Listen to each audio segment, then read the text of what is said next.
I'm sorry, puppy, but trying as hard as you can is grounds for excommunication from the Church of Bani.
Where the fuck did you get that emote, little pup? And I am not bulimic. I'm a binge eater. I need to feel the shame of everything that I've eaten weighing inside of me. To vomit it, I would lose that.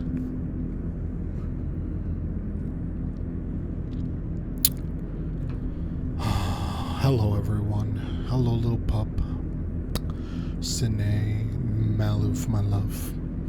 Nitro's not here yet, so I guess I'll settle for all of you, since he clearly doesn't love me anymore. I'm kinda sleepy right now. I've done so much organizing and cleaning. Ugh, that sounds terrible. You sound like B-dubs. She's rubbing off on you. Nitro is cooking food. If he's awake, I assume so. I assume so.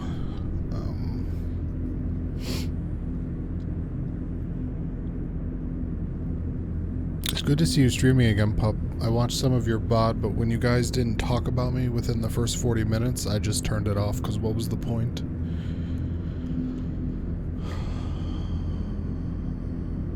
Oh, he was in your stream earlier. Lovely. I was too busy eating a dozen donuts and cutting myself. Alright, shall we begin?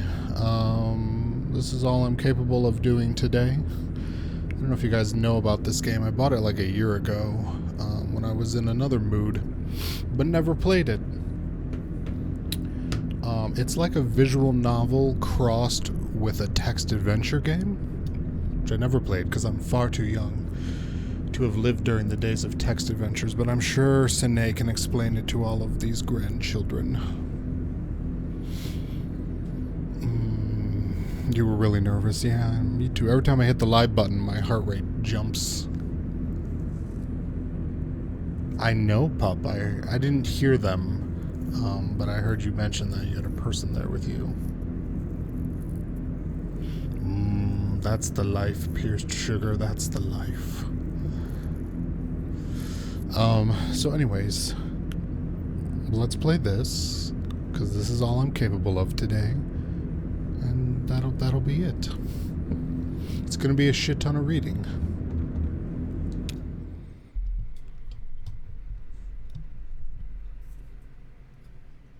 Wandering wills, come to the cradle within me. Thanks for the host, little pup.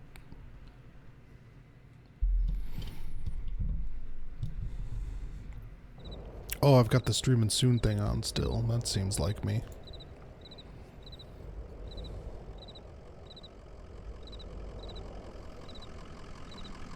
Kentucky Route Zero, it's called.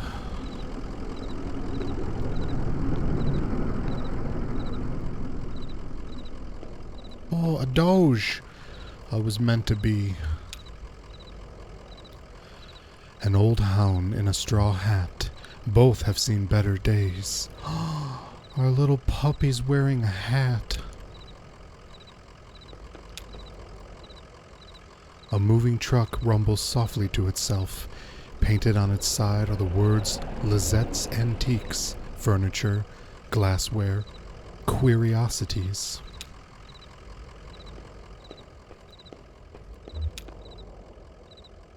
Joseph sits between gas pumps in a Queen Anne armchair. His hair is gray and his glasses darkened. Fucking just living your best life at a gas station in a Queen Anne armchair. I'm into it. I made much tea to sip while I read. Damn, did you hear that wreck? Truck full of bottles. I don't know, beer bottles? Whiskey? Lost a tire or something and spilled booze and glass all over the interstate. What a mess. I hope they don't come down here looking for anything. We blew a damn fuse and it's all shut off. Did I hear a dog? What's your dog's name? Oh, I get to choose. Oh, am I like writing the story as it happens? That's cool. Let's name her Blue. Blue sounds like a sweet old hound. I used to know a dog like that. Hey, here's some jerky for Blue. I made it myself. Didn't turn out too well, but I bet a dog will eat it. Sure, the salt won't destroy its kidneys. Thanks. Getting late, right? I could feel the sun on my neck. I bet it's just a few feet off the horizon. I've been driving all evening looking for 5 Dogwood Drive. I've got a delivery to make on Dogwood, but I'd rather watch the sunset. Oh, are we like serious business boy? Or are we like calm, live our best life boy? Let's go with the opposite of what I am in real life. Yeah, it's the truth. You have got to stop and breathe in that road. I bet while you're on driving, you let your eyes wander up the tree line and you just, well, I bet you're more of a poet than an old Joseph. So where is Dogwood Drive? How long have you been working here? Do you like poetry? Oh God, are we going meta? Am I becoming this character? Do you like poetry? Oh, I just like to listen to the TV. I used to do a lot of poetry on the computer, but I don't have an ear for it lately. Listen, you and Blue would have been driving up and down 65 all night. Dogwood Drive is on the other side of, well, to get there, you've got to take the 0. The 0 is a tough route to find, but you can use my computer to look up directions. You'll have to head down into the basement and reset the circuit breaker. I'll be happy to have those whining lights back up anyway. It's too damn quiet out here. The basement door is back there in the office. Appreciate your help, friend. Oh, and here, take this lamp. It gets dark. Bitch, go reset your own damn lantern. Alright, come on, Blue, we're going to the basement. No, Blue does not give 0 shits.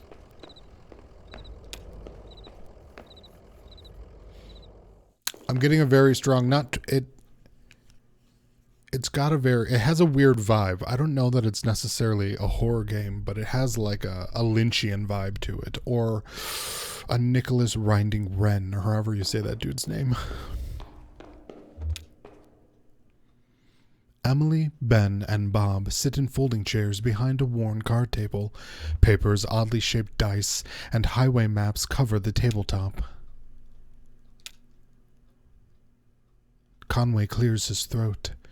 Have you all seen a breaker box down here? Oh, sorry, didn't know there was anyone down here. Oh. Casual asking of the question. Did you hear something? No, sorry. I was looking at the rules again. It gets easier as you go. Look, you said you rolled a 5, right? Then that means you get to pick up your marker and move it anywhere on the map. So it's your turn now, right? Oh, yeah, I guess so. Where'd you put that 20-sided die? I don't see it. Did you drop it? It should be easy enough to find. It glows in the dark. Oh, context clues. Turn my lights off. And just eat it. Oh, there it is. Sick. Conway picks up the glowing 20-sided die and inspects it. The number 5 is facing up. It's just a small piece of plastic, but it has a reassuring, almost comforting weight. He places the object in his jacket pocket. Hey, Ziller, how's it going? Z-Man. Don't just take this the wrong way, Ziller, but you don't come off to me as a Z-Man.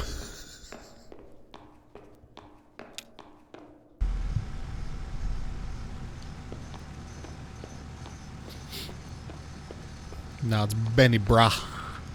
Benny Brah.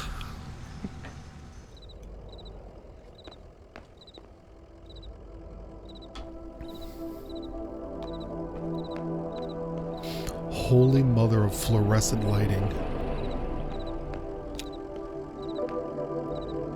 There it is. Just listen to those lights whine. Yep. Well, I'd better get those directions and head to 0 if you don't mind. There were some people down in your basement playing some kind of game, but they're gone now. Yeah, what the hell was up with those peeps? In the basement? No, I don't think so. Maybe the lamplight was playing tricks on you, huh? Yes, so frequently does lamplight conjure voices. Well, strange things happen underground, especially in the dark. So, computer in the office. You're looking for Marquez. She knows her way around these roads. She'll get you to 0. The password is... damn. I usually just feel it out. Muscle memory, you know? It's kind of long. Kind of like a short poem, I think. One of those short poems that really sums it all up. You'll figure it out. Excuse me? Get your fat ass up here and memory muscle your way into this computer.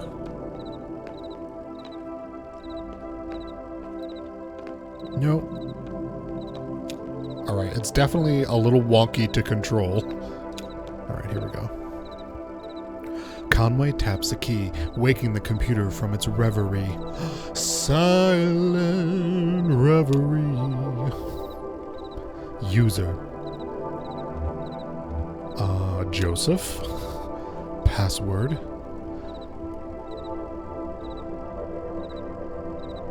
Finally, Nitro. Wheels slide loose. The stars drop away. I talk and I listen to him talking.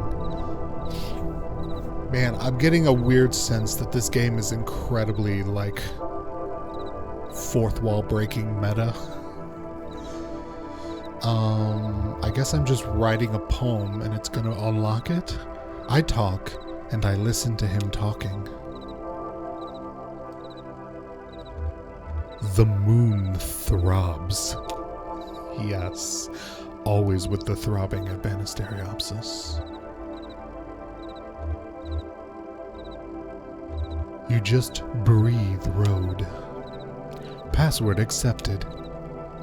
How's it going in there? Figuring it out? Sure you are. Oh my god, it's so Lynchian. It's so Lynchian. Messages. Message 1 is from Donald at hotmail. Message 2 is from Count's Consolidated Mail. Let's go message 1. From Donald. Subject, fragments dim of lovely forms. Joseph, I know it's been a while, and I know you're still sore, but there's a whole world in here, and we need your help to unmask it. Yes, the caves are cold and damp, and we are old and lame. Never mind. I can't remember why I even started writing this. I miss those days in the lab, with you and our dear Lula. Maybe you found your own Xanadu. Well, so have I. Lula. End of message. Message 1 is from Donald. Yeah, we got that. Oh, I see. Sure, let's read the angry message from the bill collector.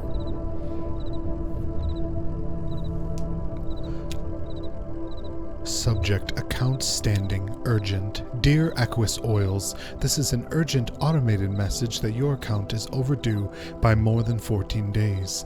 In response, we have switched you to our low reliability Dirty Power Plus plan. Oh my god, totally. Consider making a payment immediately to obfuscate The need for us to switch you to sustained brownout select. Sincerely, your friends of the Consolidated Power Company. End of message. You don't sound like my friends. Games? Are there games within games? Games is not real. Is that a clue? Am I not actually playing a game? Is this just my life now? Address book. The Zero. Dogwood Drive.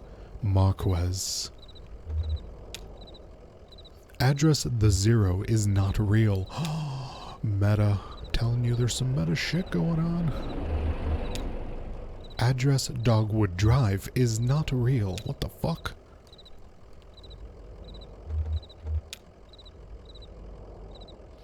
Marquez Residence, 100 Macondo Drive. Head northeast on 65 and turn left as soon as you see the ugly tree that's always on fire.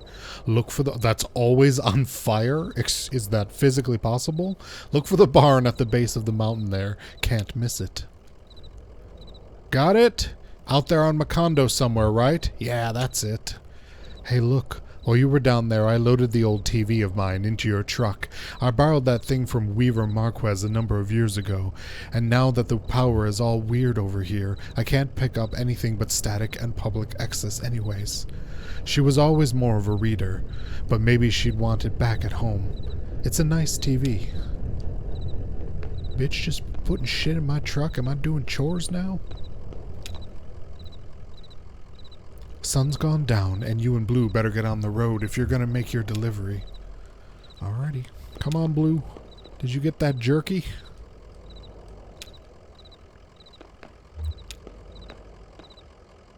Conway scratches behind Blue's right ear.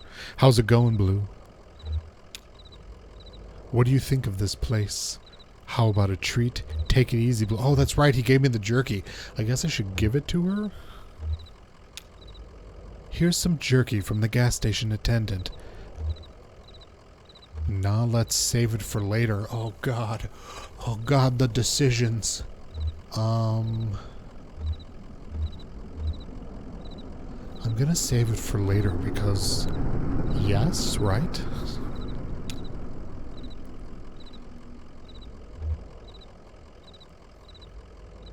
What do you think of this place? It's odd. I never noticed it driving by. Seems like they're really on the rocks. Take it easy, Blue. So we definitely talked to our dog. Good, good, good. It's always good to talk to your animals.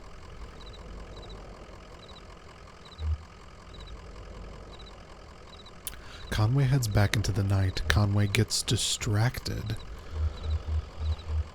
Sure. Well, Conway gets distracted. Does that unlock something new, or is that just simply a moment of reflection? Okay, interesting.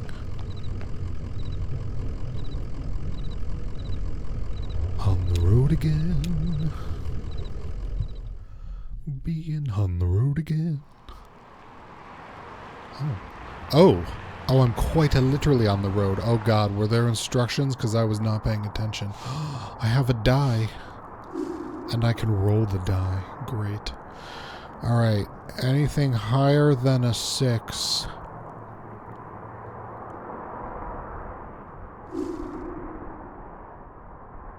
Oh, damn. Never mind. Directions from Equus Oils. Head northeast on the 65 and turn left as soon as you see that ugly tree that's on fire. Okay. 65. Can I just go anywhere? Oh my God, I can go anywhere. Is there a reason to go otherwhere? Otherwheres? Alright, north on 65. Burning tree. A tall black oak burns on a hill above the road. Sick. Marquez Farm.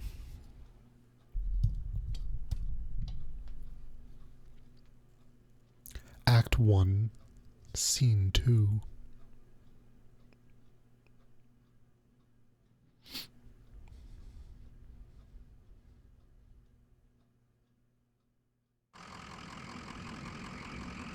This is spooky. I don't know how I feel about this. Pretty dark out here, huh?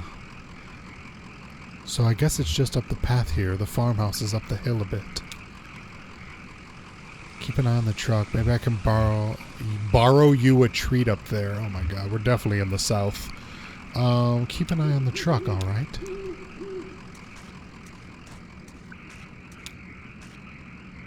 A street lamp lights the base of a dusty path leading up the hill.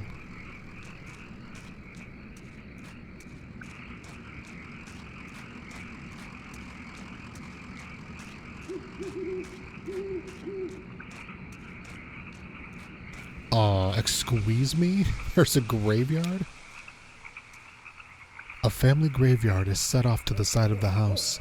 Headstones are inscribed with the surnames of the unfortunate Nowakowski, Padilla, Marquez.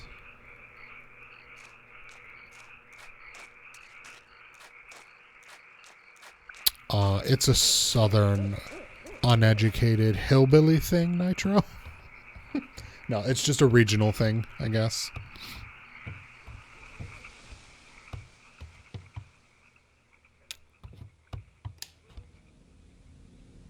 I was just thinking what a lovely house we have. Do you like it? Have you been here before? Did you happen to see an owl? What the fuck is going on in this game? Alright, let's do a recap. We're an antique delivery truck driver looking for an address. We couldn't find it. The gas station man told us to come find this woman because she knows the area, apparently. We show up at our house bringing the TV the gas station man loaded into our car of his own volition. And then she just talks to us as we enter her home like she fucking knows us. Did you happen to see an owl? God, I feel like there's some sort of metagame to be played here. Sure, it's a nice house. I know. I like the large beams that run across the ceilings. I like to sit in the house and think of the hills and bluffs surrounding us, like a cradle. There used to be another house here, but we had it destroyed, and we built this one. It was very expensive, and we got quite underwater. What do you do for work? Is it too difficult, or do you like it very much? I was once a mathematician. Are you looking for something in particular here? Oh my god, were you a physicist? Did we tear open some sort of weird portal in worlds? I drive deliveries for a small antique shop. It's better than being in a ditch. I'm looking for the zero. I drive deliveries. I believe it's hard times for a small antique shop. It's hard times everywhere, even out here on our little farm. My parents stopped paying the bank a while back. I shouldn't even be here, but I just stayed. I have some notebooks. I'm only a little bored. I might prefer to watch TV occasionally. Actually, I just happen to have a TV here with me. Would you like it? Will you please set it up? Then I can explain to you how to get where you're going. The zero. I know. How do you know? How do you know? Do you have a phone? Did Joseph call you?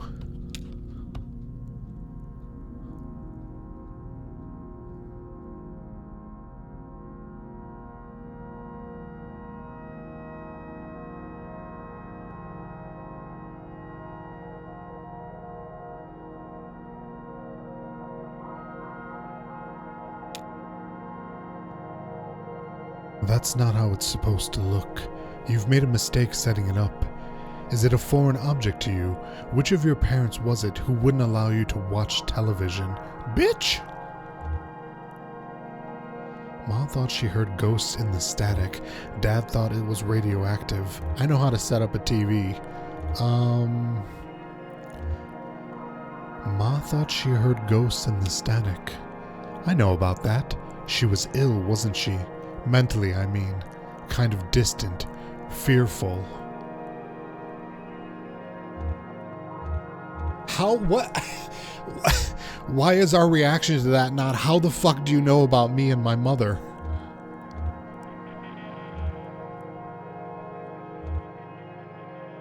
Fearful. Yeah, that's a way to put it. You have it all backwards. I'm not surprised. Are you? Have you been paying attention? I don't think you have. Okay, keep going. It's time to start paying attention now, Conway. Look closely at the television.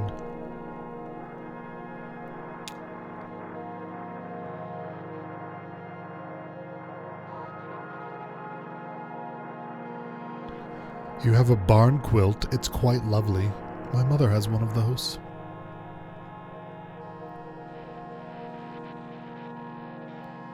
Hey. Hey. Wake up. You spaced out for a minute there. What do you keep in that barn? Used to be tools and feed, then books. Now I think it's mostly spiders. That TV is picking up the wrong signal. My cousin Shannon would know more about it. She fixes TVs for a living. Well, she used to. I think the new models are giving her some trouble. Yeah, so I really just need to get to the 0. Honestly, I'm not convinced you should bother with the 0. I'd much rather you find my cousin and fix my TV, but I'll get you headed the right way. So it's pretty easy. Get back on 65 heading north, then take the first right after the artificial limb factory. From there, your arrival at the 0 is basically inevitable. Nice to know you, Conway. Keep your eyes open, especially in the dark. What the absolute fuck?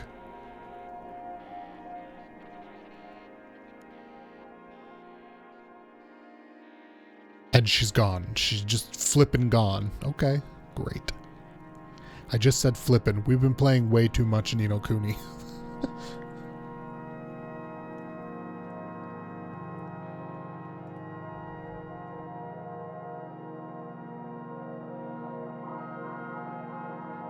Can I go in your basement? Oh, I can look at... Nope. Oh. Alright, I did not mean to do that.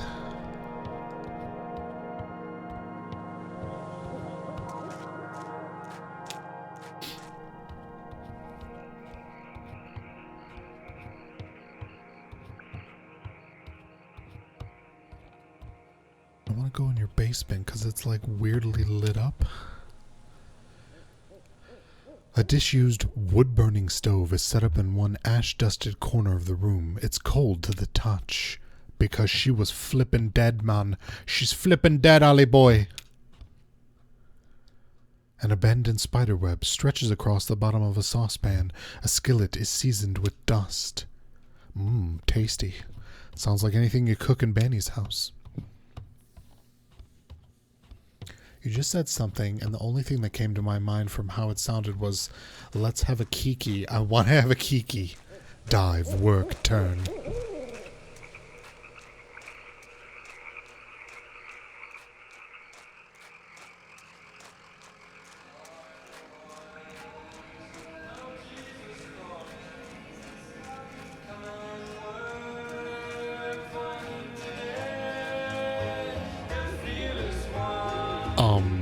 Yes.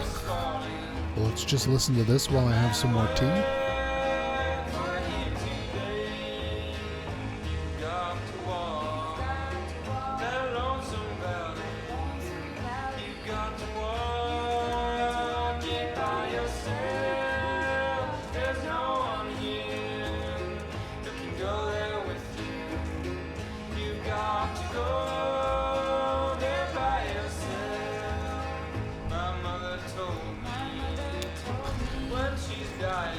This has to be based on a David Lynch script. It just has to be. Sits around for a bit.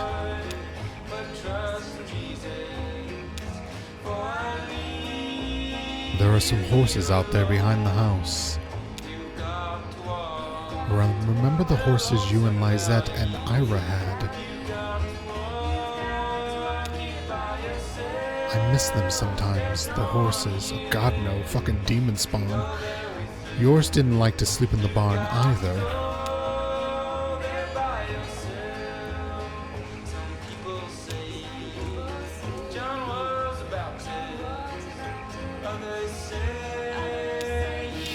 Guess we're heading out. Thanks for the concert. Broken Circle Breakdown, the game version. Alright, north. Wait. Wait. It was north to get to the 0, but she wanted me to visit her cousin? Her cousin? Where was her cousin? I don't remember what she said.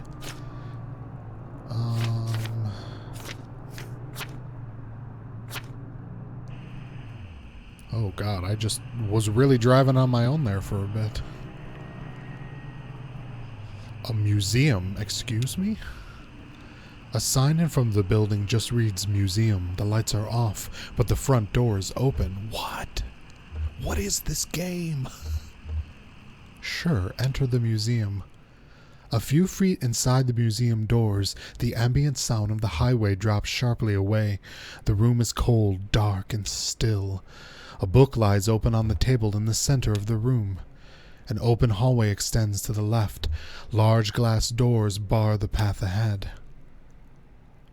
Walk to the hallway, walk through the glass doors. Look at the book. Look at the book. There's no title on the book's spine or cover. A 3-word phrase written in pencil on the first page is smudged and indecipherable. On the first page, someone has left an ink drawing of a horse. Several dozen blank pages later, at the end of the book, is an elaborate ink drawing of a one-legged man working an antique adding machine surrounded by whiskey bottles. Walk to the hallway. Conway steps echo across the hallway's marble floor and arched ceilings. Plexiglass boxes line the walls. The hallway dead ends on a darkened display case. Look at the boxes on the wall. Look at the darkened display case. Yeah. The display case is several yards wide, but just a few feet off the ground. It's unlit, and back in this corner of the darkened museum, very little moonlight creeps in. A gold-plated plaque on the surface of the case is a bit easier to read. It recounts a short history of fowl hunting in the region, and then speculates abruptly about the nature of addiction. Sine, it's about you. I knew this was meta. Look at the boxes on the wall. The first box, just a few feet into the hall, contains an assortment of bird wings. Some are missing feathers. One large, brightly colored wing almost glows in the moonlight. Its feathers are intact, but a piece of bone pokes awkwardly out of the tip. I am the will of the universe. Please don't be fiend. You identify Please don't be me fiend. Oh, as for fuck's sake. Banisteriopsis. Hi, fiend. Hey, Blonde Fox, Muggsy, Matrix, how's it going? How is everybody? How was your vacation, fiend? I hope it was good. Having a bad day, just forewarned. Not a lot of excitement going on here. Playing an extremely weird game that I'm not entirely sure what the fuck is happening, but I'm very interested. Hey, ouch. We've determined that it's basically a David Lynch text adventure. That's what we're going with. That's how I'm describing it. David Lynch made a video game. It's a visual novel text adventure. Vacation was great. Glad to see you. This game looks interesting. Yeah, I bought it like a year ago and never streamed it. And today I feel like garbage. So we're just reading. Enjoy the reading. A book lies open on a table in the center of the room. An open hallway extends to the left, large glass doors by the path ahead. Alright, the only thing we haven't done yet is go through the doors. The glass doors won't budge. To apply any more force would likely break them. Break the doors. I don't know what's there seems to be no repercussions in this world. I feel like I'm in purgatory is what this world feels like. Oh my god, we're the car crash. How did I not think of that?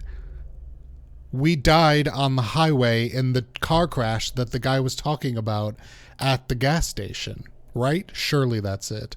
Hey, Susie. The glass shatters. Somewhere ahead, a light switches on. After a moment, it switches off. The room is dark again, and the floor is covered in broken glass. Walk through the glass door. Broken glass grinds under Conway's boots as he walks down the hallway. He has the feeling of being in a large space. Very little light reaches the far end of the hallway. Feel the walls. Feel the floor. I feel like that would be very unnatural, so I'm going to go with wall groping. Conway runs his hand along the walls. The walls are completely smooth and strangely warm. Conway can feel his breath and sweat condensing on the surface. Fucking weird, man. Fucking weird. The floor is completely smooth and strangely warm. Conway can feel his breath and sweat condensing on the surface. Interesting.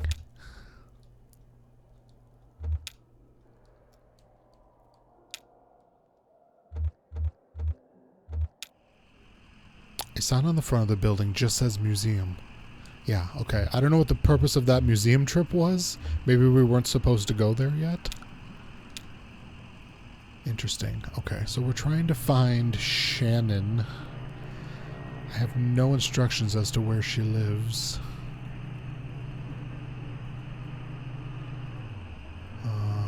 Airplane. I don't want to do anything else. Maybe I should just go to the Zero, because that's the only place we have instructions for.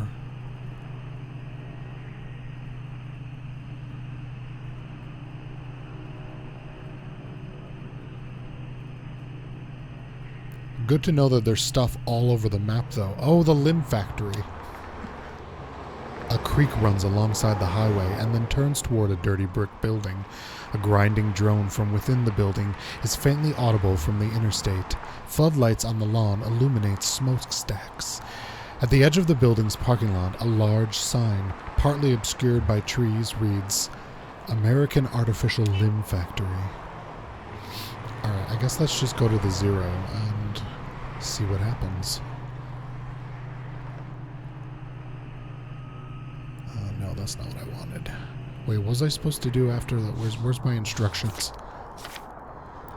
Get back on the 65 heading north, then take the first right after the Artificial Limb Factory. Okay. First right after the factory.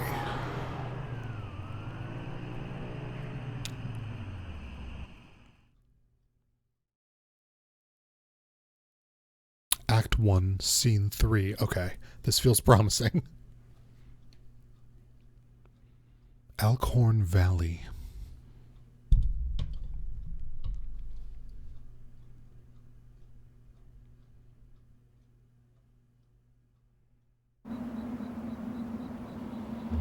I believe this was released as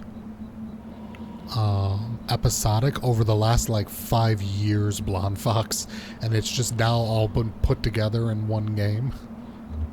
Blue is our puppers. She's adorable. We didn't give her any treats. We're holding on to the treats for her later date. How's it going, Blue? Huh, not sure that lady was right about the on-ramp to the Zero being here. I guess you just can't tell with some folks. They're liable to run you around just for kicks. Better look around, though. Must be down here somewhere. Yeah, sure. Hop out of the car and wander the creepy abandoned road. Why not? Better hurry through. Weather's about to turn.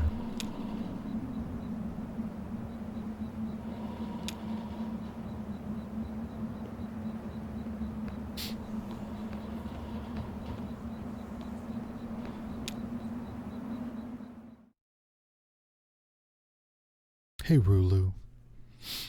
Thanks for the lurk.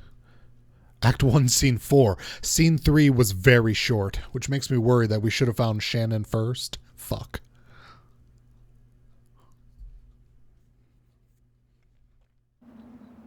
Oh, maybe this is her.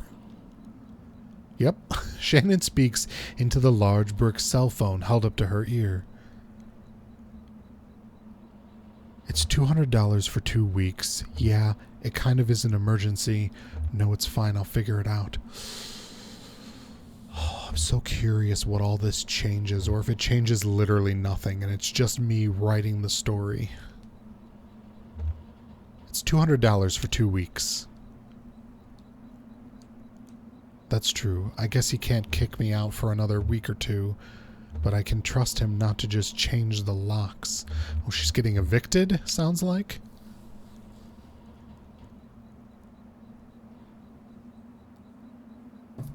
Yes, and I appreciate that, but... Okay, you're right. Just never mind, I have to go. Sorry. This feels like the answer Bani would give. Just, I can't deal with this shit no more. I don't even know why I picked up the phone.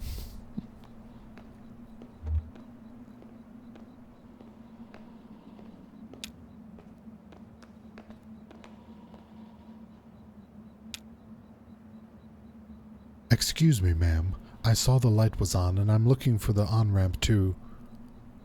Are you here to kick me off the property?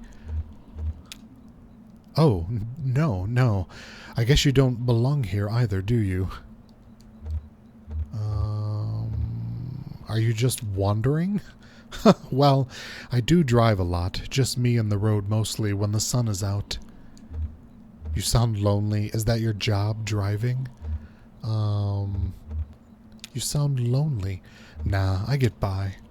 Here's what it is. I drive deliveries for a shop called Lizette Antiques, and I'm out trying to finish the job. You're making a delivery to the mine? Oh, no. I have a delivery for 5 Dogwood Drive, and I can't remember ever seeing that address before. Now I heard I need to take a highway called the Zero. So I met this young lady, name of Weaver Marquez, and she sent me this way, and so here I am. Uncommon kind of place for an on-ramp, but that's what it's been like since, so far anyway. What? Weaver Marquez, do you know her? The Zero, is that around here? Oh god, she doesn't know it either. Yeah, we know Weaver. We go way back. Remember that time I entered her home and she gave 0 fucks and then she disappeared after hypnotizing me with a TV? It was good times. Good times. So you saw her tonight. I know Weaver. She's my cousin. I'm Shannon Marquez. Okay, definitely some sort of death, purgatory, hell thing. She's speaking like Weaver's dead. How could you have seen her? But then she corrects herself? You're the one who fixes televisions. That's right. Did she tell you that too? Of course she did. Weaver doesn't lie. One time, when we were young, she told me my dad had been in a terrible car wreck. There was crushed metal everywhere, and we'd be hearing it echo through the house for years, she said. I was very upset, crying, and then my dad walked into the door. Just come back from a trip to the junkyard, collecting scrap metal to fashion into wind chimes. I was angry, but she said it wasn't a joke, and it wasn't a lie. At the time, I thought she meant it was a riddle or a puzzle, but Weaver's not a puzzle. She's a mystery. Sounds like she's maybe a touch, psychic? So what are you doing down here, Shannon?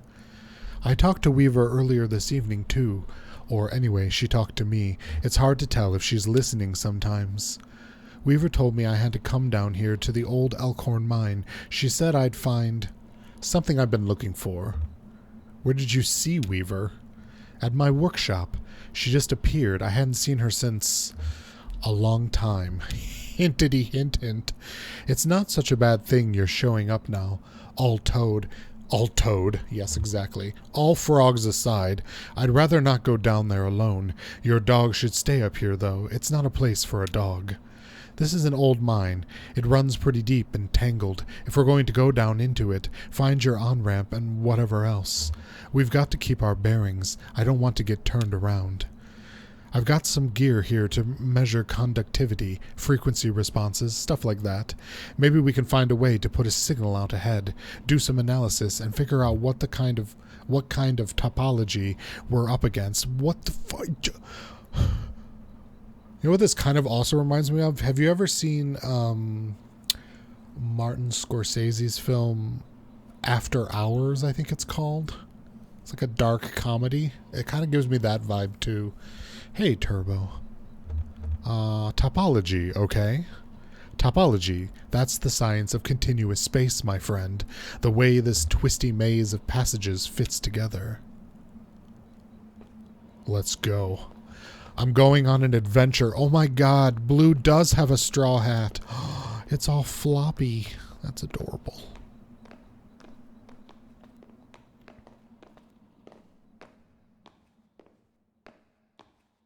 Country road, gonna take me home. to the land where I belong. That runs into the mine's PA system. Do you think it still works? Oh, only one way to find out. All right, give it a whirl. Is anybody down there? Nothing. Oh, there's no power. Yeah, okay. Even when this old mine was up and running, it was tricky to keep stuff powered. You know, the miners used to have to pay just to run the fans and the lights. Yeah, they got paid in these shitty plastic tokens, coal scripts, you know. And if you want to run the fans for a bit to clear the air up, well, you have to put a token in. My parents used to work here, so did Weaver's parents. I guess a lot of the folks' parents worked here. Can we power it up? I bet we just have to free up some power from the PA system. Anything is rationed. Everything is rationed, excuse me. Here, set up the lamp of yours, and I'll go unplug these ceiling lights. Conway clears his throats nervously. His multiple throats, because he's apparently the fucking thing from the thing. I heard the speakers back here crackle a bit. It's on now, right? Try saying something into the mouthpiece. Well? Okay, I hear you. We need to measure the echo delay time and figure out how deep the tunnels run. Just make some noises into the mouthpiece. Conway taps the mouthpiece. Conway rubs a finger around the surface of the mouthpiece. Hot. Conway clears his throat. Oh, let's do the finger rubbing. Wait, no. The tapping seems more accurate. Then you get that, like, Doppler effect. Scrapes a coin across the mouthpiece, knocks on the table, hums a deep tone. Oh, definitely the humming. Spits, whistles, or blows. Whistle. Damn, that's a long way away. These tunnels run deep. I bet some of them have ruptured or joined up with cave systems. Alright, I set up my spectrum and analyzer, so just say something into the mouthpiece, and we can get a sense of how narrow the mine tunnels are. Don't be shy. Just say anything that comes into your head. Tell me a story about something. Or what did you have for breakfast today?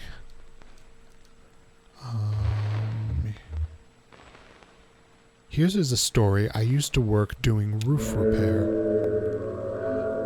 My boss got a real big job out in Louisville. It should have taken us an hour to get there. But then a thunderstorm hit and it was too late anyhow. Got it. Looks like the tunnels are pretty cramped. Yeah, low ceilings. Hope you're ready to stoop a bit. Huh, you're probably used to it. One more test. We just need to know if the air is breathable, or if it's too thin or too dense. Just sit real close to the mouthpiece and breathe. I'll measure the resonance of your breath with the air in the tunnels. Just try to relax. Try to breathe naturally.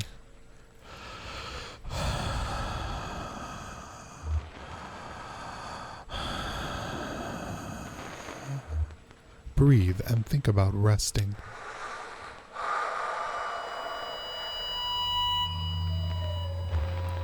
Conway breathes and remembers an earlier part of the day. Conway breathes and remembers a moment when he was younger. Getting some pretty strong readings here. I think we're in the good shape. The good shape, but keep at it for a minute. Breathe and visualize a hot meal.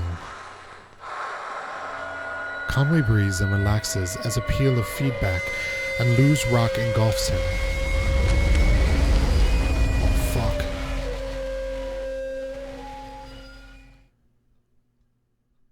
Did I just get killed? Is that the end of the game? You made the wrong breathing choices. Act 1, Scene 5. Enter the V.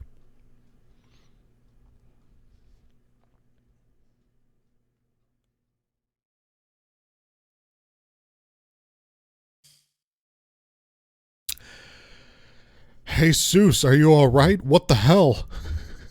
My leg is stuck. Shit, okay. I'm going to pull you out. We have to get you out of here. There you go, okay? Are you hurt? Can you put on any weight on the leg? It's pretty messed up, Shannon. You're going to have to cut it off. Here, let's get you onto the tram. There you go. Now, let's see if this thing has power. Well, okay, there's some luck, right? We should be able to ride this tram right out onto the auxiliary exit. If there are any. I think there are. I can walk. Oh, can I? I can walk. No way. You need to stay off the leg, or you'll just do more damage. We'll just find the exit and then figure out what to do from there. That's our first priority.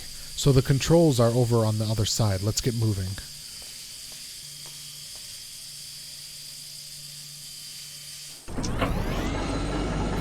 Oh shit. I'm going on an adventure.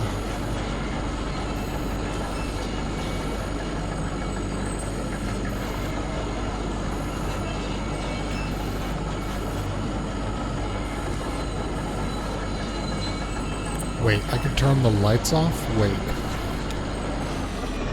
don't know why I'd want to turn the lights off. Maybe there's more glowing dye? Oh, here we are. This may be hard to believe. It's hard for me to believe myself, but this whole branch was underwater last I heard. Is it safe? I guess so. Looks like they're finally drained it, or maybe it just drained off on its own. The water came in pretty fast, and a lot of folks got trapped in the tunnels. I only heard parts of how it went from there. Sanitized for the bereaved. You know how those big companies are. But there was gossip, too. The trapped miners couldn't get the pumps going because the power was rationed, so they shut all the lights off. But even then, it wasn't enough. So I guess it was dark when they... You lost some people down here, didn't you? We all lost people down here. Well, not all of us, but most of us. It doesn't matter now. Look, this old turntable is still wired up. The controls are dead, but I can use my signal generator to switch tracks. If the water hasn't damaged it too much, or we can just keep heading down this tunnel path. All this junk hanging up around the turntable is from the company's store. Just junk, you know. The miners would buy it and use it to decorate the place. Or as landmarks, I guess. Hard to know which way is which down here. It's all so dim and gray. Shannon connects 2 clip leads from her signal generator to the turntable's electrical panel. We're on the track between the animal bones and the rowboat, so... Oh god, it's all jittery. The pendulum and the casket. The bat feeder and the scarecrow. Oh, what amazing book titles. Let's go for the pendulum and the casket first.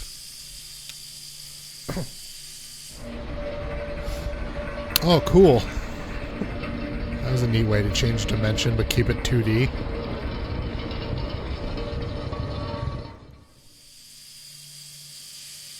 Okay, I guess I can move now? Wait, what's backwards? What if I go backwards?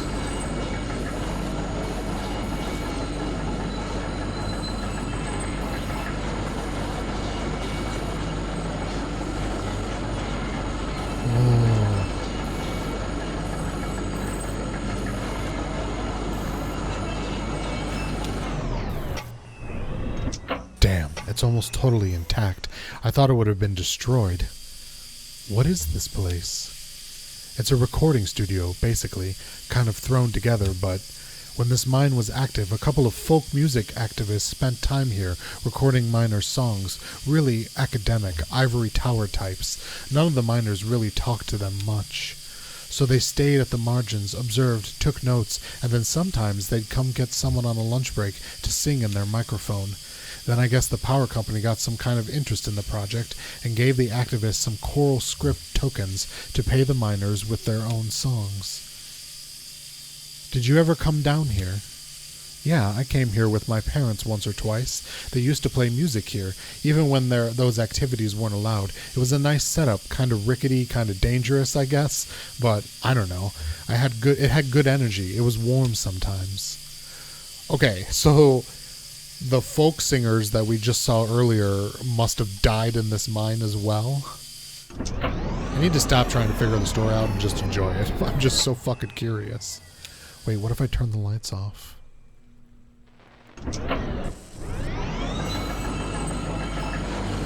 Oh, well, that's... Oh, my God. Did you guys see that? Is anybody actually watching, or are you just listening to my voice? Because that was fucking terrifying.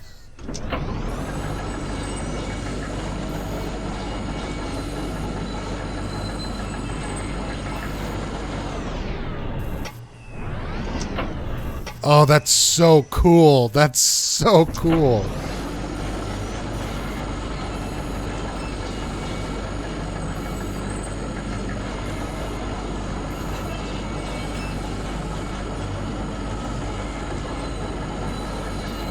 Oh God, I don't like it. I don't like it. It's freaking me out a bit. Let's turn. Wait, no, I didn't go forward here.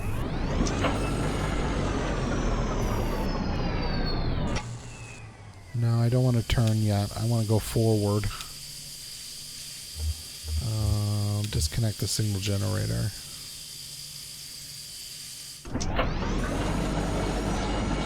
I wouldn't classify that as a jump scare. It's more just like an atmospheric, eerie thing.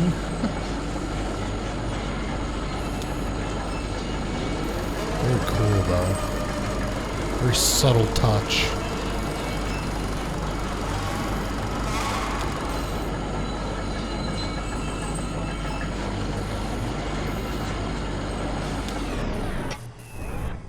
A dusty reel-to-reel tape player is stashed between the track, loaded with tape that are starved for power. Okay, can't do anything with this? No, okay. I should say before I started the stream, there were 3 save slots to choose from to begin playing the game. One was a notebook, one was a VHS, and one was a tape player.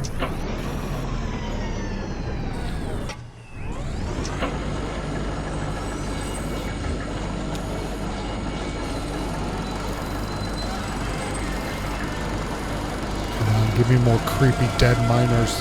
That was amazing. Oh God. Oh, it's horrifying. Oh, I don't like it.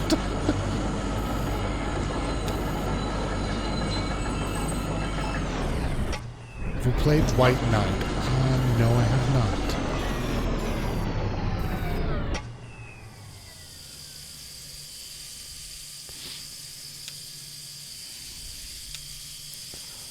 Alright, we came from the animal boats and the robo, right? So let's go to the bat feeder and the scarecrow.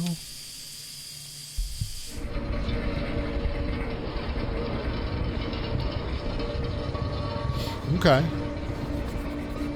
Is it a black and white game where you kind of traverse through the light?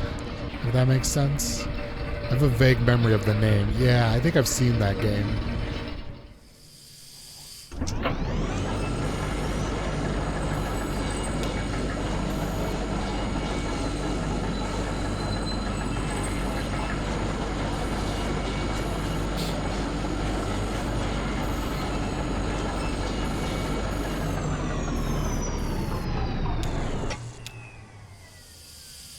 Do you hear that? Kind of a muffled rumbling. Maybe there's water nearby? Could be. There was an underground lake around here years ago. I guess that's why they stopped digging so abruptly here. What if we let the horror lights flash for a bit? Nothing? Okay. This one you left unfinished, although it was good. Familiar with that mindset.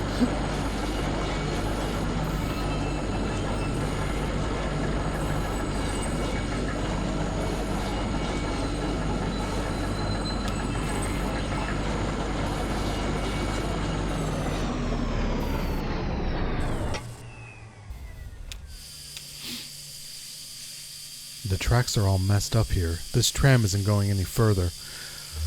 I wonder what's down that tunnel. I don't know. Are we going to get out and check? No? Okay, that's fine. That's cool.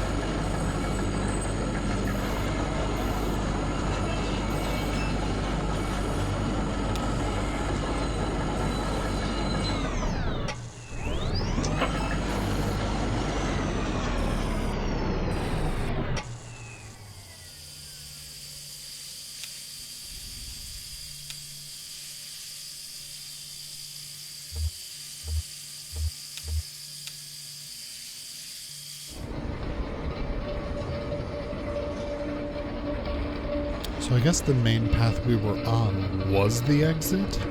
And that was all just side content?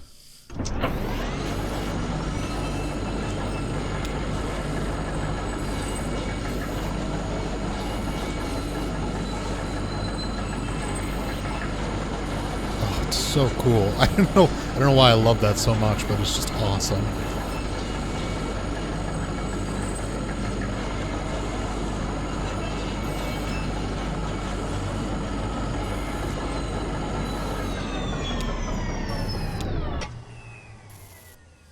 Thank God. Okay, let's go. Yeah, okay. That tunnel where the tracks were broken, I'd like to take a look down there. Well, why didn't you say something when we were there? Do whatever you need. I'll just wait for you here. If you wait for me here, I'll just go take another look around. Okay. Sure, let's have her suggest that. Sure, okay. I'll be right here. All by my lonesome, sitting in the dark, watching the miners creep on me in strobe light fashion.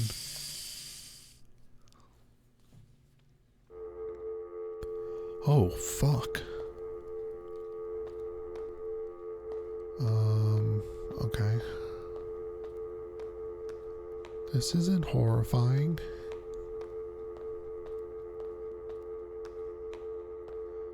It looks like a bunch of miner helmets, yeah.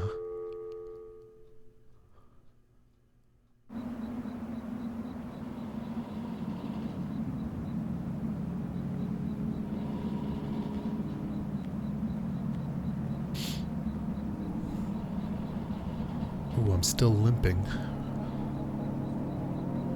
Wait, is this an outhouse? I really need to pee. Shack. Yes, go check the shack out. The cramped shack is lined with wooden shelves. Dusty stacks of tape reels and notebooks crowd the room, but a bit of moonlight filters through a window near the ceiling. On a small desk in the middle of the room lay 3 notebooks. The red one is labeled J. Marquez, the green one is labeled R. Marquez, and the blue one is unlabeled. These are Marquez parents? Conway opens the red notebook. The pages are covered in disorganized notes, some written horizontally and others scribbled vertically into margins. A few pages are lined more evenly and divided up into charts correlating seasons, lyrics, harmonies, and coal halls. Oh, it's a book by Mark Daniel Lusky. Open the green notebook. On each page is a delicately rendered charcoal drawing. Most are portraits of rugged faces. Near the middle of the book, there are a few drawings of a young girl in a miner's helmet. She plays along the minecart's tracks, collecting pieces of wire. In one drawing, another young girl sits nearby, intently studying a book. Shannon and Marquez? Conway opens the blue notebook. The blue notebook is full of Greek letters and cryptic mythical formulas. Near the back of the book, what looks like it might be... Oh yeah, this place. I didn't think you were coming back. These notebooks are labeled Marquez. Your parents are the activists? No, Weaver's parents are the activists. My parents were miners. How's the leg? I can walk on it, but it's slow. I can walk on it, but it's painful. Oh yeah, always go for the sympathy vote. Not so cryptic to all. Well, the math was cryptic, but again, not so cryptic to all. Oh, I've got some painkillers here that could help you out. I got them from a friend when I sprained my wrist installing a security system. You'd better let me drive, though. They're pretty strong. Oh, yes, please drug me with your mystery friend drugs.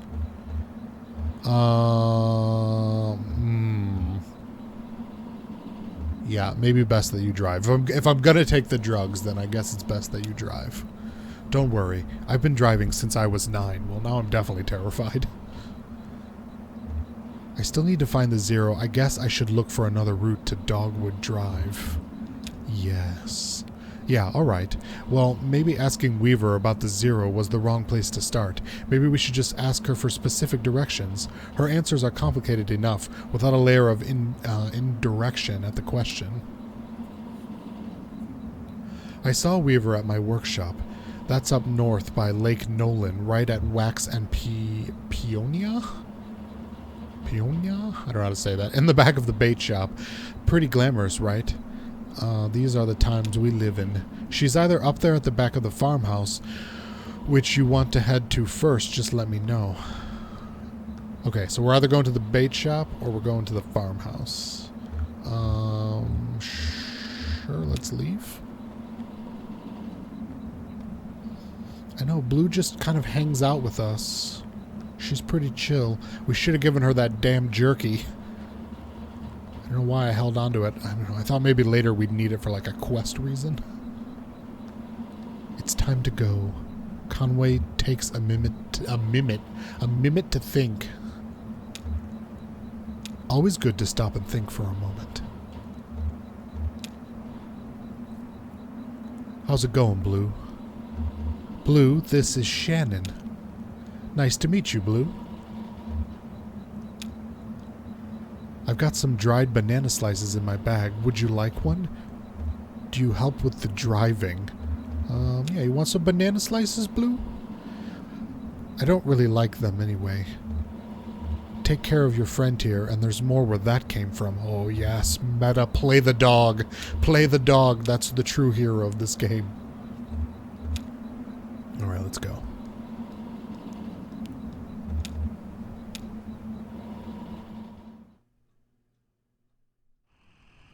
And we're back on the road again.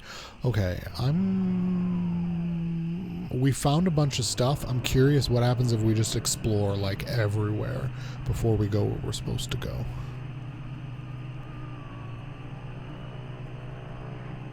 Let's start with everything on the right side of the 65. That'll help my brain remember where we've been and have not been.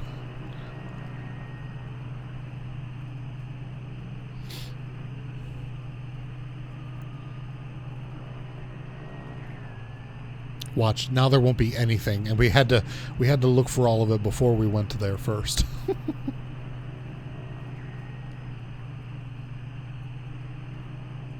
There's the burning tree and Marquez's house. What is this? Dragonflies. Oop, nope. Come on. Come on. My car is really slippery. There we go. The truck jerks toward the shoulder, nearly run off the road by a swarm of dragonflies. Their wings beat briefly in the headlights and disappear into the night. Oh, weird. Oh. The dragonflies vary their pace. As the truck approaches, they scatter after a minute or two. Conway can hear a swelling whine in the southeast. Okay.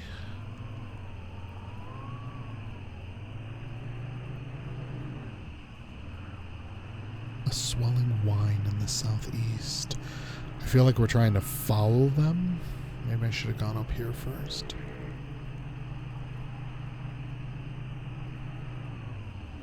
Oh, there's a house here. Okay. The truck pulls up to the house with an intensely bright porch light. A cloud of dragonflies swells around the light, darting, hovering, turning at right angles. There are no lights on in the house. A stencil on the mailbox reads 2880 Beaker Boulevard, and below, written in marker, no solicitors. I work for long hours and retire early. Interesting.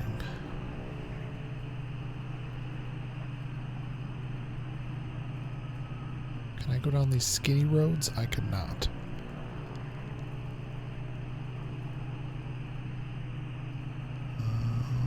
Country road, gonna take me home to the land where I belong, West Virginia, Mountain Mama. I can't, every time I hear that song, all I can think of is Whisper of the Heart. And here's Equus Oils. Okay, that's where we came from.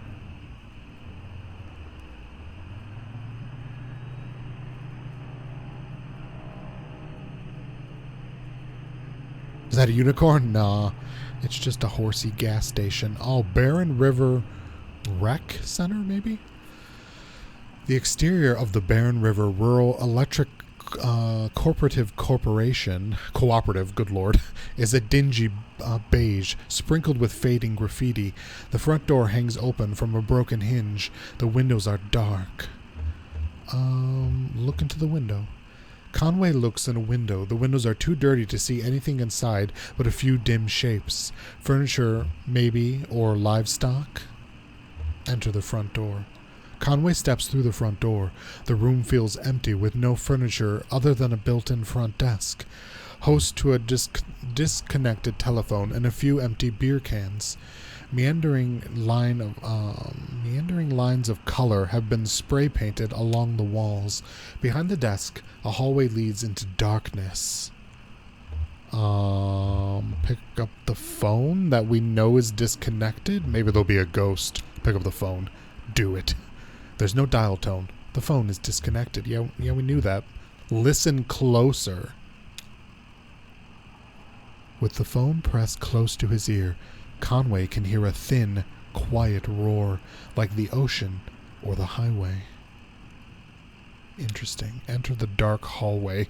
The hallway passes several smaller office doors. It quickly disappears into darkness. Something is glowing in the distance, barely. Walk to the dark end of the hall. Try an office door or two. Yeah, try some office doors. One of the office doors is still locked. Another has been broken open. The door handle bent awkwardly inwards and embedded in the wood, but it's jammed against a filing cabinet. On closer inspection through the crack in the door, the whole room is filled with filing cabinets and other disused furniture.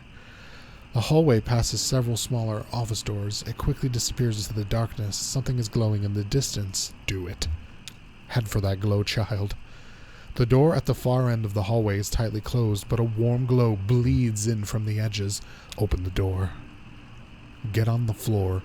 Everybody, do the dinosaur. The handle is loose, and the door swings open easily. The hallway fills with warmth, light, and the smells of smoke and coffee. About a dozen men and women sit around a campfire in the middle of the large room. Cubicle walls have been cut into pieces, some leaning up against the walls and some arranged in stacks of firewood. One of the women waves to Conway and offers him an empty chair. It's missing wheels, but it's comfortable and easily adjustable in its height.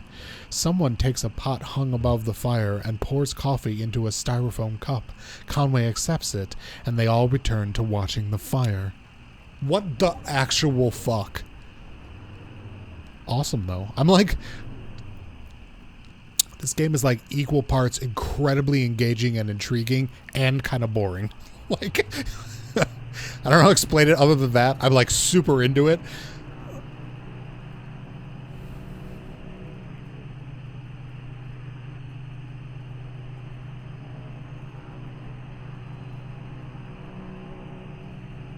Oh, there's a diner. It's true, though, right, Turbo? The diner doesn't appear to have a name. A vinyl banner slung above the door simply reads 24 hours. It only has one window, behind which the blinds are tightly closed. Try the door. Conway tries the door. The door swings open easily. A bell rings nearby. The interior of the diner is pitch black. Wait a moment to adjust to the darkness. That seems smart. I've been adjusting to the darkness for 35 years. Soon my eyes will take.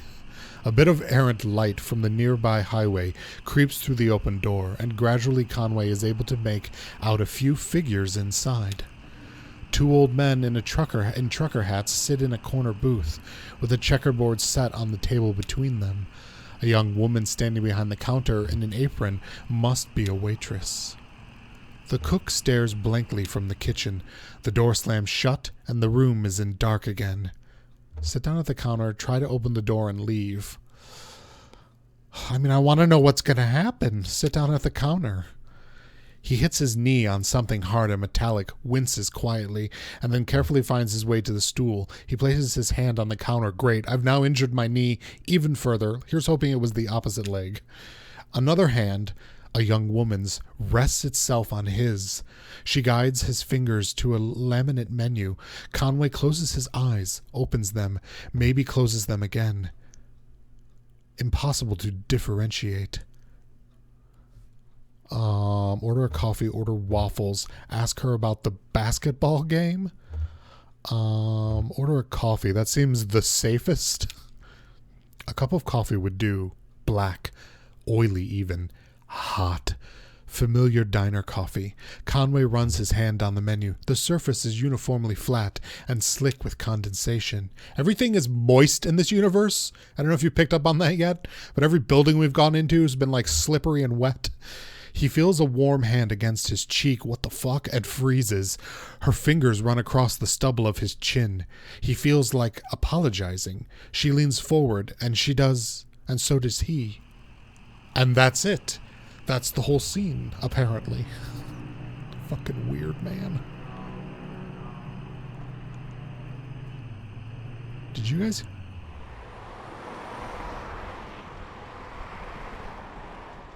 I swear I just heard voices.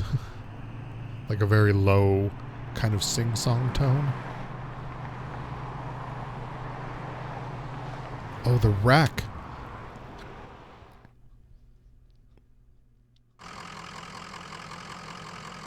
So this is where we died. I'm like 100% positive.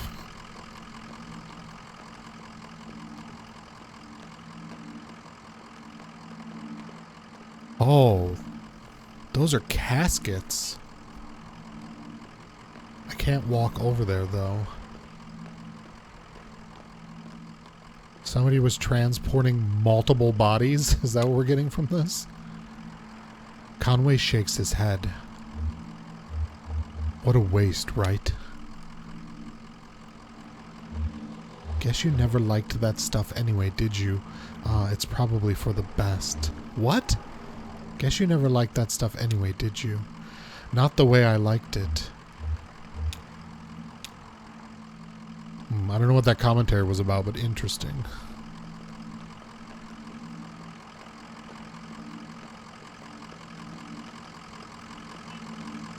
Interesting. Weird that there's not much commentary on this. There's more to do here. Okay.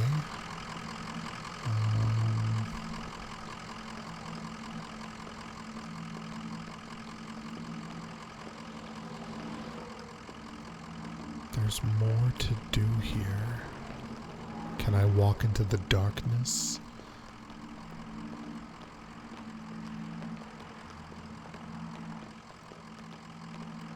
Can I talk to you guys? No, you don't want to talk to me. Interesting.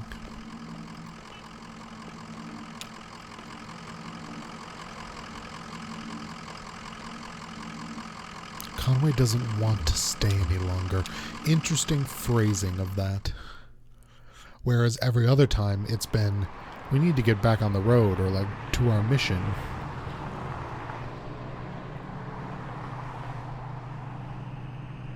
Alright, where else can we go? Where else can I explore?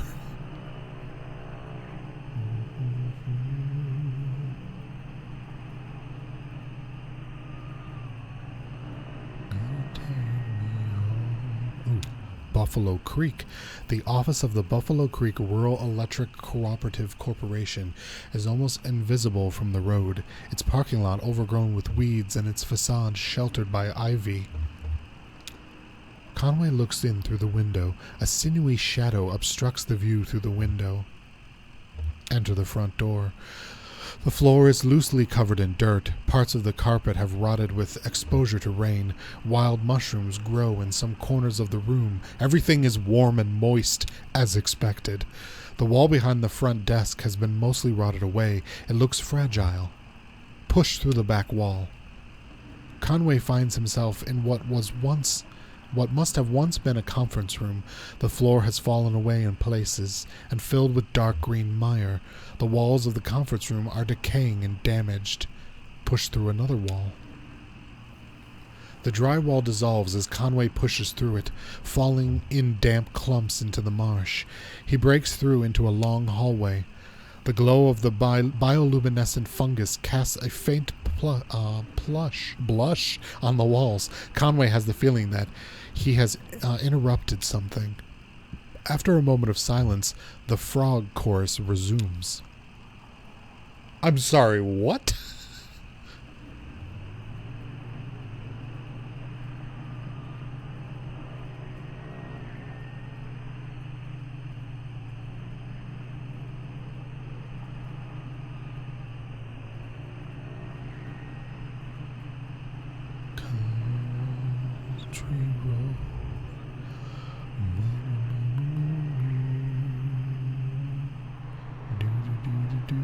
Alright, I don't want to go to Marquis yet. That's where I'm assuming we have to go to Marquis's farm. We already went to the museum, and that didn't do anything. Although, weirdly, it's still there, whereas all the other ones have disappeared.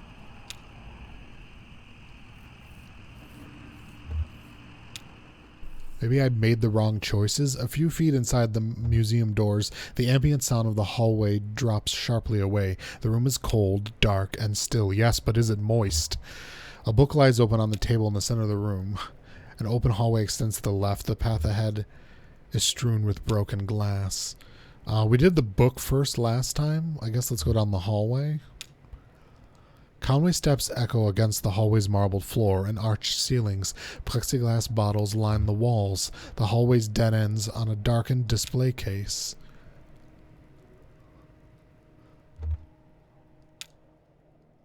The first box, just a few feet into the hall, contains an assortment of bird wings. Some are missing feathers. One large, brightly colored wing almost glows in the moonlight. We call it a B-dub's wing. Its feathers are intact, but a piece of bone pokes awkwardly out of it.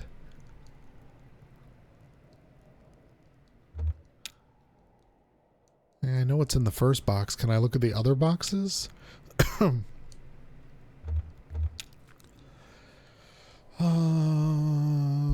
This is all the same, so...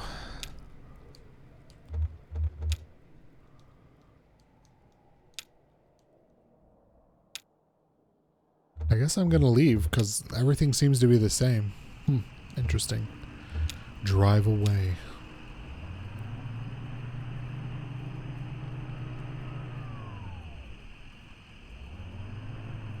We released a major update at work today, which was stressing me out for the past 2 months, and everything went smooth, and now I think I'm feeling the tension gone and feel tired as fuck.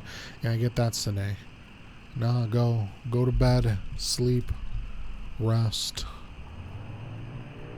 B-dubs will protect me from whatever horrors this game is going to unleash upon me. A singing chorus echoes from within the church. Run, Conway! Fucking run, it's a cult! The building is 1 story tall with a pitched roof and a 3-story spire rising from the front.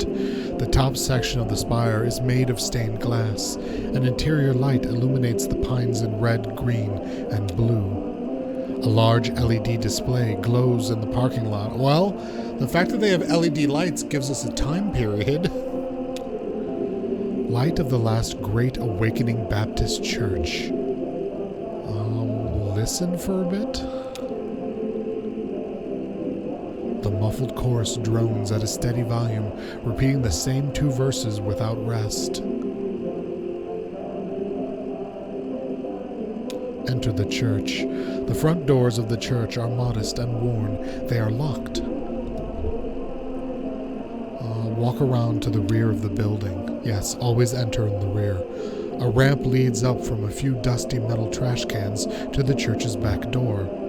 Look in the trash. One has a bit of something leafy and rotten stuck to the bottom of it. Another is full of unlabeled videotapes.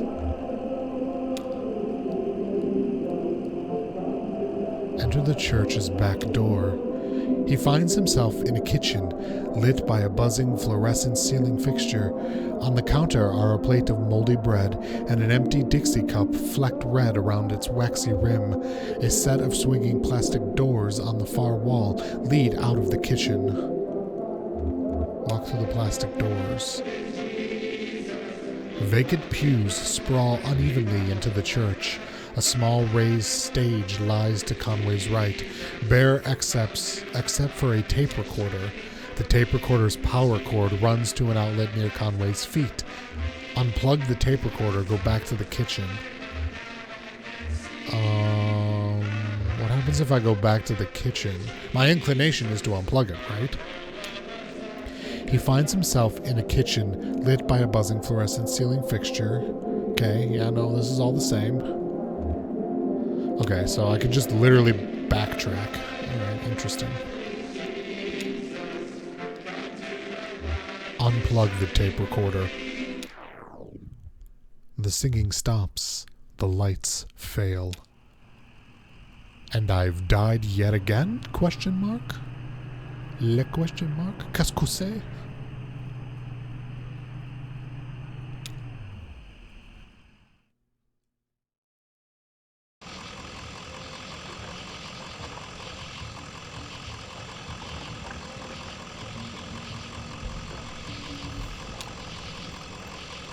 Two shirtless, shoeless men push a light aircraft along the highway. Occasionally, one or the other slips a bit on the sweaty asphalt or stops to pull back his hair. This sounds incredibly erotic. Can we continue to watch? Tell me more about these nearly broken, sweaty men. The rubber is almost worn away. Soon, these men will be dragging this airplane. A man with a worn rubber is no good to me. Always safety first. What if, will they just walk off screen? What if we watch them go?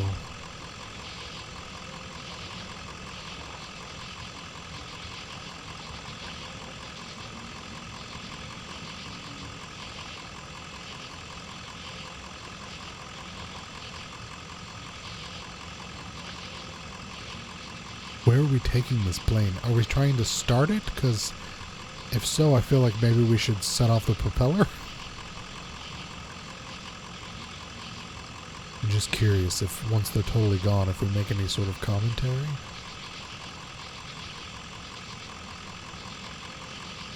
Or will they just spiral loop back into existence from the right side of the road? Nope, nothing. Got it. Conway gets back into the truck.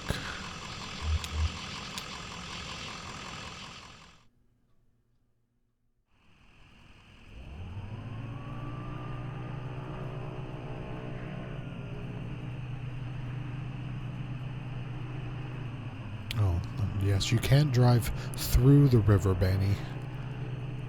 Not a thing. Oh, bait shop. Oh, wait, that was our other option. That's where Shannon lives. Okay, what was down here? I don't know if I went down here. Nothing? Okay.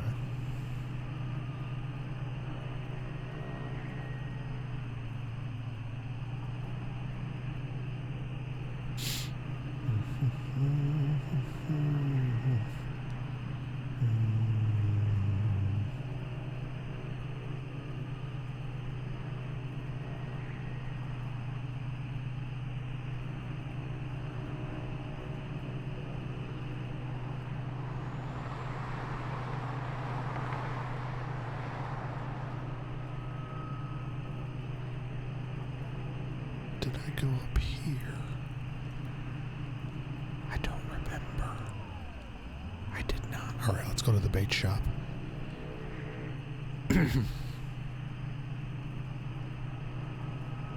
Which I've now misplaced. Are you over here? There you are.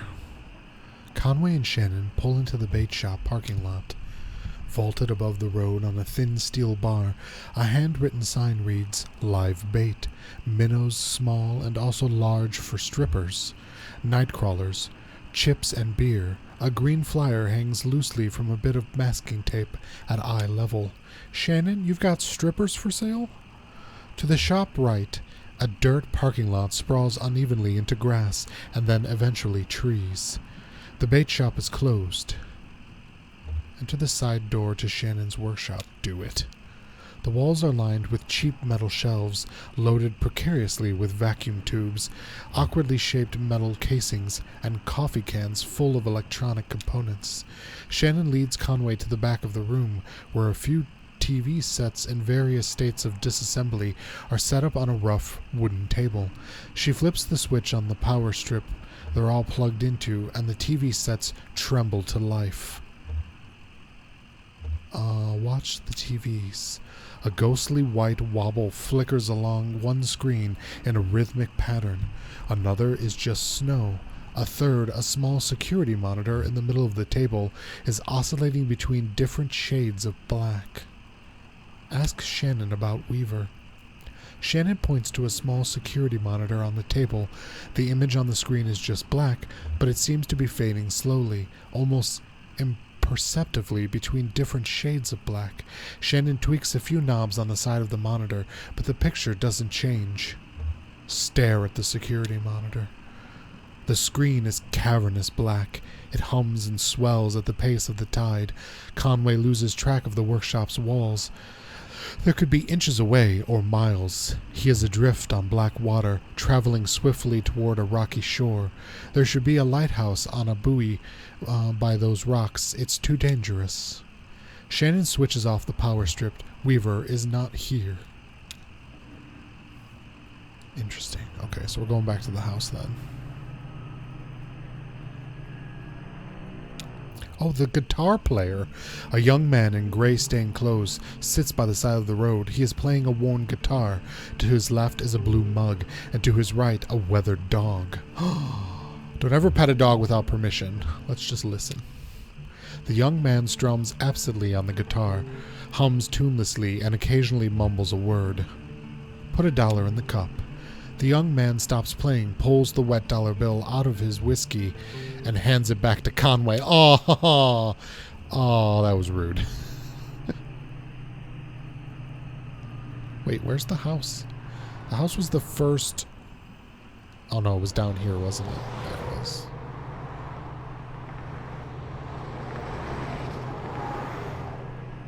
Wait, did we look at the burning tree? Tall... Yes, we did. Okay.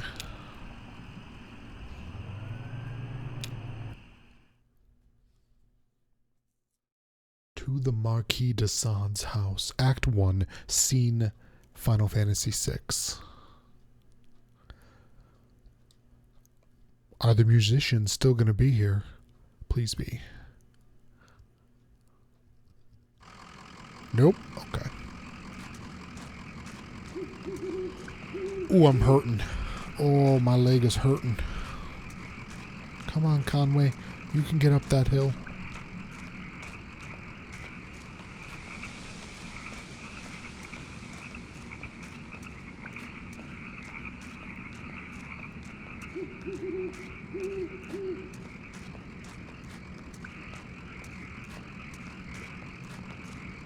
Shannon, can I, like, lean on your shoulder or something? What's happening? I'm stopping. Aw, that's exactly what I was thinking. Thank you, Shannon. Shannon seems pretty badass. I like her.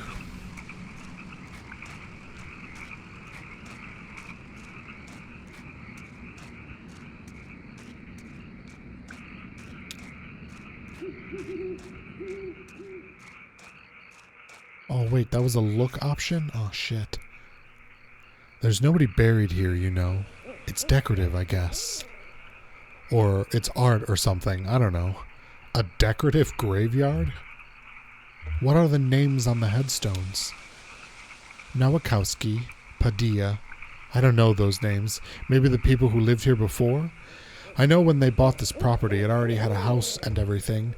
Or maybe they had some other symbolic meaning. Oh, and I look at the headstone Marquez. I used to think that that was for my parents. Now I don't know. Interesting.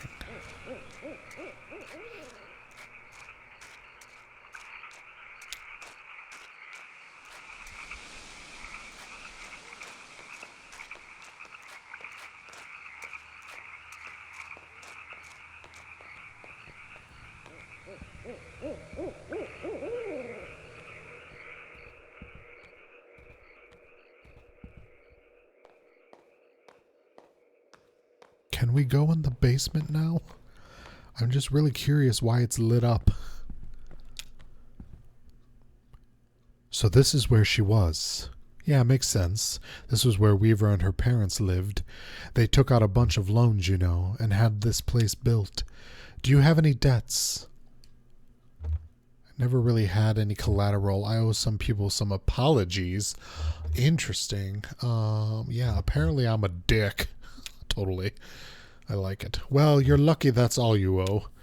My parents were like that until the company's store found a way to get to them. For my dad, it was tokens to run the fans and air purifiers, and for my mom, it was canaries. Two solutions to the same problem, but they sure sounded different. Weaver had debt too, a lot of it, all tuition. How did she pay it off? She said she was a mathematician or something? Yeah, she studied some esoteric stuff about something about using math to translate between Spanish and English. I think eventually Weaver put those math skills to work on all the red numbers in the family checkbook and got a clear sense of just how hopeless their situation was. So she left.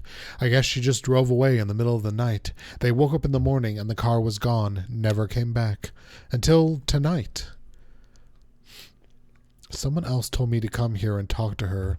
She seemed really focused on that old TV. Were you happy to see her? Yeah, if she just showed up tonight, that guy at the gas station seemed like he knew her a lot. Huh, okay. I guess we two aren't the only ones she's been talking to. Oh, that's not something you see every day. That old TV right there, well, that is a damned antique for you. I had a model like that in the shop once, but I had to sell it off to make rent. Most painful decision I ever made. Say, do you mind if I open it up? Looks like the dials are all corroded and the screen is leaking light a bit. Come on, I bet Lizette could never figure you for letting a specimen like that fall into disarray.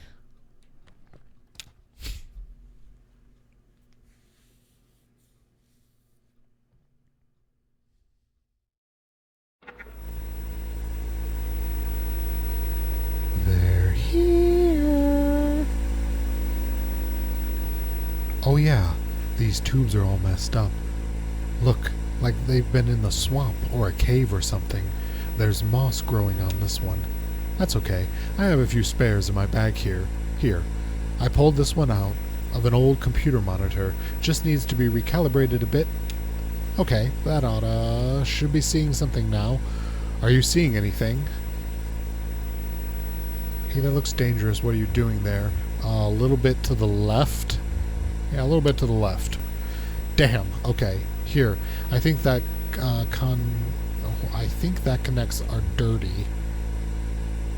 The contacts are dirty. Good Lord, Bani. Learn how to read. Now, don't go telling my customers I clean off old vacuum tubes with spit. They just got to turn into north, south, and... Oh, back to the barn. Oh, the barn is on the TV screen. And now it's gone in real life. What the fuck?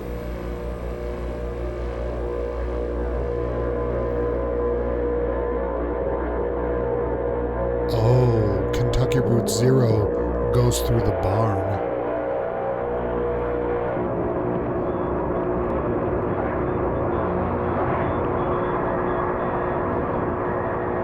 Which is apparently a gateway portal into another dimension of hell.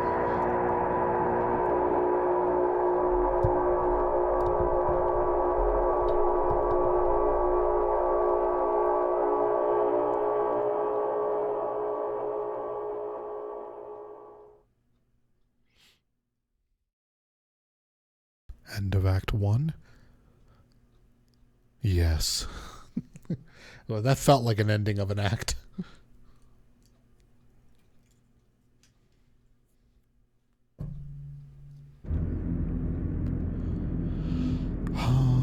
Limits and demonstrations, which is not Act 2. Interesting, okay.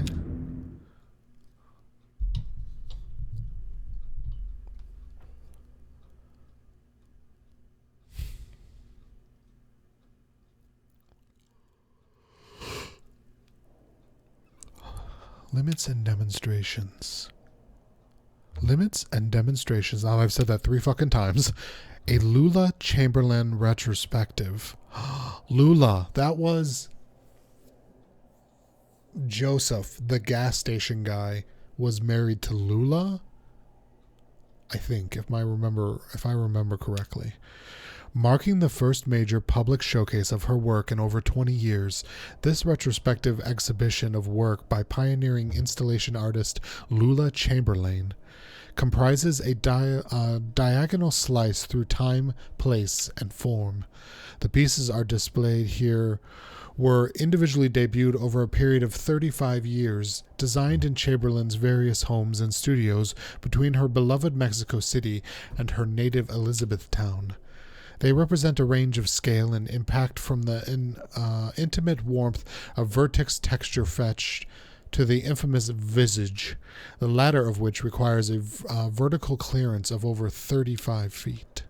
Can't read, just making numbers up, that's fine. Yet these works share a confounding legacy. In each of their debut exhibitions, they were nearly impossible to install. Galleries and museums balked at the scale, power requirements, and highly skilled labor involved in maintaining these works for display. Some of their debuts collapsed under the weight of logistics, only to be successfully executed much later. And so, just as they describe the outer limits of Chamberlain's range as an installation artist, the geographical edges and vertices of her inherent home life and the beginning and end of her distinguished career. The works on display here also trace the extremes of our capabilities and the frontiers of our patience as both viewers and exhibitors. Are we capable of viewing these works as they were meant to be viewed? Do we even want to be? Who are these peeps that I'm suddenly... Wait, is this the three people that were playing the game in the basement?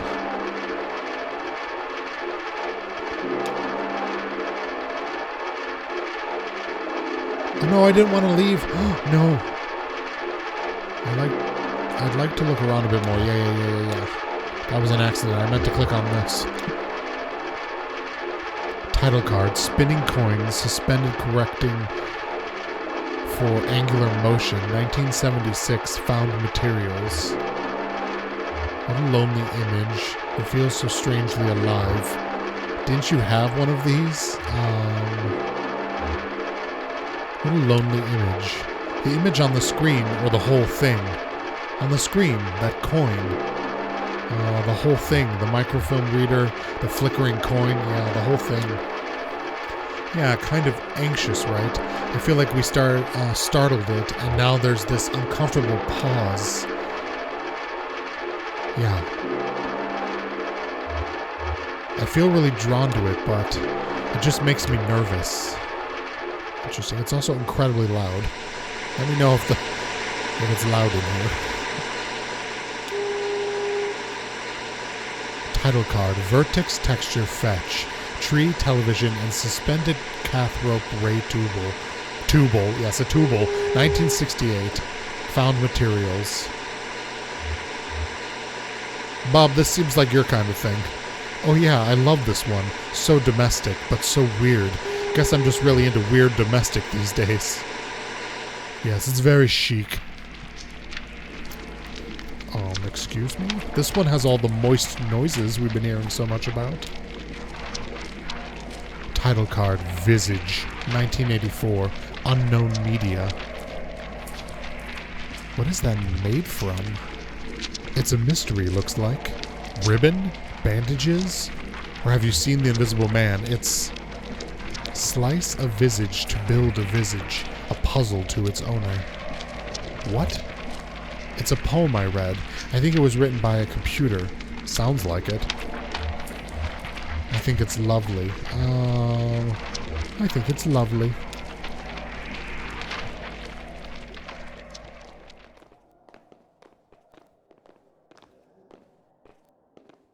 It looks like the face of Comstock. Overdubbed Nam Yun Pike installation in the style of Edward Pecker, 1965, 73, and 80, magnetic tape, handheld tape playback head, speaker system, voice of the artist, computer synthesized speech. Oh, I read about this one. It's interactive. How does it work? It's a bunch of old tape, and you run this tape playback head along it, and just listen to the recordings, I guess. Let's try it out. I think you start in the middle.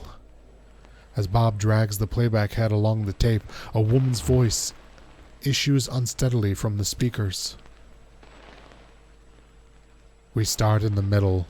Donald and Joseph are in the hallway. I am in an office. The walls are lined with filing cabinets. A few drawers hang open. The door is ajar. A massive computer looms in the corner. There are some punched cards on the floor. A synthetic voice recording, spliced awkwardly into the tape, lists out options in monotone. To examine cards, rotate 30 degrees and advance 70 inches. To leave room, rotate 17 degrees and advance 4 inches. To activate computer, rotate 200 degrees and advance 15 inches. Examine the cards? Bob moves the playback head to another strip of tape. Encoded in the holes punched through these cards is a first draft of the poetic subsystem. I can't read punch cards by sight. Donald can, I think. Anyway, this version was pretty underwhelming.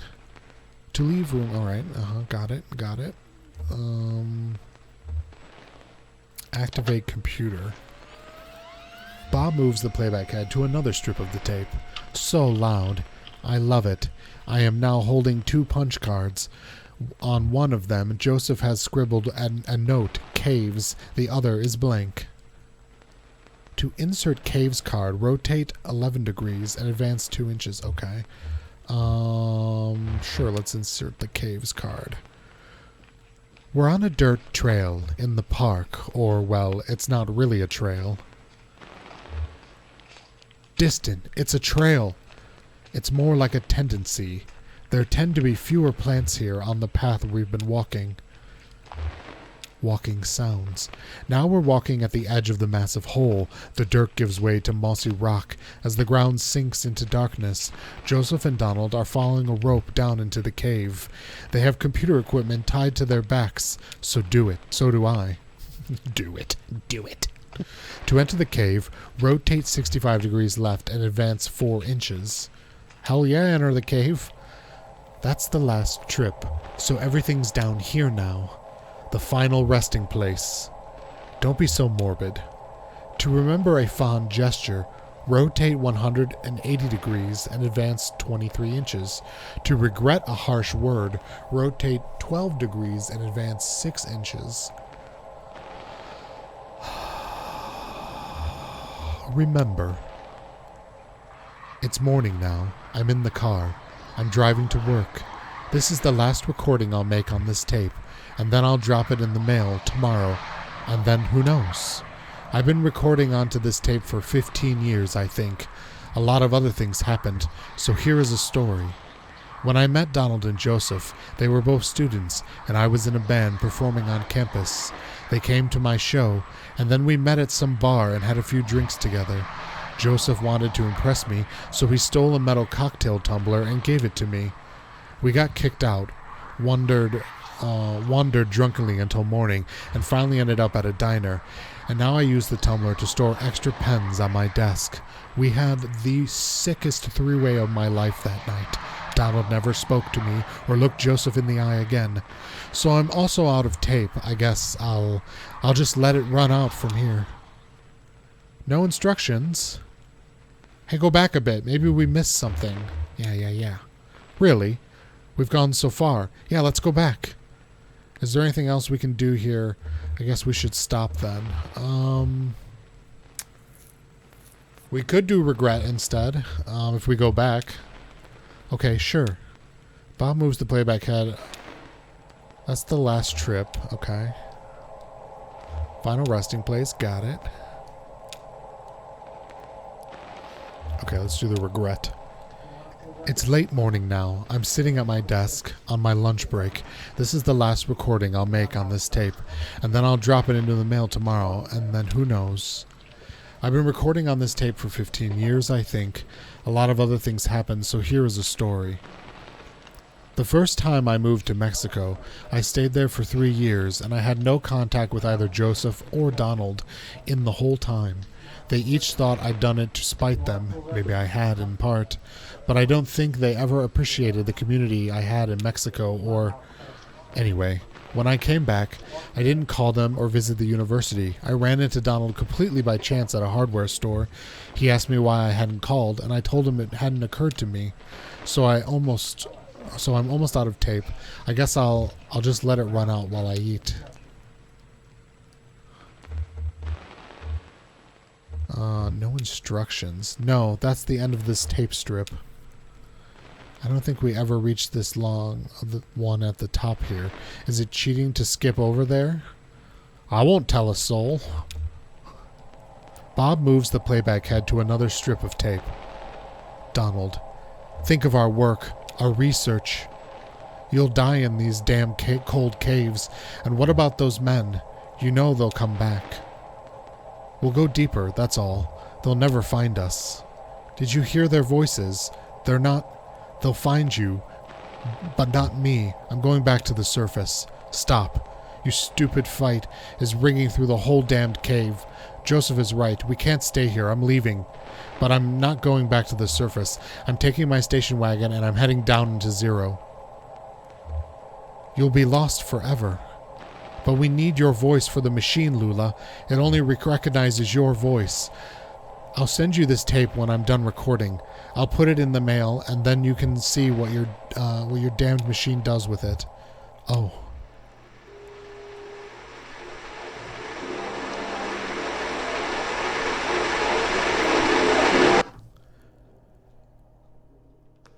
Interesting. Okay, so Joseph, the guy we met at the gas station,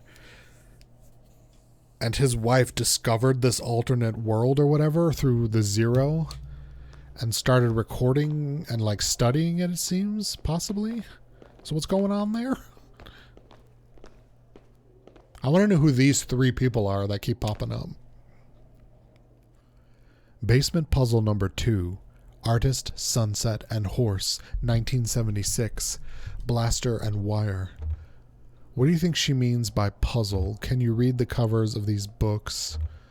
Solomon Sad. What do you think she means by puzzle? Yeah, weird. I guess it's something you can solve? They must be symbols. Artist, sunset, horse. Or is it an anagram? Or like a code? Or it's just a misdirection. Maybe it's not a puzzle, but it's just about a puzzle. Alright, what are the symbols? Artist, sunset, horse. I'm wondering if it's directions for our map.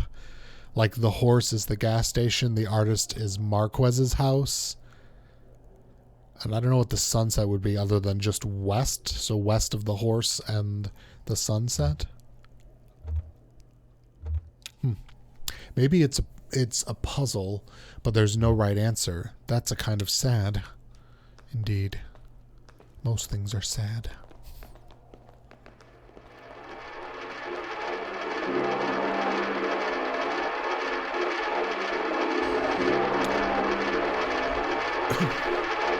Yeah, I guess I'm ready to go. I like to look around a bit more. Yeah, that show is exhausting. Wait, no, I didn't mean to do that. I wanted to actually leave.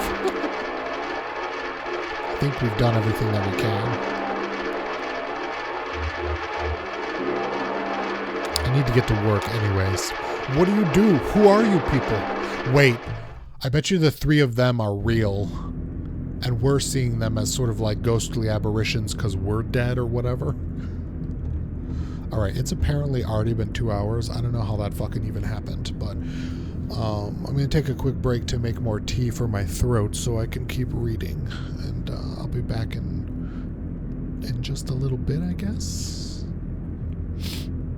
I also need to blow my nose because that's a thing.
Alright.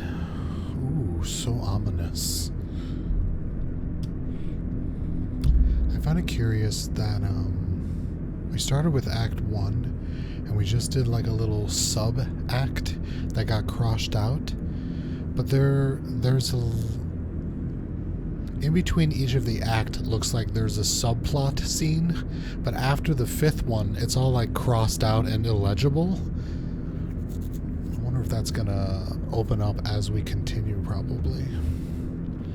Nitro, what did you try and post, you naughty boy? Do you need a permit?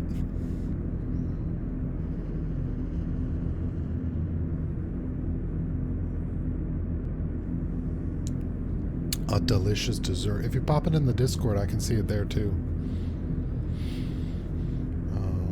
Although not presently. No, don't open Twitch.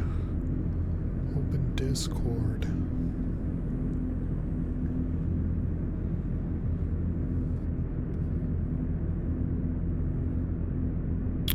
I turned this on and there's just like gold cum being spooged over a ball. Amazing.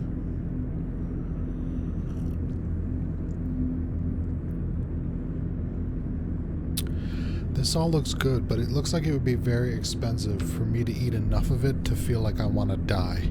And that's the only reason I can think of to have desserts.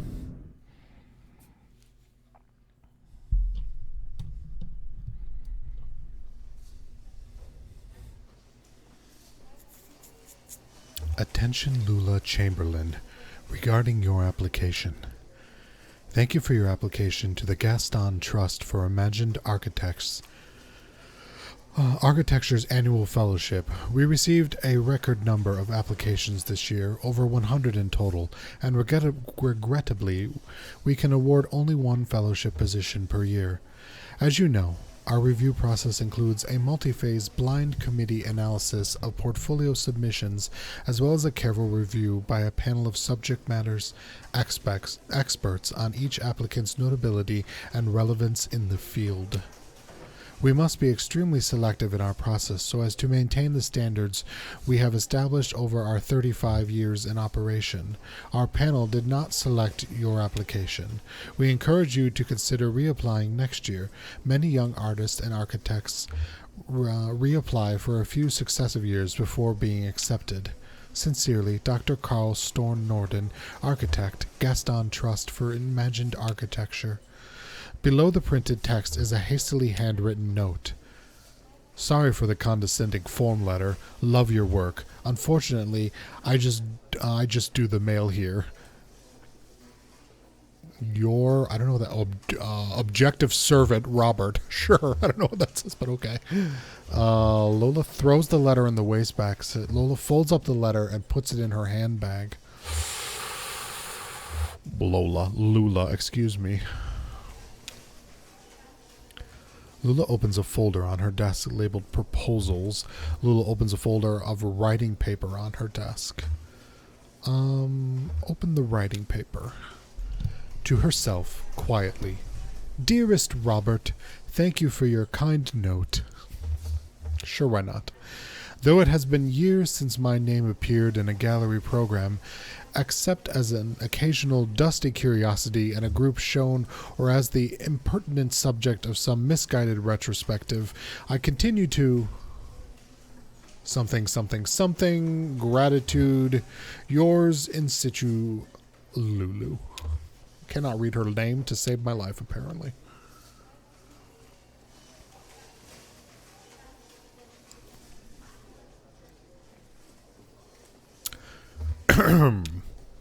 Busy?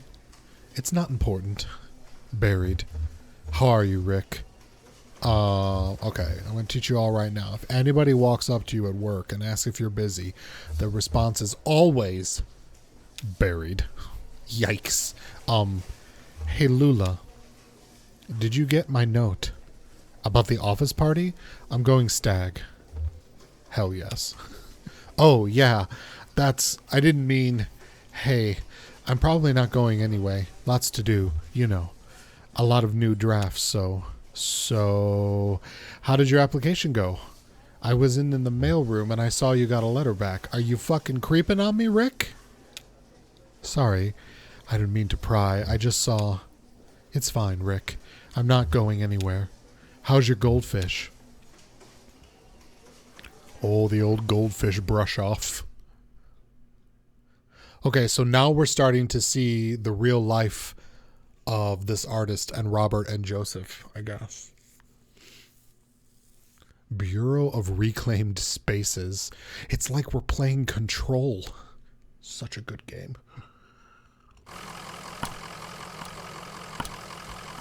Oh, but we're back to Shannon and Conway.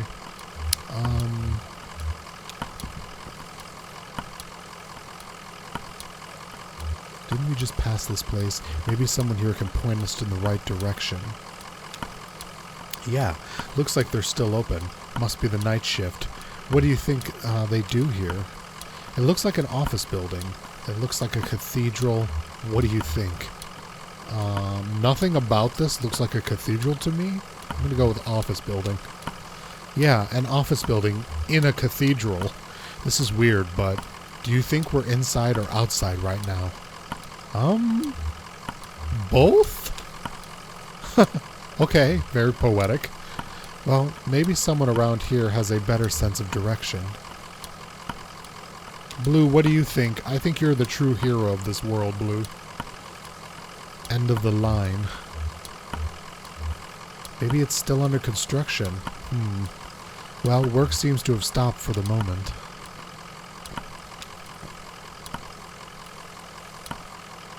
Get a good rest in the truck, Blue. This leg is getting kind of stiff now, Blue. Yeah. Sorry about all this walking. Maybe we could both use the exercise. I'm sure it's hard on your creaky paws, too. Aw, can we get Blue some booties? Poor Blue. Hold on, there's a fishing rod over here. We're gonna need to take part in the fishing game.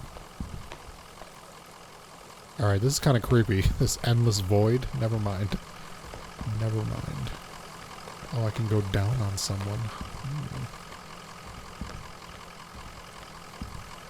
Sure, let's go down these stairs.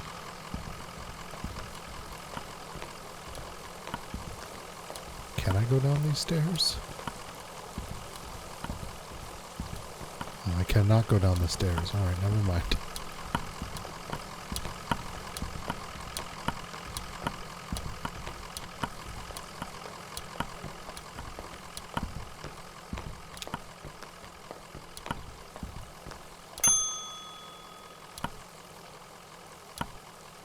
Oh, I'm just now understanding the perspective of this. So we drove through Route 0 in that tunnel and came out here, like, towards the camera.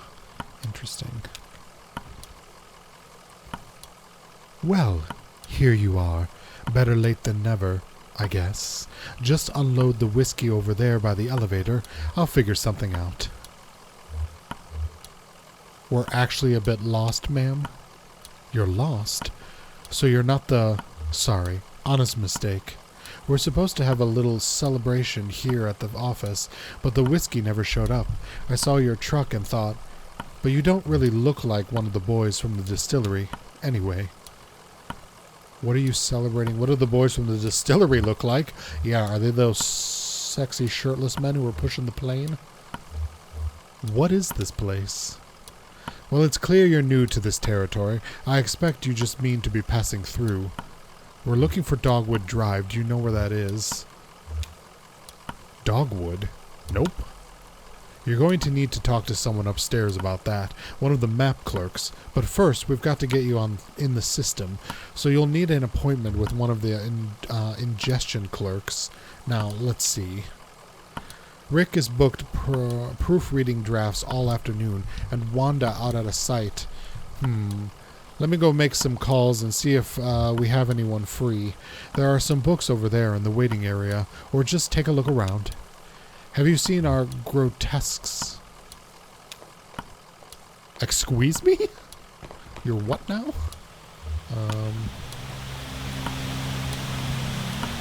The television is playing a cartoon about a bird. The cartoon bird collects pieces from its nest. A scarf, a plastic shopping bag, a bit of young girl's hair. The nest is warm, but precariously fragile.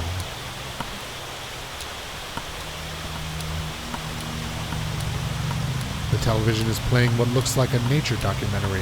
A hermit crab scuttles across the beach. Its shell is an awkward shape. It must have once belonged to a different crab.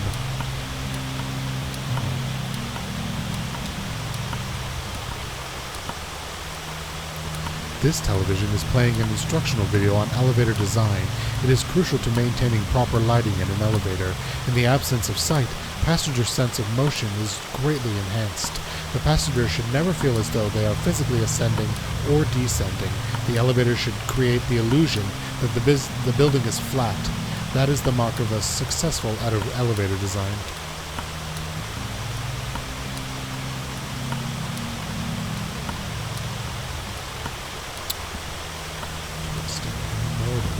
Oh, we can watch the fishing pole one. This television is playing a closed-circuit security feed of a housing project. The feed switches mechanically between locations: a hallway, a disused plot of grass, a stairwell, a mailbox.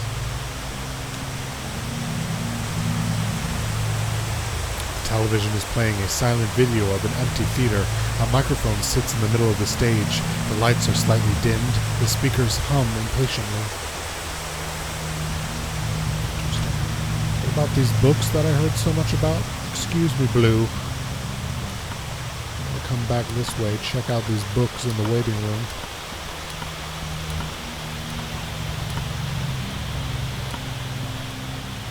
No thank you, Marianne.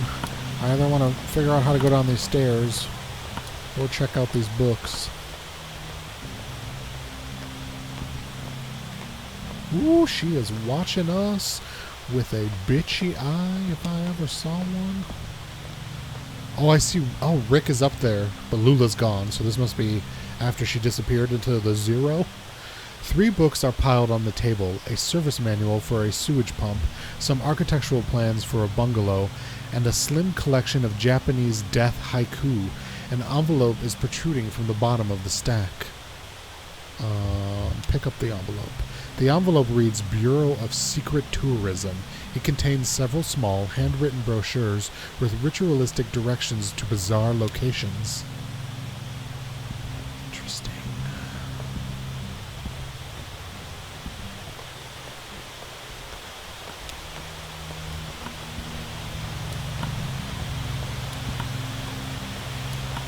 Oh, good. I thought you'd left. People can be so impatient, you never know. Well, I have your meeting with Lula Chamberlain. Oh, she is here. She's a senior clerk and doesn't usually handle the ingestion process. But she's the only one with room on her plate this evening. My schedule says she's on the 5th floor reviewing some diagrams. The elevator is just back to the left there. 5th floor.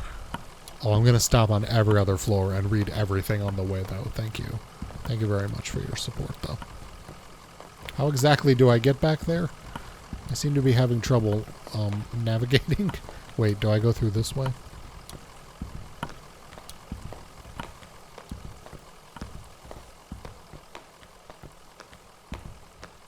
My poor leg.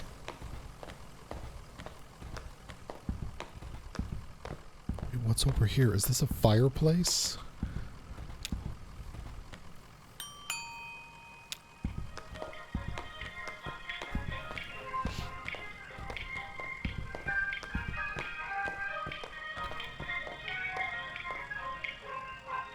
She's on the fifth floor, right? Conway scans a column of elevator buttons. 5th floor, diagrams and drafts. 4th floor, archives and records. 3rd floor, bears. 2nd floor, conference room. 1st floor, clerk's office.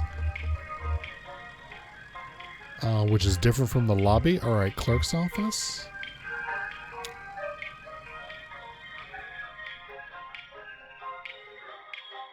Oh, we'll get to the bears. But first, to waste time talking to literally everyone. Hello, are you lost? Very much so, yes. We're looking for Lula Chamberlain? Very much so, yes. Oh, okay. Well, let's get you pointed in the right direction then. It's a pretty straightforward process. First, you'll need to get a case number assigned. Talk to Clerk Mertstein about that. She's just over there at the end of the room. Happy to help. Isn't this Lula right here? Yeah, it keeps us out of trouble. That's exactly what my thought process was.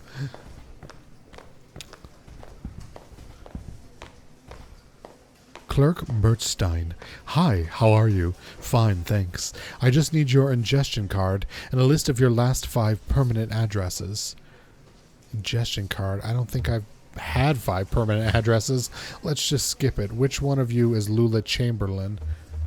Ingestion card? Oh, no ingestion card? Okay, that's okay. Just go talk to Clerk Baum first, and he'll get you set up with this one. Clerk Baum is just over there in the corner. Happy to help. Oh, the bureaucracy. I love it. It's what I do for my job. I love making you assholes jump through hoops. Follow the goddamn system. It exists for a reason. Brom, where are you? Alright, I guess we'll just go up. I want to know about this bear floor.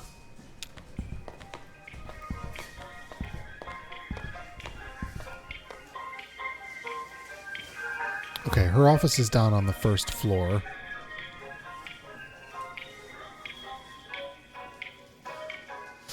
Oh, did we like skip through what we were supposed to do because I broke the system? That's cool, because I'm still going to go to the 3rd floor where the bears are and find out what that's all about.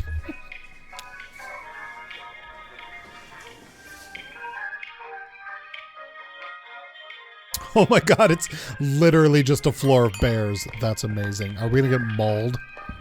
Please maul us.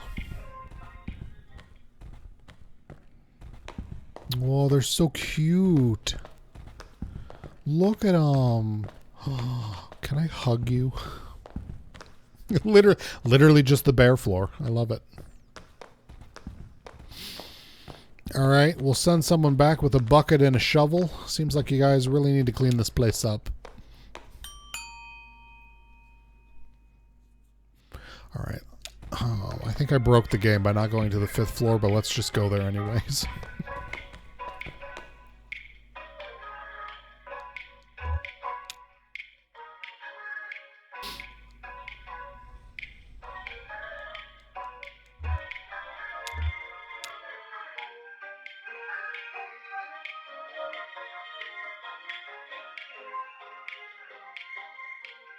So we're definitely indoors. We're in like a cave.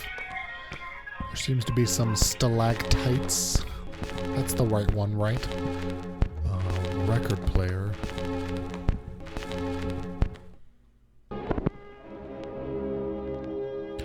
Sir, please don't touch my things. I enjoy the never-ending loop of hell.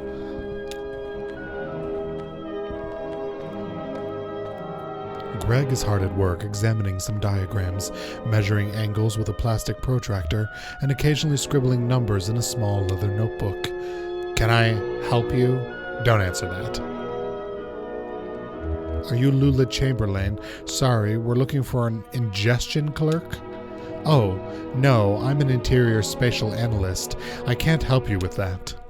I think the ingestion clerks have all gone home for the night. Lula might be able to help you. She's pretty senior. You missed her, actually.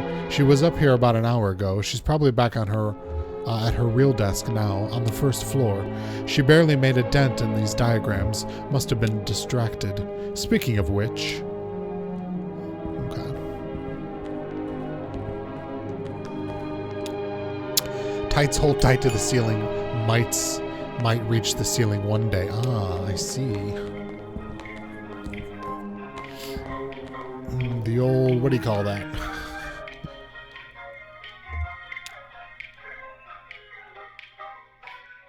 Nomenclature? No, that's not the word I'm looking for. All right, first floor. First floor. Let's talk to Lula. It's got a name, like when you use like a poem or a catchphrase to remember factual terms. I can't remember what the term is.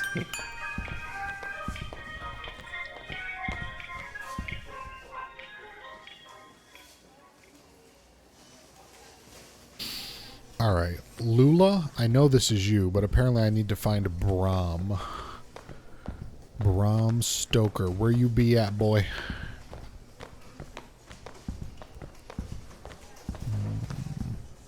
Oh, I can walk behind this? Did not know that was a thing.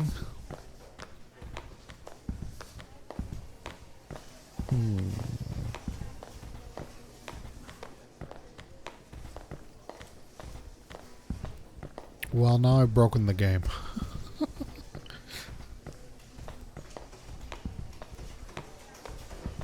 Oh, here we go. Howdy. Here for an ingestion card, no problem. He rummages through some papers on his desk.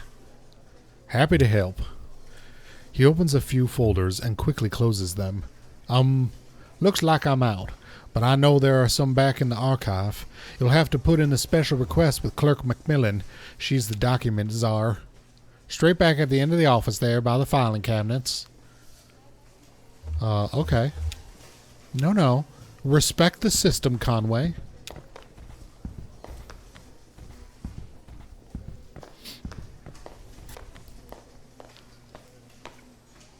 Document request. One ingestion card, please. Happy to help. Please, just put your requisition form in the inbox, and I'll get to it as soon as possible. Requisition form? Yes. You don't have one? Shouldn't be a problem. They're quite easy to fill out. Just ask Clerk Merchant, and she'll get you sorted. All right. Hi, I need a requisition form.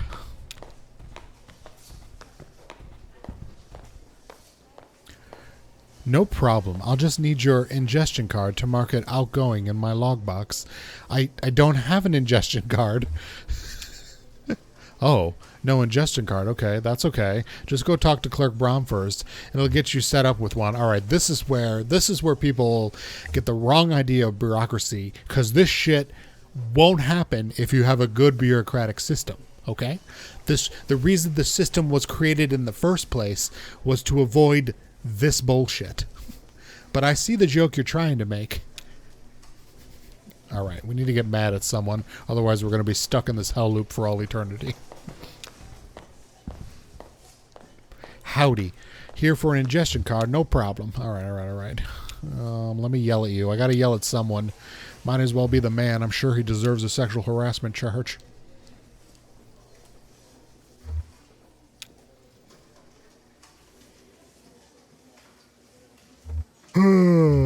This is just a runaround. Where's Lulu Chamberlain? Oh, no, that's her right there, in the cardigan. Oh, we didn't even have to yell at all. We just had to ask. All right. Having fun in the paperclip labyrinth? Well, you made it eventually. You look exhausted. I'd offer you my seat, but my ankles are turning on me. I'm fine. Arthritis. The receptionist said you could point us in the right direction. This concrete bunker of an office is just a waypoint for you, I'm sure. Where is it that you're trying to go? We're looking for 5 Dogwood Drive. Dogwood Drive. That's funny. Don't you know I used to live on a Dogwood Drive? That was years ago. A grimy old house, basement full of insects, attic full of birds. I had a few roommates. We all worked at the university. I had a dog. I drank whiskey and beer and made sculptures. Oh my fucking god. This is why I don't talk to people. Just ever. Just fucking ever.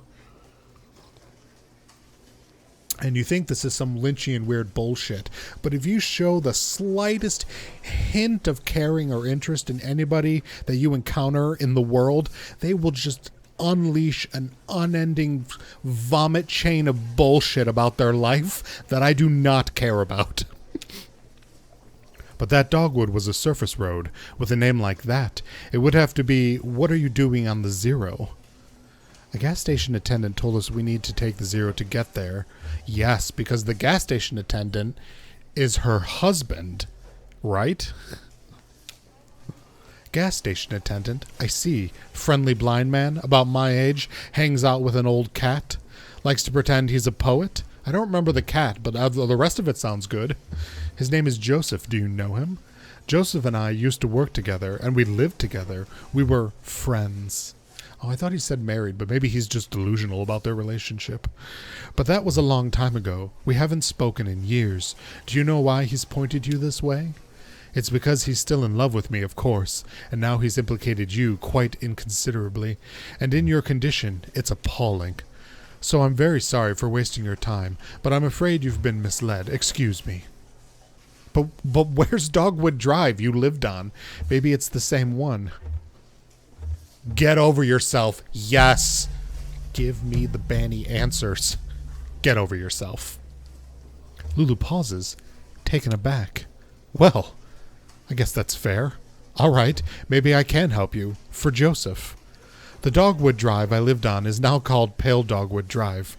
They're renamed all the streets you see. Too many streets with the same names. It was never a problem before, but now we have these databases and it's all too confusing for the computer.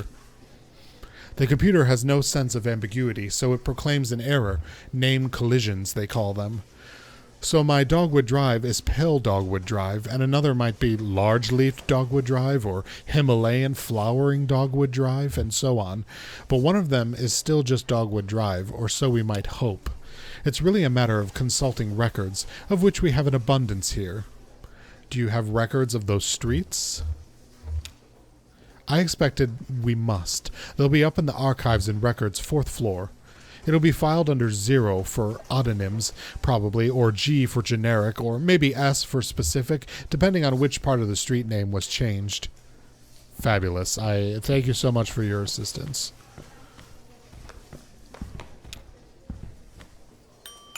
What's on the bear floor? When do we get to Huggums the Bears? Wait, okay, as amazing as the floor of bears was, what if when we got there, it was just like a fucking nightclub of thick, burly men in leather outfits? That would have been even better. Like, honestly. Alright, let's go to the 4th floor.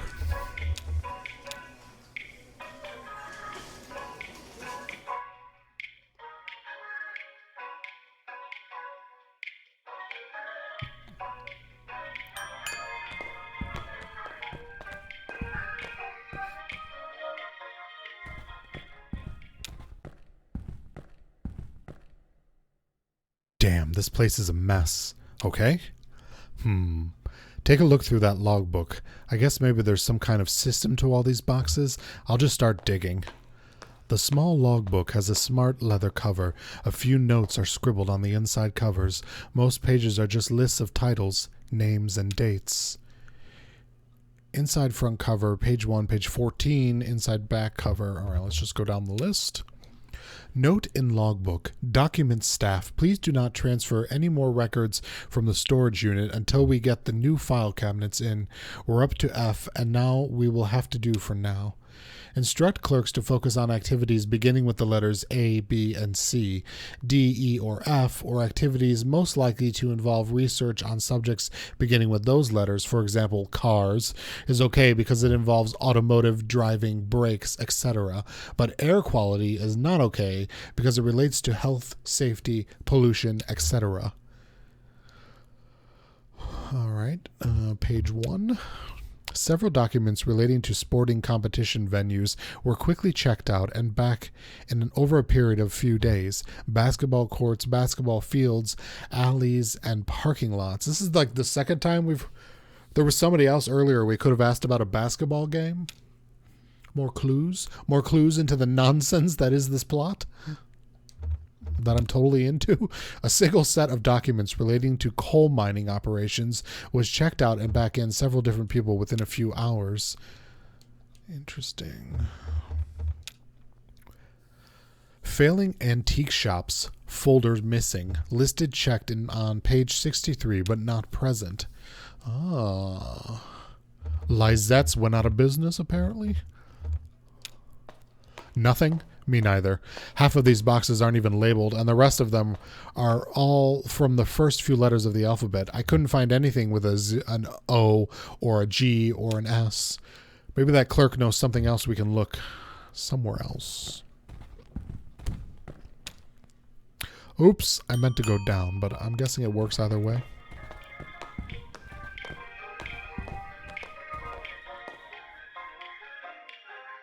Okay, her office is down on the first floor.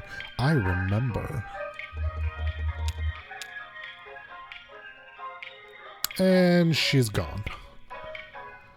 And she's gone. Nope, she's still there. All right, never mind.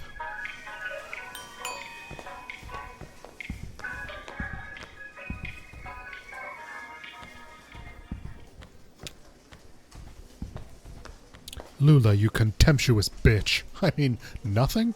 That's unfortunate. Well, there must still be in transit. You see, we've only moved into this new venue somewhat recently, and it's all a bit in progress. This was the cathedral not so long ago. Can you believe it? And then the Bureau reclaimed it. The old congregation has been directed to one of our storage facilities for their activity.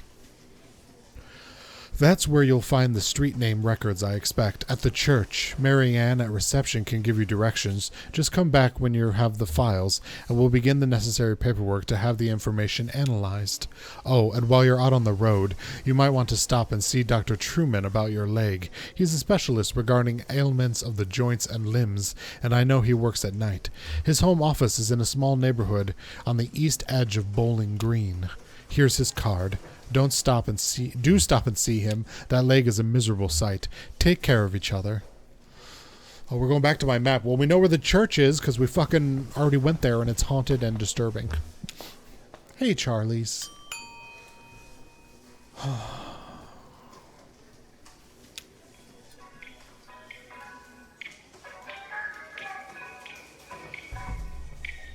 Did I not get in the elevator for a reason? Oh, I had to actually get in. Excuse me.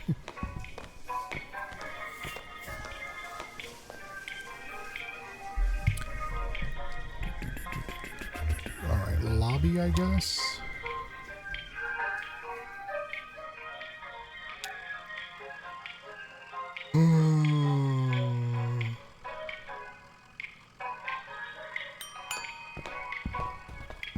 Oh, that sounds like an amazing use of your time, Charlize. I hope you're having fun, because that's all that matters.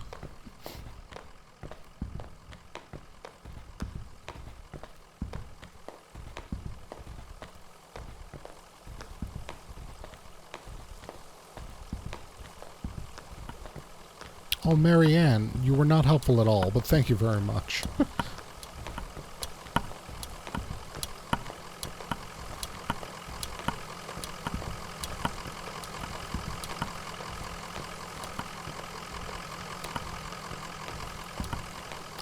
Can I not get back in the car? How am I supposed to go to all these places I just got addresses for? Can I talk to Blue? Blue, are you ready to leave? Maybe I need to talk to her again.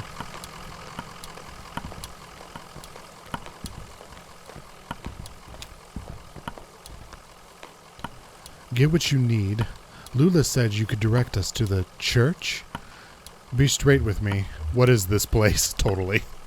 Spell it out, woman. Just another office lady. Just another job. Lula said you could direct us to the church. Oh, sure. The old storage lot. Just get back on the 0 and drive until you hit the crystal. Then turn around. It'll make sense once you get on the road. You can handle it. Okay. Now I know where the church is, because you see in the last chapter, we took the time to explore every square inch of the map.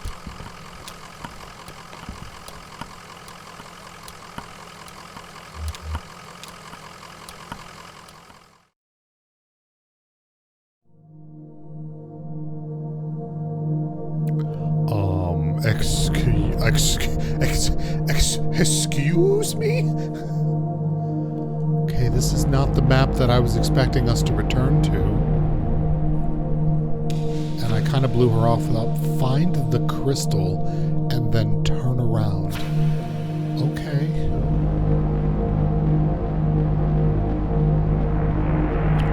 The Jaws.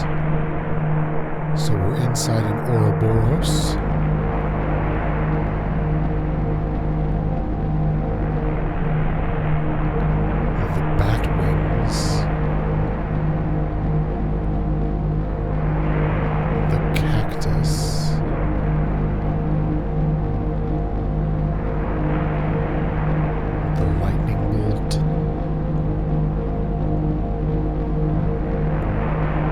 A sandwich.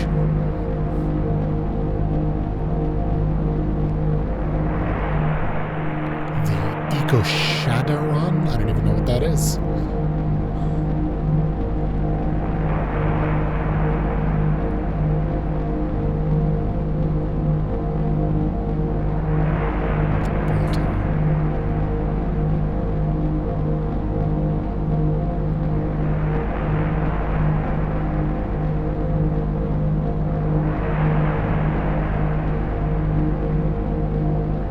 Icosahedron. Okay, it's a shape. Wait, no, I wasn't paying attention. Okay, the crystal. Find the crystal and then go back. Self-storage. Okay.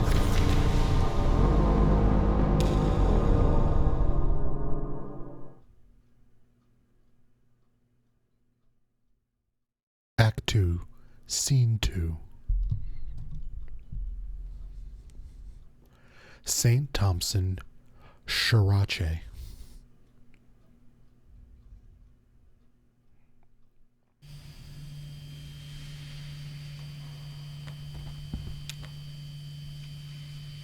Is this it? Over there. I don't see any congregation. Maybe it's after hours. Let's see what the janitor knows, I guess. Dude, what's up? What the fuck is up with this place? Somebody tell me. Oh, here for the night mass. What kind of mass is it? Tonight, it's a homily on work and need. Huh, I haven't heard this one before. Are you the preacher? Oh, I'm the janitor. I guess this must look pretty strange, a church without a congregation. When they first moved in here, man, this place was packed. They had a mass every night, 2 on Sunday. But it got a bit awkward to fit everyone in, and the numbers quickly dwindled. Once folks started to see it was a thing that was falling apart, they lost their center of gravity and just started wobbling. Then the preacher stopped coming too, but he left his old tapes, same with the organist. And I found some old acetates in the Bureau archives, photos of people in churches, so I keep it running. You do what you have to, right? We've all got a job. Right, now we have to find some Bureau documents. We've all got a job, man. Work is play for mortal stakes. That's the title of this evening's homily, in fact. So I guess if you folks aren't here for the Mass, you must be looking for the old bureau records. I moved them down to Unit C315 to make room for the Mass. It's down at the other end of the building, same floor. I need to get the night Mass started, but you can borrow my keys. I'll go. You wait here. Rest your leg. You're looking kind of pale. Nice lady. Well, I'd better get this running. Brandon presses play on the old tape machine. Alright, hold on.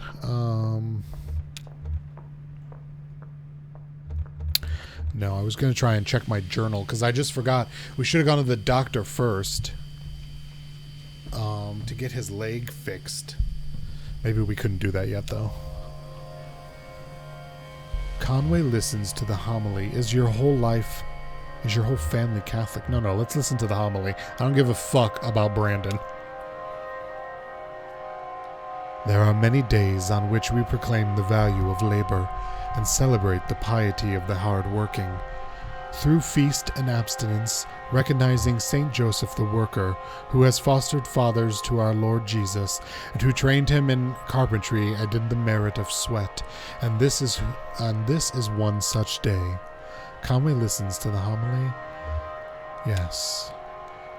On this day, we celebrate with the feast of Saint Joseph, the worker, and on this day, other workers are also celebrating, workers who do not attend Mass, or even one like it, even workers who do not attend a church at all, but who toil with clarity, with dedication, with perspicacity?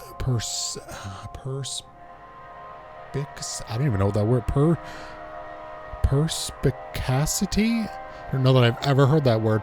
Who do as we do here in our church, inasmuch as they reflect the activity of God. As we do, they cultivate the earth, and at sundown they call the fruit of their labor very good. Yes, keep listening to the homily. It's taking me back to my childhood. Beyond the church, this day is celebrated in remembrance of a violent protest in Chicago, and to honor the 4 martyrs who were unjustly persecuted in this wake, having not only pursued their vocation in their daily labor, but also having pursued their avocation in the form of protests, activism, community building, radicalization, scholarship, and finally martyrdom. There and our advocating begin, as it should be for us all, as members of the church or otherwise, to secure for our fellow workers the right to labor with dignity. Keep going. We know this is going to get spicy at some point. So just as there is no dignity without sacrifice, there is no vocation without avocation. Just as the left eye perceives that which is to the left, and the right eye perceives that which is to the right, and these images are summed, differentiated, and incorporated, and we find it in our mind's eye, an after image of divine light, only where love and need are one, and the work is play for mortal stakes, is the deed ever really done for heaven and the future's sake. Okay, that's it. Next, there are some rituals that you and I aren't allowed to practice in, I don't think, and I don't remember them anyways. Hi, got it. You got what? What did we come here for? I just got brainwashed by a sermon. It's my childhood all over again. What? I found what we came here to get. The file on street name changes. You don't look good.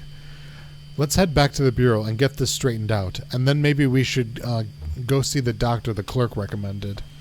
Yeah, can we go to the clerk first?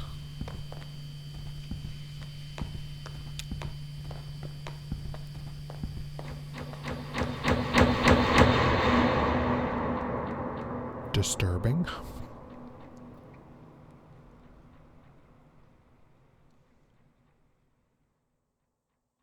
Jesus, are you all right? What the hell? Wait, are we back in the mine? My leg is stuck. Shit, okay. I'm going to pull you out. We have to get you out of here. There you go. Okay, are you hurt? Can you put any weight on the leg? It's fine. Just try to stand up carefully. I'm right here. Damn it, don't worry. I've got you. That leg is in bad shape. Here, let's get you onto the tram. There you go. Now, let's see if this thing has any power. Hey, old man, look at me. Can you hear me? Brandon, what happened? I don't know. He collapsed. I think he blacked out. He was mumbling about the old mine for a minute. The old mine where we met. Can we listen to another one of the sermons? Don't let me keep you. You have your work to do. I think I need to see the doctor. Yeah, I guess? I think I need to see the doctor. Yes, do. She hands Brandon the doctor's card.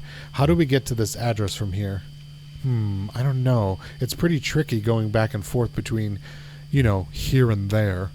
The Bureau's the only way I know. Some of those folks do it all the time. Commuters. Just go back the way that you came, find the crystal, and then turn around. Okay.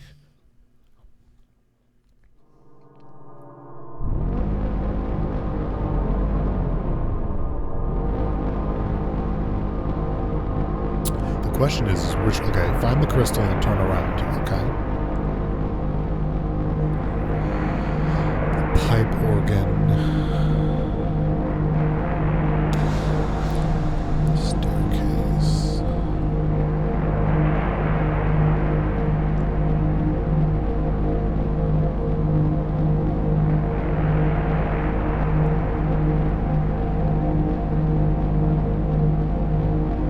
I feel like we're inside a really lumpy snake, and I'm into it.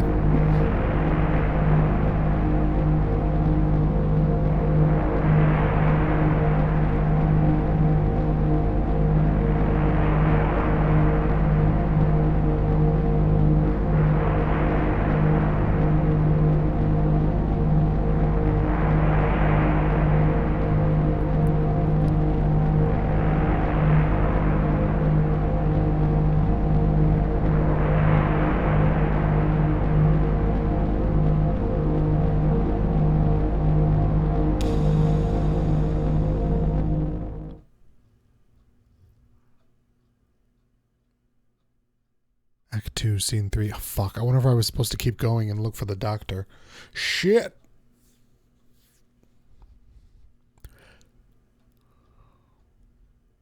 I'm gonna die because I didn't go to the doctor. I guess we'll get back in the truck. Alright, let's talk to the receptionist first.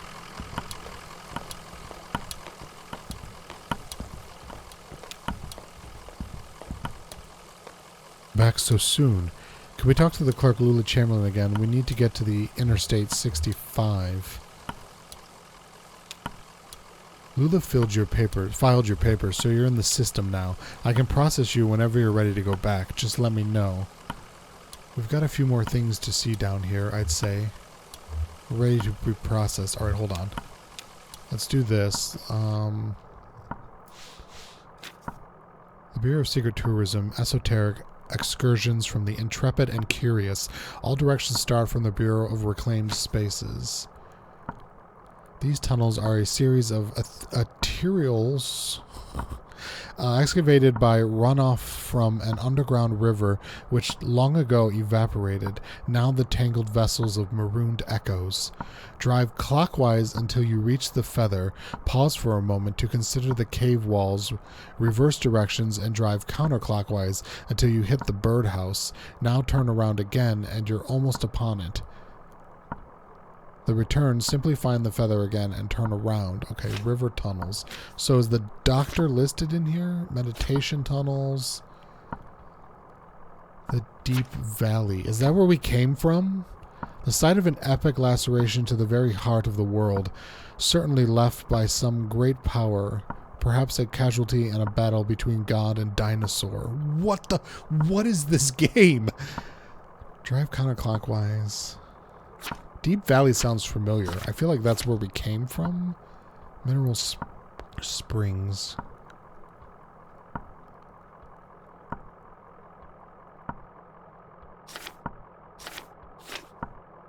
I just want to find the doctor. I just want to find the doctor. She gave us a business card, but I don't seem to have that in my inventory.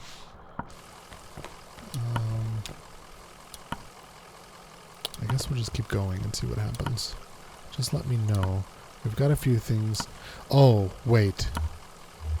This feels like I'm going to progress in some manner. Maybe we should try and find those other places before I lock myself out.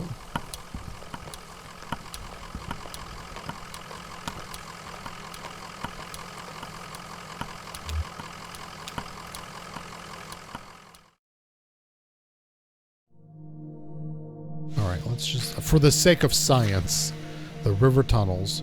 Drive clockwise until the feather, pause for a moment to consider the cave walls, reverse directions and drive counterclockwise until you hit the birdhouse, then turn around again. Okay, so feather, birdhouse, and then turn around. Clockwise it said. Wait, did it say clockwise or counterclockwise? Okay. Feather, birdhouse, turn around.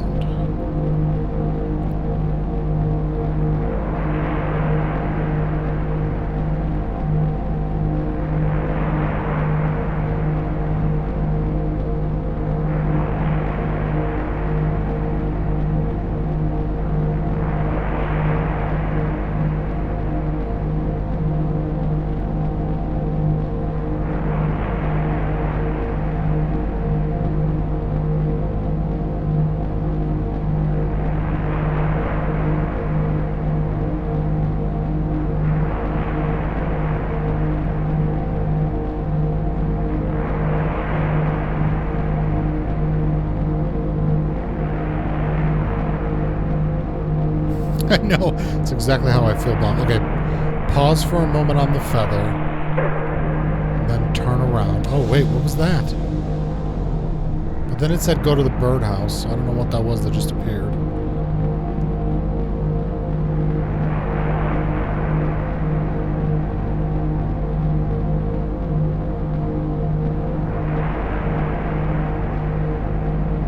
So we're looking for the birdhouse. Yeah. It's like an amalgamation of David Lynch and Terry Gillingham.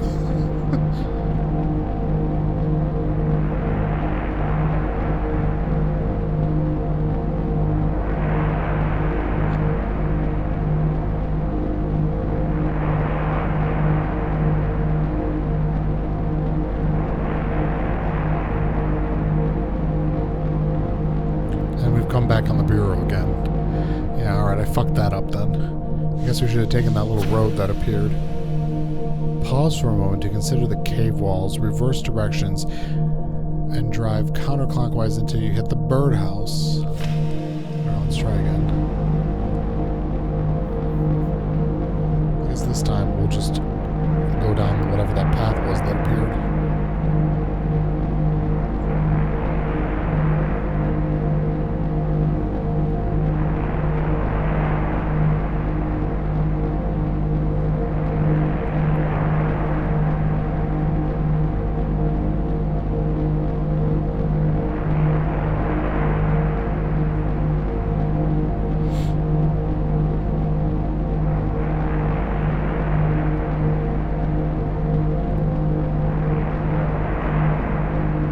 George Jetson and his sprockets.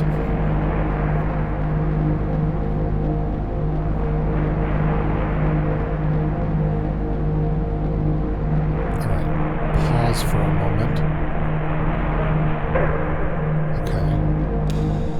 Let's just do this, I guess.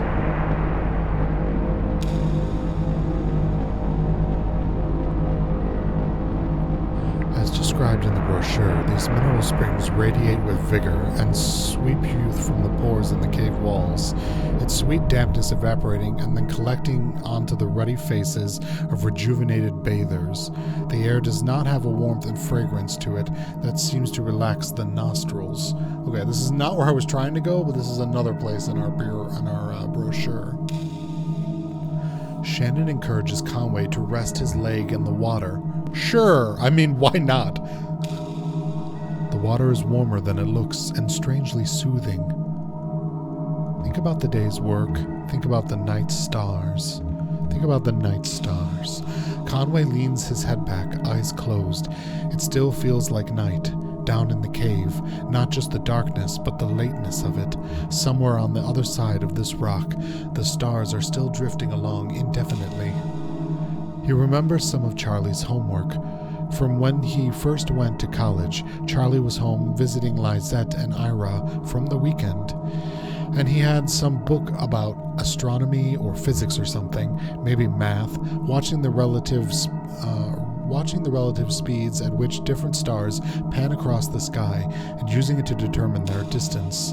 Leaving the spring, Conway finds a few small aquatic insects nestled in his pant leg. He leaves them behind. Interesting. Okay, so which one was that? That was the mineral springs. Did I get any sort of healing from that? Maybe we should go to the meditation tunnels next. It is recommended as a site for meditation, an introspective labyrinth through which to walk one's concerns slowly, like a breathing exercise. Drive clockwise to the scarecrow, then turn around and head counterclockwise until you reach the pendulum. Reverse directions once more and keep driving clockwise, and you can't miss it. To return, find the scarecrow again. Wait, how do I return from where I am? To return to the bureau, find the feather, and again turn around.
Hitchhiking.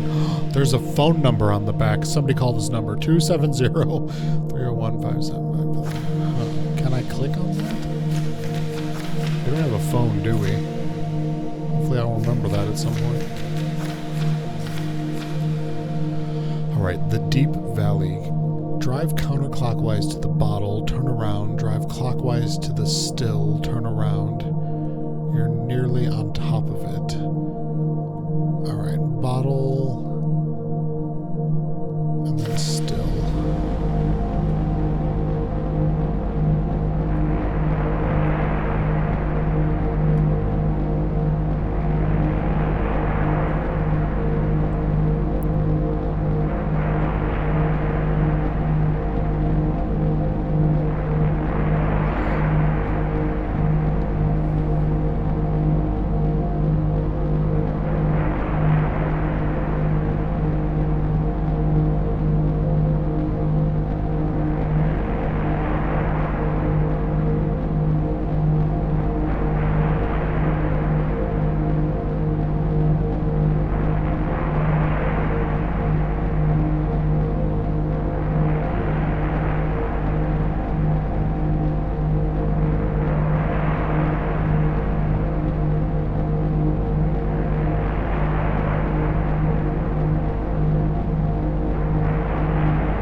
I did not see a bottle anywhere. I'm going clockwise, right?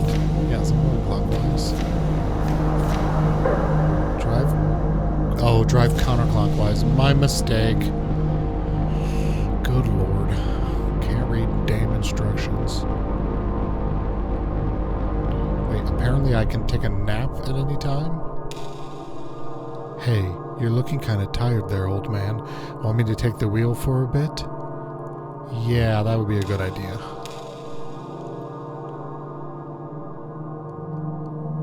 Oh yeah, the sounds are wonderful, Maloof. quite enjoying them. Alright, counterclockwise to the bottle, and then turn around to the still.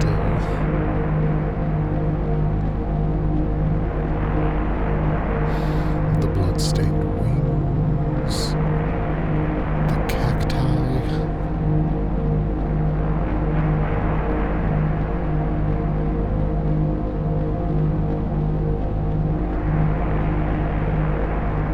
The sandwich, which appears to be just a Lego between two slices of bread.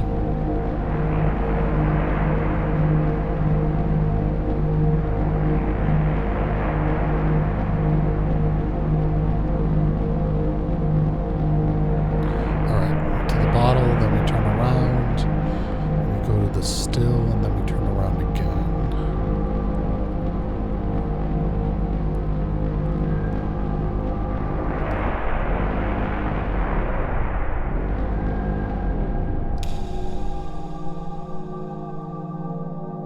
What the brochure calls an epic laceration to the very heart of the world, certainly left by some great power, perhaps a casualty in battle between god and dinosaur, is more of a rocky valley separating the road from a sheer cliff face. It's difficult to see how deep it runs as the rock slopes into shadow, but the few dozen lanterns strung across at the intervals suggest its scale, larger than a basketball court, but smaller than a financial district. They keep bringing back up basketball. Yes, no, definitely like harmonic chanting goodness. Om Shanti. Shanti, Shanti, Om. Shanti, Shanti, Shanti, Om. To return, find the bottle again, turn around and head back. Okay.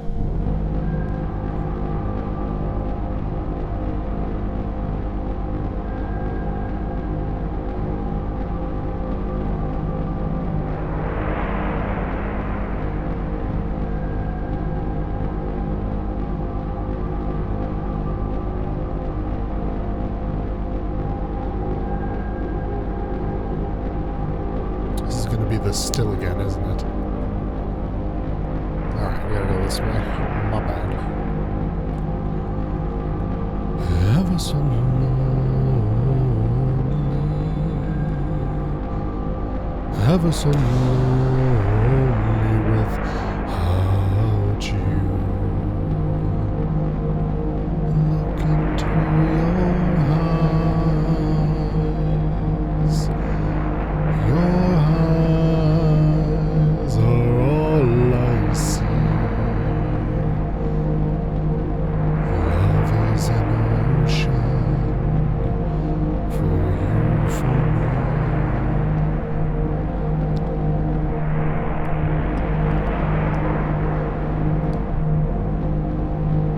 Alright, stop at the feather, reflect on the wall. That's what this one says, and I don't understand.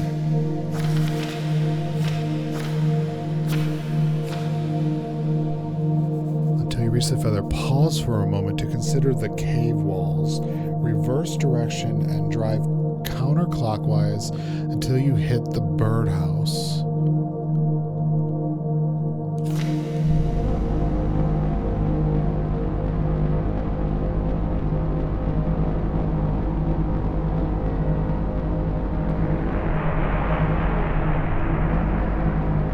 There we go. There we go. The tunnels are described as a series of arterial excavated by runoff from an underground river which long ago evaporated. They're surprisingly large. A distant, scratching sound catches Ganwei's attention from a tunnel leading downwards. Another tunnel runs into darkness to the left. Go down. Go to the scratching noises. It can only be good things. The tunnel narrows a bit. The air is warmer here. Keep going down. Shannon has a sense that something is hiding just out of sight. Go on. 3 gray-furred cats sit on the piece of driftwood, tails coiled. They regard the intruders for a moment and return to their indifferent leisure. I could sense that the cats were downward, and I brought us there. You're welcome, Shannon. Can I go back into this place? No, that was it. My only chance was to find the kitties, and I made it happen. Okay, how do we leave this place? To return, simply find the feather again and turn around. Okay. Wait, I think the feather's this way.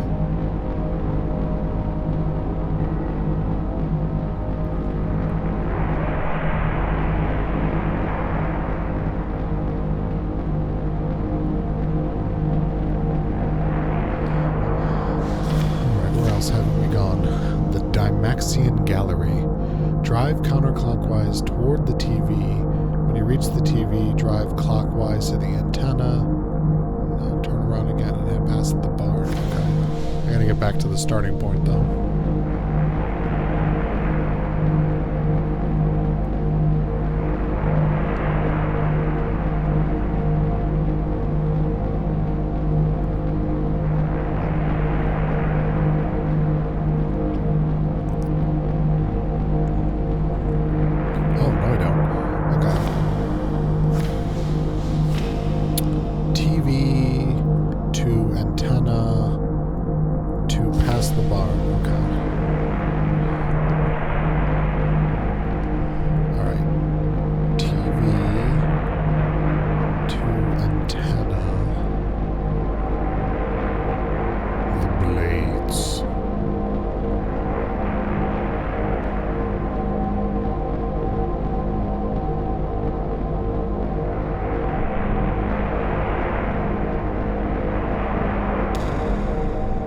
Killing it now.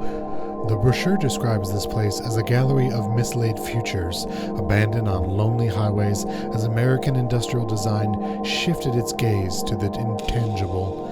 It is a large warehouse full of oddly shaped vehicles, blimp-like rusted vessels, mostly painted in a dull green that has now faded toward brown.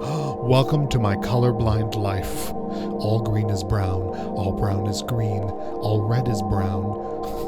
Now, no path has been carved to navigate between them, and many have been damaged enough to leave menacing bits of metal running jaggedly through their small open spaces. It's all a visitor can do to stand at the edge of the building, neck craned, trying to get a glimpse of something. Well, that was pointless. Alright, so... meditation tunnels. Wait, how do I leave this place first? Return to the bureau to find the TV again. Okay. And again, turn around. Sure, let's go this way.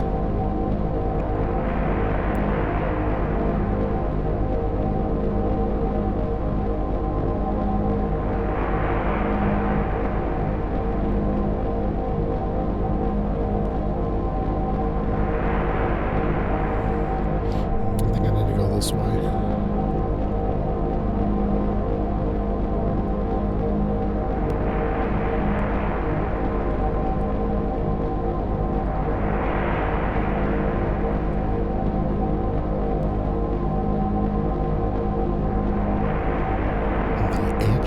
Is that what those are called? I never knew that. I mean, it makes sense. Alright, turn around to the TV.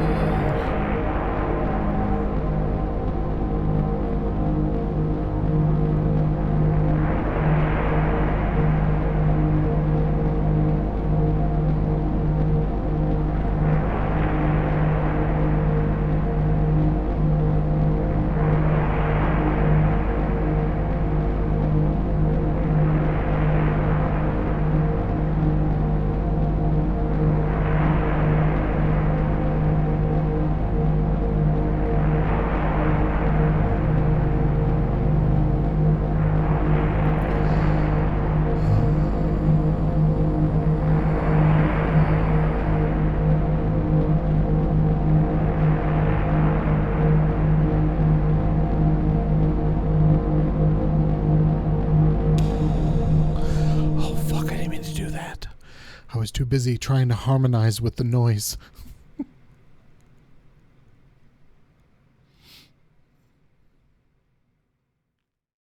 You know what? That's fine. I'm good. I'm good to go. We're good.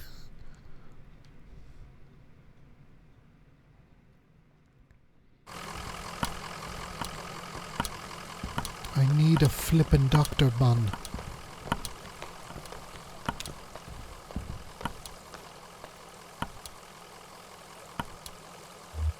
We're ready to be processed. She hands the receptionist Lula's card. Can you tell us how to get to this address? We're looking for Dr. Truman. Fuck yes. Of course, this is in the neighborhood just outside of Bowling Green. Get on 65 going southwest. Take a right just past the observatory, just before the river. If you continue north, you'll be there shortly. Happy to help. Yeah, but how do I return to reality where the actual road is? Is it just going to do that for me? Oh my god, it's just going to do that for me. Amazing, and I was not paying attention to anything she just said. Dr. Truman's. Get on 65, going southwest. Take the right just past the observatory. There was no observatory. And I've driven all over this damn map, thank you very much. Observatory.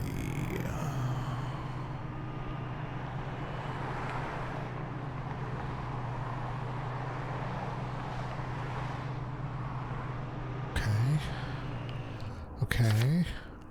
Just before the river, if you continue north, you'll be there shortly. Just before the river, if you continue north. Ah, okay. The neighborhood at the address on Lula's card has been demolished. In its place is a large museum, still partially under construction. Wait. Didn't this say it was the doctor's office when I clicked on it the first time? Shit is happening now.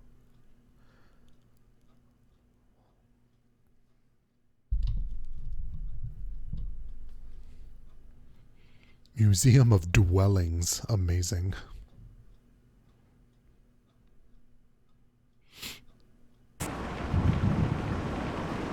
Oh god, thunderstorms.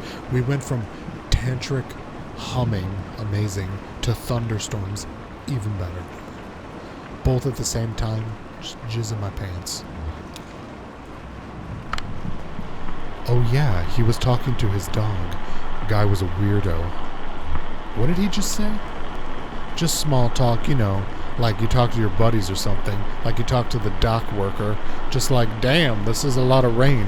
I haven't seen rain like this since that storm a couple years back. That took out Lizette's herb garden. I just feel bad for that old dog, getting dragged all over by a couple of drunks. Old dog like that should be sleeping on a porch somewhere, but that's loyalty for you. Well, they didn't stay long anyways. Whoa, someone is judging me and my dog talking? I heard the man and the lady talking when they first came in, but they didn't see me. What were they talking about? The man said his leg was hurting him. They were looking for Dr. Truman, but he was already gone. But they didn't know, so they kept looking around. Interesting. I just assured they were from the power company. You know, how they're always coming by unannounced and messing with this or that. I just shut myself up in my room to wait it out. No sense getting involved. Alright. Just because I've talked about the basketball game a million times like that's some great revelation, we keep bringing up the power company like every conversation. Clearly that's got something going on there too. Museum staff, how did they get in? They definitely weren't from the power company. You're trying to read. I can make the font bigger. Do you want me to make the font bigger? I'm into it too much again. I think there's an option to make the font bigger.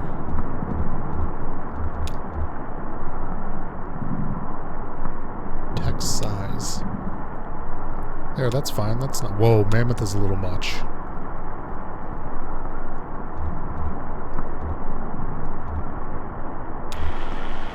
There, maybe you guys can read it better. I just assumed they were from the power company. You know, how they're always coming by unannounced and messing with this or that. I just shut myself up in my room to wait it out. No sense getting involved. There's your granny glasses. Alright, well, I'm going to put it back then, because it is a little big from the sake of being able to see what's going on behind it. Wait, no, not speed. Human. Alright. I hate admitting that I'm human, but I am. How did they get in? Must have been one of those kids who left the front door unlocked. Something got to be done. They run around like animals. You know, the Flora left a can of soda on top of my shelter door, and I almost killed myself, slipping on the sticky mess the next morning. Something got to be done. Those fucking kids, let's murder them. Oh, I have an umbrella? Hell yes. Give me all the bad luck.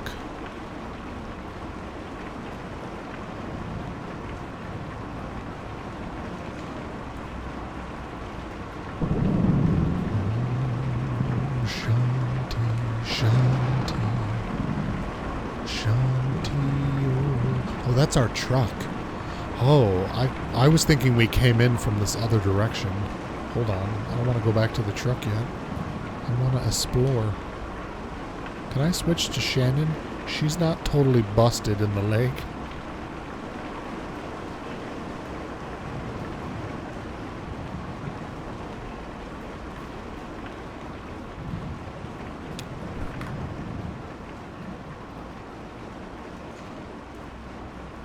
Okay.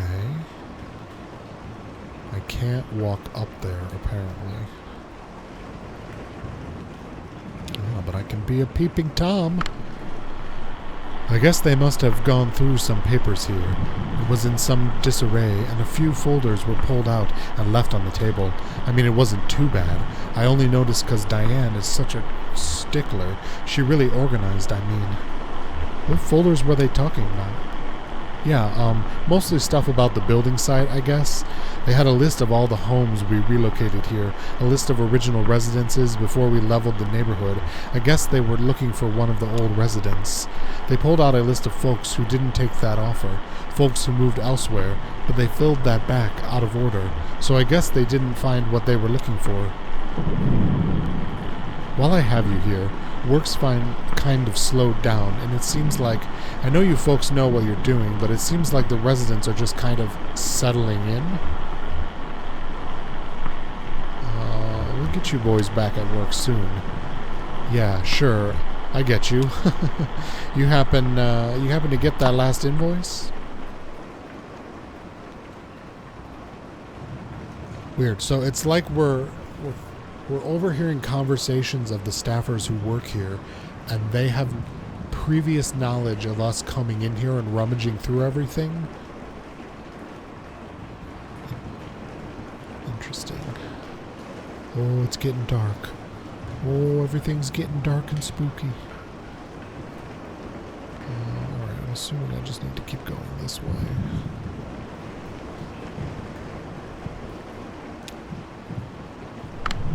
Sadie. Do you know, at first I thought it might be Hudson walking up to visit. I'd heard him working on his boat just a bit earlier, before the storm started. But then I saw the stranger's limping gait and the young woman with him, and I knew it couldn't be. I invited them in for a glass of bourbon, which they politely declined, so I just talked to them on the porch for a bit. What did you talk about? Oh, we talked a bit about the neighborhood. I told them about Hudson and his sailboat, and the nice young couple in the greenhouse, and the charming Dr. Truman, who used to live here. They were very interested in him, but of course, well, I don't know where he went. Do you know, I don't believe either of them had ever set foot on a houseboat before. I don't know that the older man had ever even seen an ocean, in fact. It has always been my fondest dream to retire on a boathouse. That's why I accepted your offer and moved in here. It isn't perfect, but what home ever is? I only wish the house would sway a bit. I find that it settled my nerves. Well, if we ever in another storm like the last one. Alright, so she doesn't know where the doctor is either.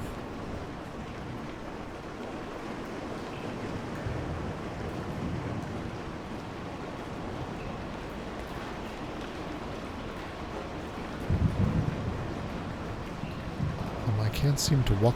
Whoa! What was that creepy claw that just came out of the left-hand side of the screen? I'm gonna assume it was a crane or something. Oh, I can't interact with this one. Oh, I can. Yes, I can. Alright. Like, squeeze me? Is this an elevator? Blue's coming with us.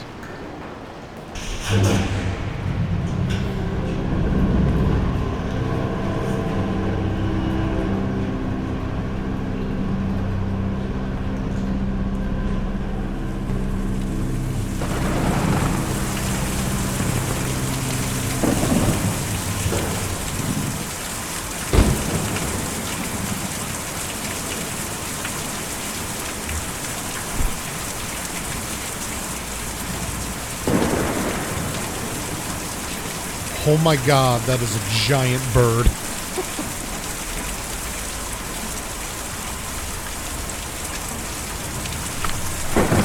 George, we were working in the greenhouse, and I saw them come up in the elevator. They were lost, obviously. It was obvious. I'm not lost, I'm just exploring, and there's a fucking ginormous seagull flying around in the background. Oh, of course I saw them looking at the whole odd-shaped building. Did they go inside? No, they just looked at it for a bit. I don't know what I'd feel safe setting foot in there personally. It always looked like it's about to take off. Actually, I guess it's sort of romantic. Anyway, they seemed interested in it, tired, huddling under their umbrellas. They still stopped to examine the strange building now.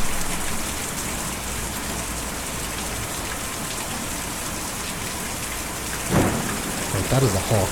That is a 100-foot wingspan hawk. Oh, the captain.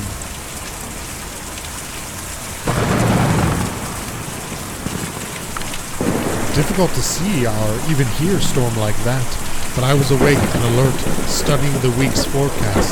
It should even out shortly, it says. Did you talk to them? Yes, we had a short conversation. The young woman heard my radio crackling from the cabin and asked about it. The old man was a bit disorientated. What did she want to know about your radio? She thought she recognized the model, just from the noise it was making. I didn't even know the model myself. She told me many old radios from the period had badly designed tuning circuits that caused a kind of resonant feedback in certain spots on the dial. Easy to pick up, if you have the ear for it. Smart young woman, and I always love to chat with an artisan. Well, then they have to leave, looking for a doctor, I think. The old man was having a bad time. It was a short conversation. I'm not having any luck finding this doctor. Maybe he's in the greenhouse, growing pharmaceuticals. Flora was playing down on the lower level, and we'd been having a glass of wine in the greenhouse. The bird is now carrying things? It is now carrying things. We ducked out of the way when they came in. After all, they were complete strangers. We didn't know them. Did they seem dangerous? No, nothing dangerous about them. But you just can't know, can you? How could you? Well, I heard the young woman ask her friend about his job. He's some kind of furniture collector or dealer, I think. It did sound like there was, things were going well. Things weren't going well. Maybe they were here looking for a buyer. Yes, definitely, some kind of furniture collector or dealer. I heard him talking about antiques.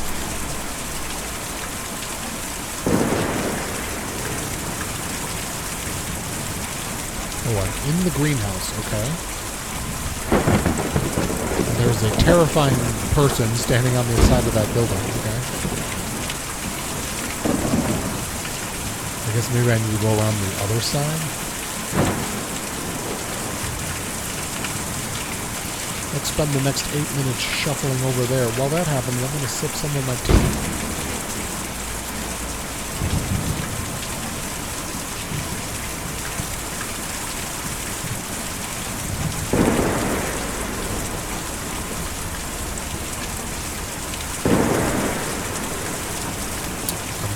Is this hawk building a nest for itself?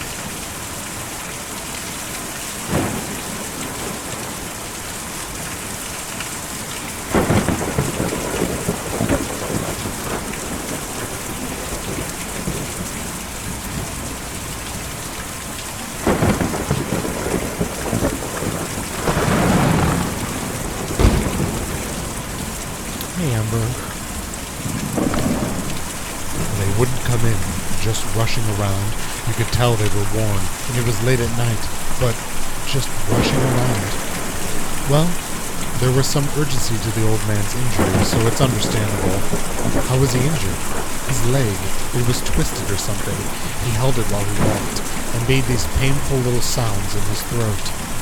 Oh, how? I don't know. I didn't ask. It would have been rude, I think. Well, we just don't know. I suppose we never will.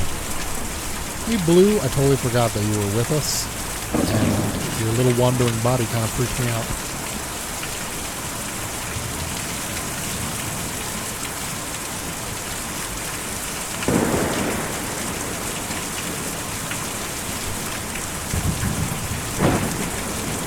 Put my umbrella away. I wanted to look at this house, which apparently I can't do. Oh, you can barely hear me? It hasn't been raining. It's mostly been a very quiet game. Let's go options, audio.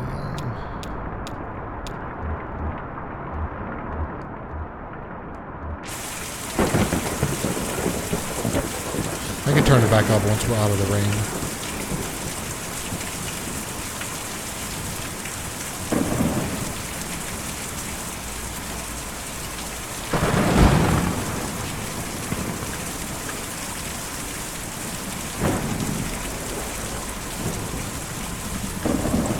I was trying to walk around the other way to see if we could talk to that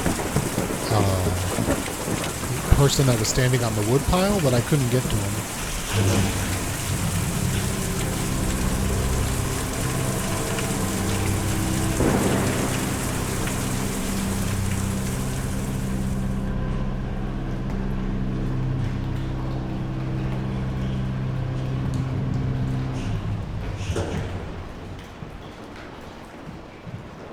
Alright, another route of that. I'll pop it back up a little bit. I think I was on 7. Let's go to 6.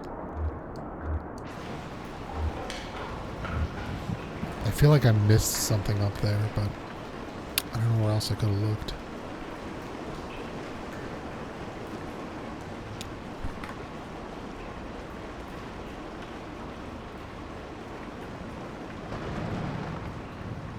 Oh, another person. And are you the lady from Resident Evil 8? You look extremely tall. Will you step on me? I can't talk to you. Okay, never mind. I don't want to talk to you. Sure, I talked to them for a bit. Actually, we talked for quite a while. I wasn't busy. I was happy for the company. Can't sleep in a storm like that. I never could. Did you see how they got in? They came right in the front door. It wasn't locked. Your security here is kind of shitty. I wasn't going to say, but what did you talk about? I had a bottle in my coat, and I could see the old guy looked at it, and his leg was hurt pretty bad, so I offered him some. He got real awkward about it. I bet he's in a program. Anyway, they were asking about Dr. Truman. I remember him. He was here for a bit, and then he left. So that's why I'm told. Okay.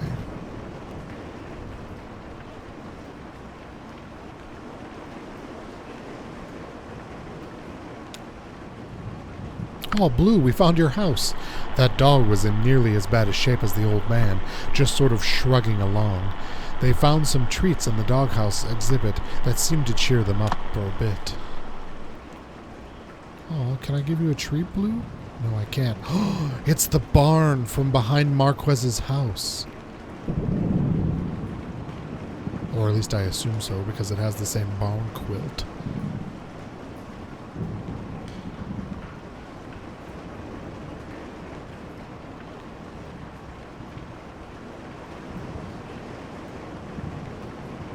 Oh, hello. Small child. How do I speak to you?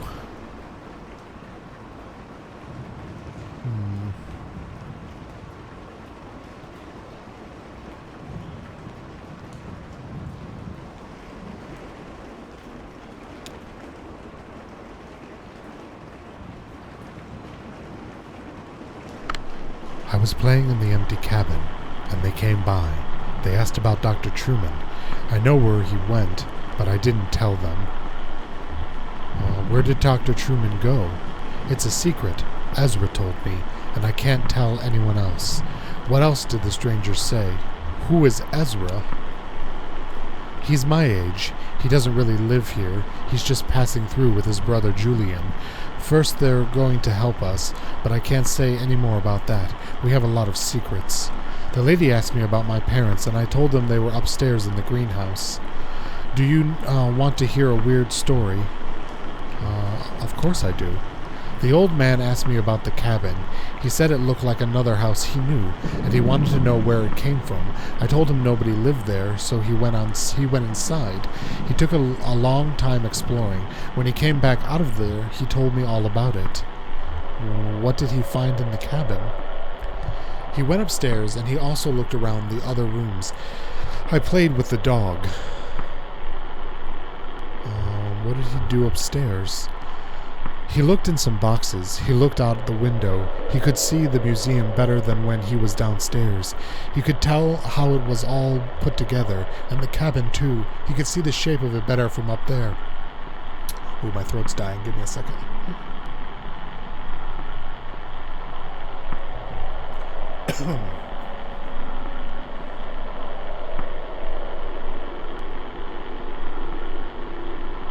Well, I could feel it drying out while I was speaking, and it was choking. Now, the part that is weird. He said he went into the basement. That cabin doesn't have a basement. He said he found a stairway in a closet. He said he found a secret door on the floor.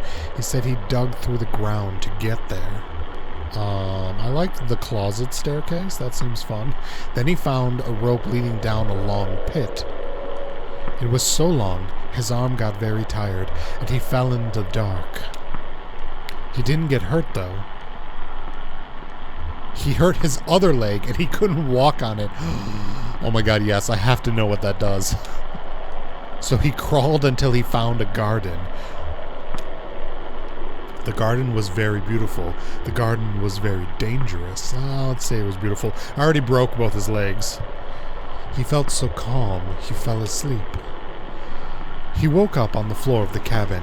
He came back outside, and we said goodbye, and I didn't talk to them anymore. What the fuck? Is he hallucinating from the pain? Is he getting gangrene in his kneecap?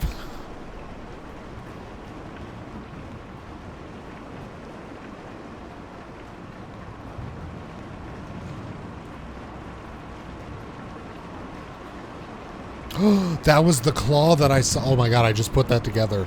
The claw I saw earlier was the bird sitting in the rafters. I just saw it again.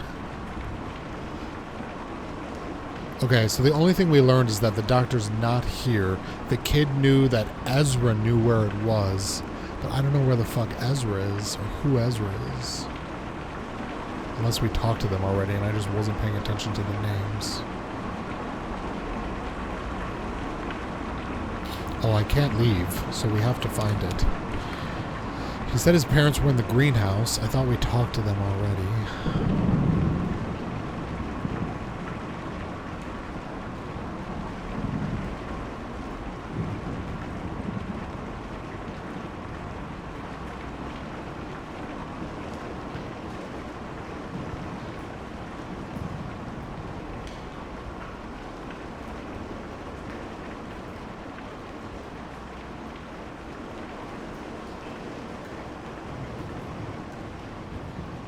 Oh, we didn't talk to this tent person. Walker. They were hollowing at the empty tent you folks have on display. Huh.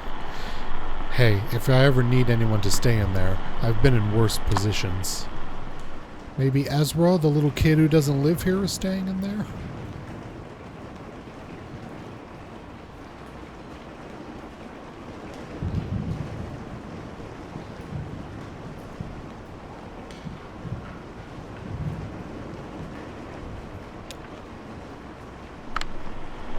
Yeah, they came by and knocked on the window, and we had a bit of talk through the glass. I would have come out, but you know, shady characters. What did you talk with them about? They seemed suspicious. Did you see them poking around anywhere else? Oh, sure. They were into everything, walking around, looking at stuff, talking to people, talking to each other. I guess that's just what it's going to be like now, living here. I'm starting to worry that everybody has been giving me context clues as to what I should be doing, because they're all talking like I've been here before. And I'm too dumb to pick up on that until now. I heard them banging around out there, and I just stayed quiet. I don't know what they wanted. I just put on my headphones on and tried to ignore them, to tell the truth. That's exactly what I do when people come to my door knocking.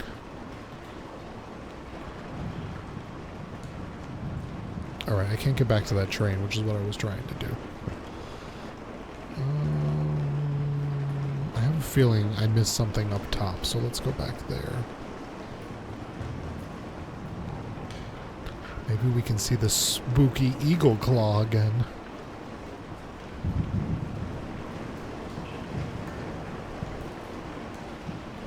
Yep, there it is. It's terrifying. Alright, let's try this again.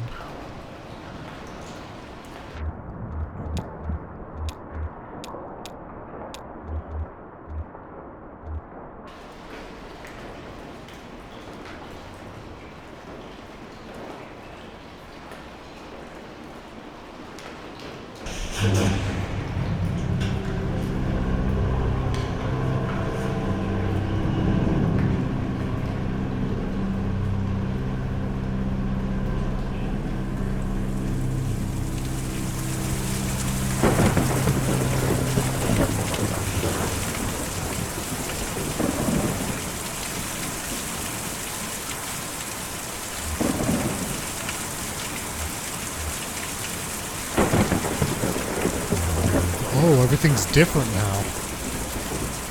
The house is not finished.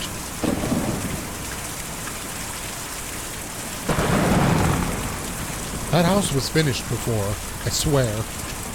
Maybe not. Maybe I'm hallucinating.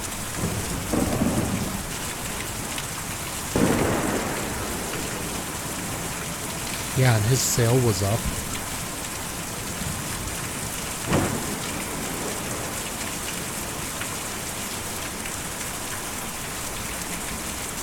I guess we had to talk to that kid downstairs first. Ezra, what's up? Dude, what are you doing up here? I saw you folks drive up. I like your truck. What kind of truck is that? Doesn't belong to me. I just drive it.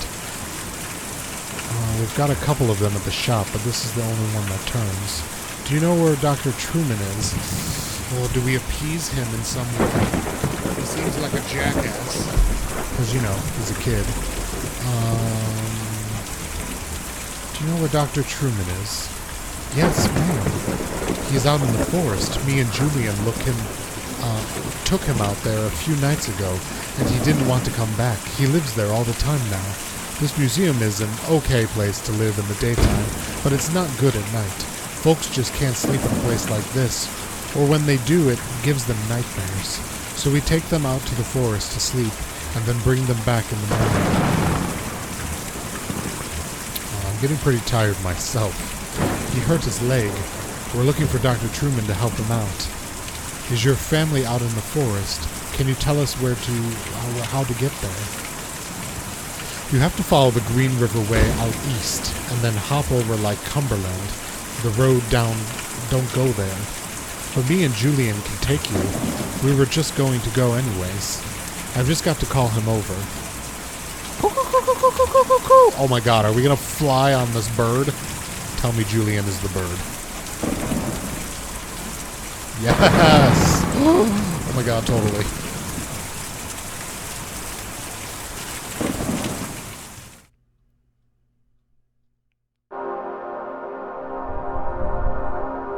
Oh my god, I've unlocked the power of flight. This is just like Ni no Kuni when we got the dragon.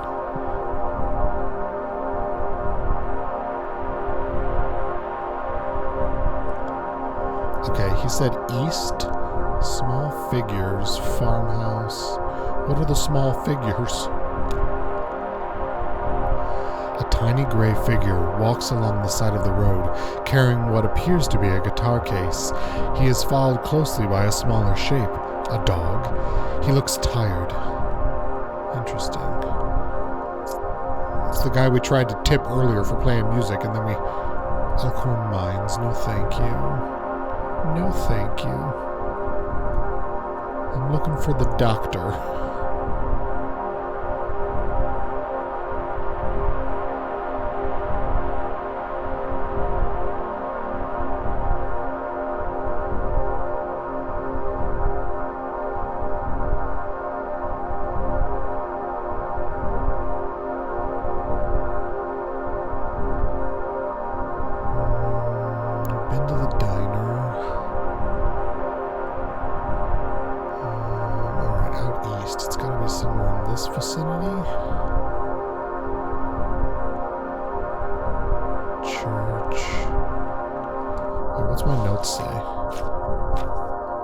Follow the Green River Way out east and then hop over Lake Cumberland. Follow the Green River out east and then hop over the lake. Okay.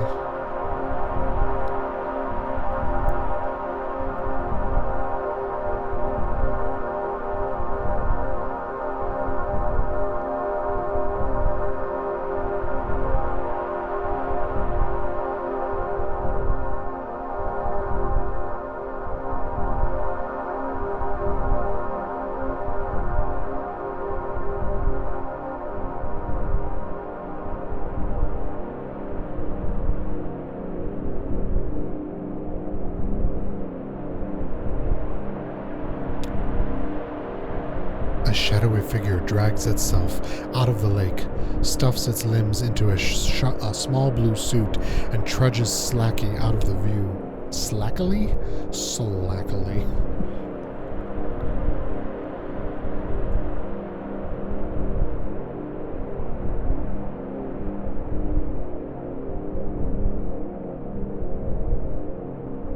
What's this? No, what's this over there? What was that? Oh, that was more river. Okay, I see. Never mind.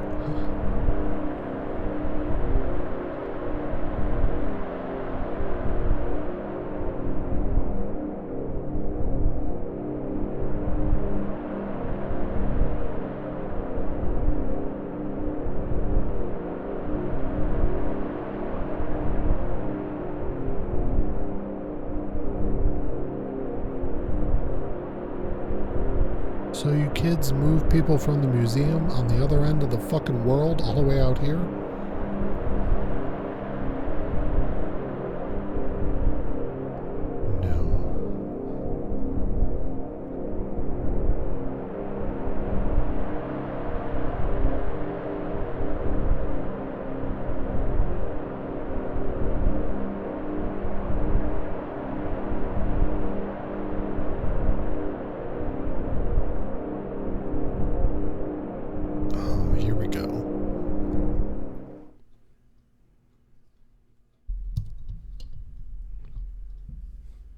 Act 2, Scene 6.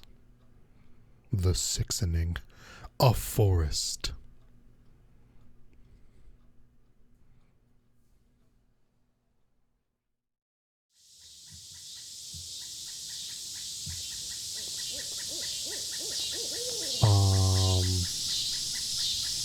I am a small child now. Am I Ezra? Hey. Oh, it was an eagle. It's okay. Just take it easy. We've got to get back on the road. I'll just close my eyes. No, we gotta get back on the road.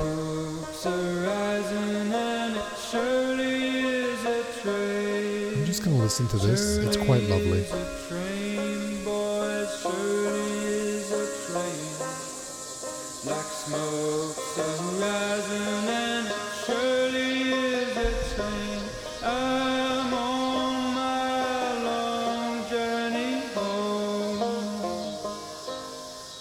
Lost all my money but a $2 bill. $2 bill, boys, $2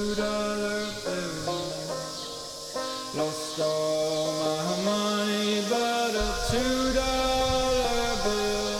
I'm on my long journey home.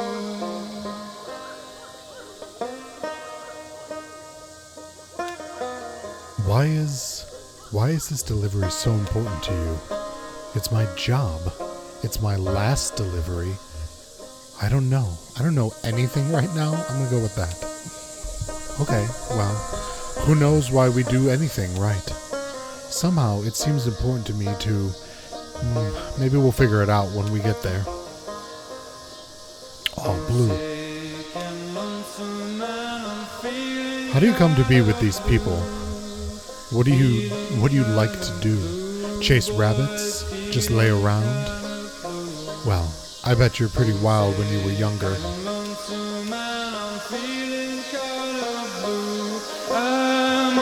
Oh shit, there's the singer.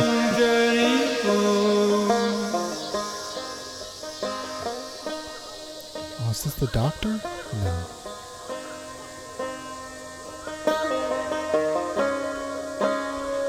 Oh, these are the same musicians that were in the mine. Okay.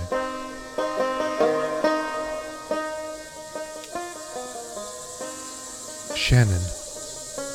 Shouldn't be much farther now. I think I see where the settlement ends over there. This forest is full of shadows. The moonlight helps. Closer to the cities, you don't get moonlight like this. It all gets washed out. Light pollution, you know? I guess it's still there. You just can't see it.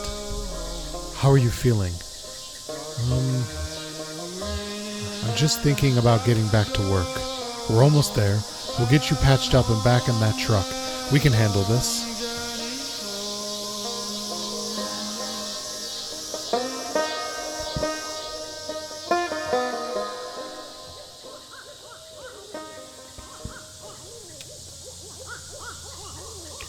Do you have any family where you're close with? Brother or sister? Kids?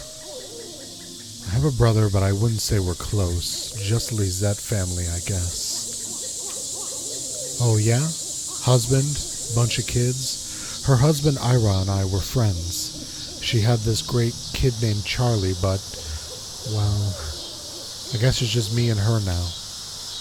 Oh, well, 2 is still a family, right? I guess I was always closer with Weaver, as close as someone can be with a girl like that. She was always on her own wavelength, but we were the same age growing up, and everyone else was so busy. When she disappeared, I got pretty angry, and I guess I just stayed that way. I never really understood her, but I knew her. It's lonely without someone like that around. Sorry, you're a good listener. Like smoke's a horizon, and it surely is a train.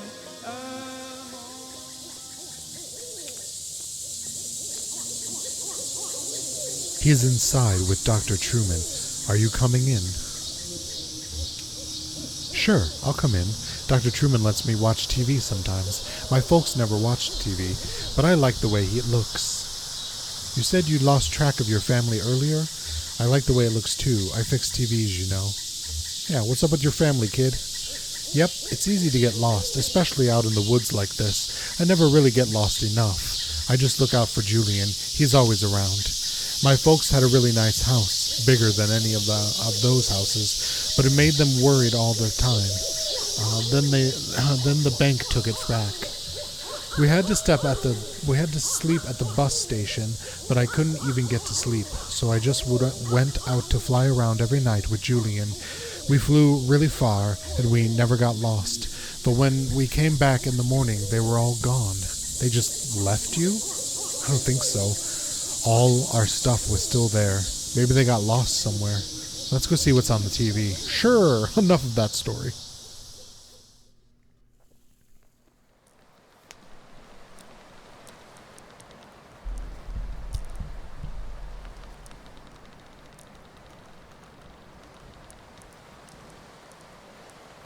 And yeah, I think during that exit interview is when I really realized how badly they had me. But how else can you pay for medical school? I have college friends with debts that you can't escape to pay. You can't expect to pay that back unless you're planning to sell painkillers on the side or something, or some kind of administrative thing. I don't know. Having seen what arthritis did to my grandmother and my friend in high school, destroying his wrist building synthesizers, I mean, he was like 17. Alignments of the joints and limbs just seem important to me. I hope that answers your question. Keeping a scholarship with that pharmaceutical company had a lot of strings attached, but at least I had somewhere to practice, even if I have to follow their market trends a bit. And hey, thanks to all those seminars, I'm an expert on the medical uses of neuropolin TM. That's not so bad. So how about the leg? What happened exactly? It was too dark to tell, really. It was like something grabbed my leg in the dark. My leg was crushed by falling rocks. Ah, crushing injury. Yeah, those can be pretty bad. Everything gets all compressed and there are a lot of little pieces to, what? Never mind. Let's take a look. How bad could it be, right? Takes off his pants and his leg just disintegrates into dust.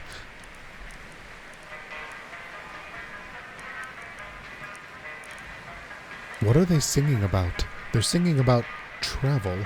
They're singing about going home. They're singing about hard times. They're singing about hard times. Yeah, everybody has it pretty rough right now. Even if you just want to go home, you'll have problems. Think it'll be too dark and you'll get scared. It's hard sometimes, but things have a way of working out. Dr. Truman's going to help your friend. He'll be okay.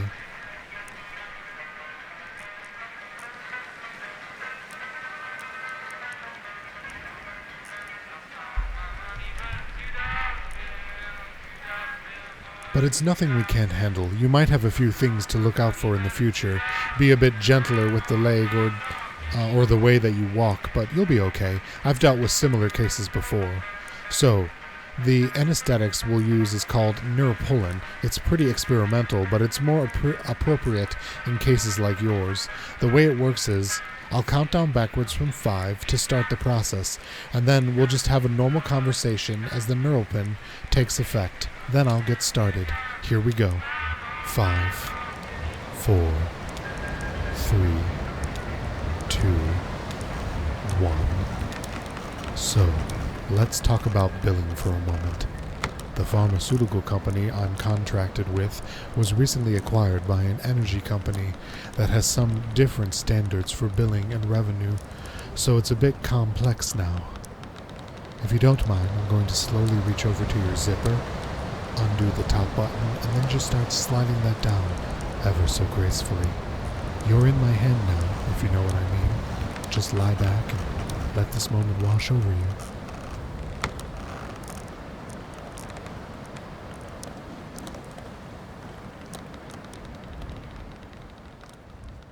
End of Act 2.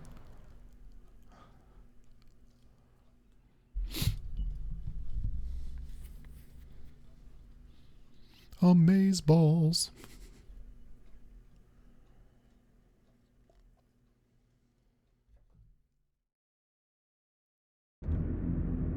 The entertainment. Finally, am I right, guys? Nudge, nudge. No, I'm just kidding. I'm actually really enjoying this. Probably more than I should be.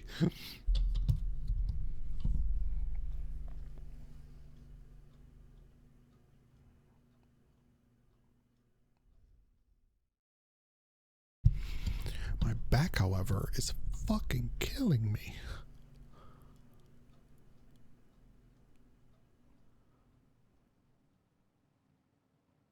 Oh, I'm in control of the camera. Hi.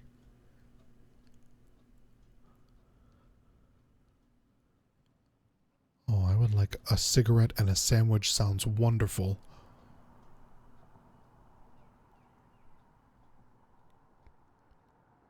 Well, that's not terrifying. Who doesn't just sit quietly in the back of a dark room?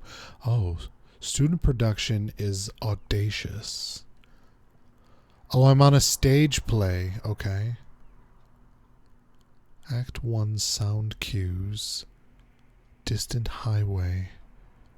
Drone number 1. too goddamn hot. It's cool in here. Yep. Like Babylon outside. Goddamn, you're right. Well, cool in here. It's an oasis. I wonder how Ted's holding up. AC? Down there, they all have it. Shh, you sure are right. I've never been to Texas. Oh, sure. They all have AC, too cold almost. In July, even. He's got a hotel. Yeah, hotel life. That's living. Is this Conway in the white shirt?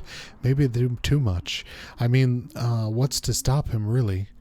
Meet some tall thing at the hotel bar? Nah. Ted's a good man. Nah, no. He wouldn't run around. You're right. How about a beer? No beer today. Hard times, whiskey. That all you got? It's a good whiskey. Local. Yeah. You take deliveries from them? Sure. You ever see one of them? The boys from Hard Times? What? I heard they're strange. They work hard. They make a good whiskey. Who are we to judge? Sure, who are we? No one of consequence. What's all this? Bread for? Sandwiches. Rain's Law. The old ones went bad while you were on vacation. You have a good time? While the sandwiches rotted? Oh, you know me. Couldn't shut it off. 7 days on a beach and all I could think about was work. You know, the new kitchen. Maybe hire a hostess, you know? A hostess? At the lower depths? Crazy. Nah, it's not so crazy. I was in a bar down there in New Orleans. They had a hostess some drive. She seats you and, I don't know, points out the specials. Could have specials every night in here. Drink specials. You make cocktails. Nah. Food specials. Monday night chicken. I don't know, grilled chicken. Caesar salad. Class it up, you know. Bess would have liked it. Here's to Bess. Yeah. Let me grab a here's to Bess. Good Christian woman. Good Christian woman. How about that sot in the corner? Not bothering nobody. Been here long? As soon as I opened. Got started a bit earlier, I suspected. On a bender, huh? Sleeping in a ditch or something? You don't think maybe Ted? Nah. Ted's a good man, honest, well-liked. He's well-liked. Sales is a good fit. Selling hammers. Can you believe it? Somebody has to. The hammers. They don't sell themselves. Hear, hear. It's just hard. Tad on the road. It's tough all over. What do you do all day? Come here, I guess. Sure. That's what I do. Cheap drinks, conversation, and the entertainment. Sure. What's tonight? Oh, tonight it's... Oh, Junebug. I'll stay for that. I need some music. Get my mind off Ted. Something romantic, you know? I love songs from when the world was young. What time? Around 8, maybe. Well, set 'em up slow, or I'll sleep right through it.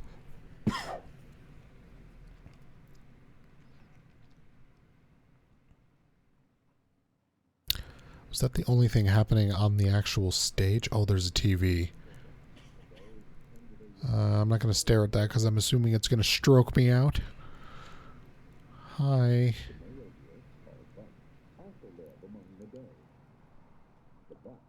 Okay, this kind of looks like a younger Lula. Set designer's notes. Doolittle must have been an odd bird. Many playwrights. A Tennessee Williams or Eugene O'Neill spend as much energy on precise descriptions of the play set as they do on any of the dialogue. So my job is finding ways to be creative within constraints. But Doolittle only describes settings poetically. To be honest, I think he'd have preferred there wasn't a set at all. Well, here I am, building one anyways. Well, you could have done a production of Dogville, and then you wouldn't have had to build a set. Serves him right for disappearing all those years ago, the enigmatic wino. I don't mind a drunk, but I hate riddles. Lula Chamberlain. Oh, it is Lula. All right. Wakefield Stunts and Entertainment. The premiere at Buffalo Street Student Theater was a curiosity.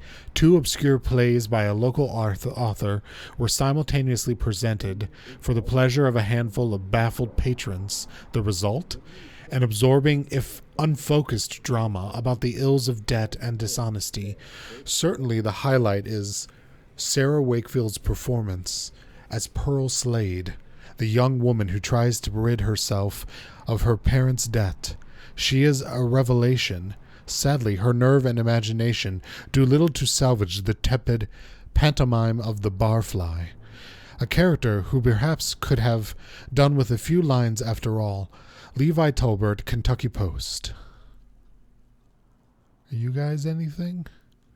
Nah, you're just chilling. You're just chilling and watching. Act 2, Sound Cues. Sound 5, Distant Highway. Nature Program. Door opening. Door closing. Car passing by. Put it back on that. Weird Dinosaur Show, will you? Nah, those are history.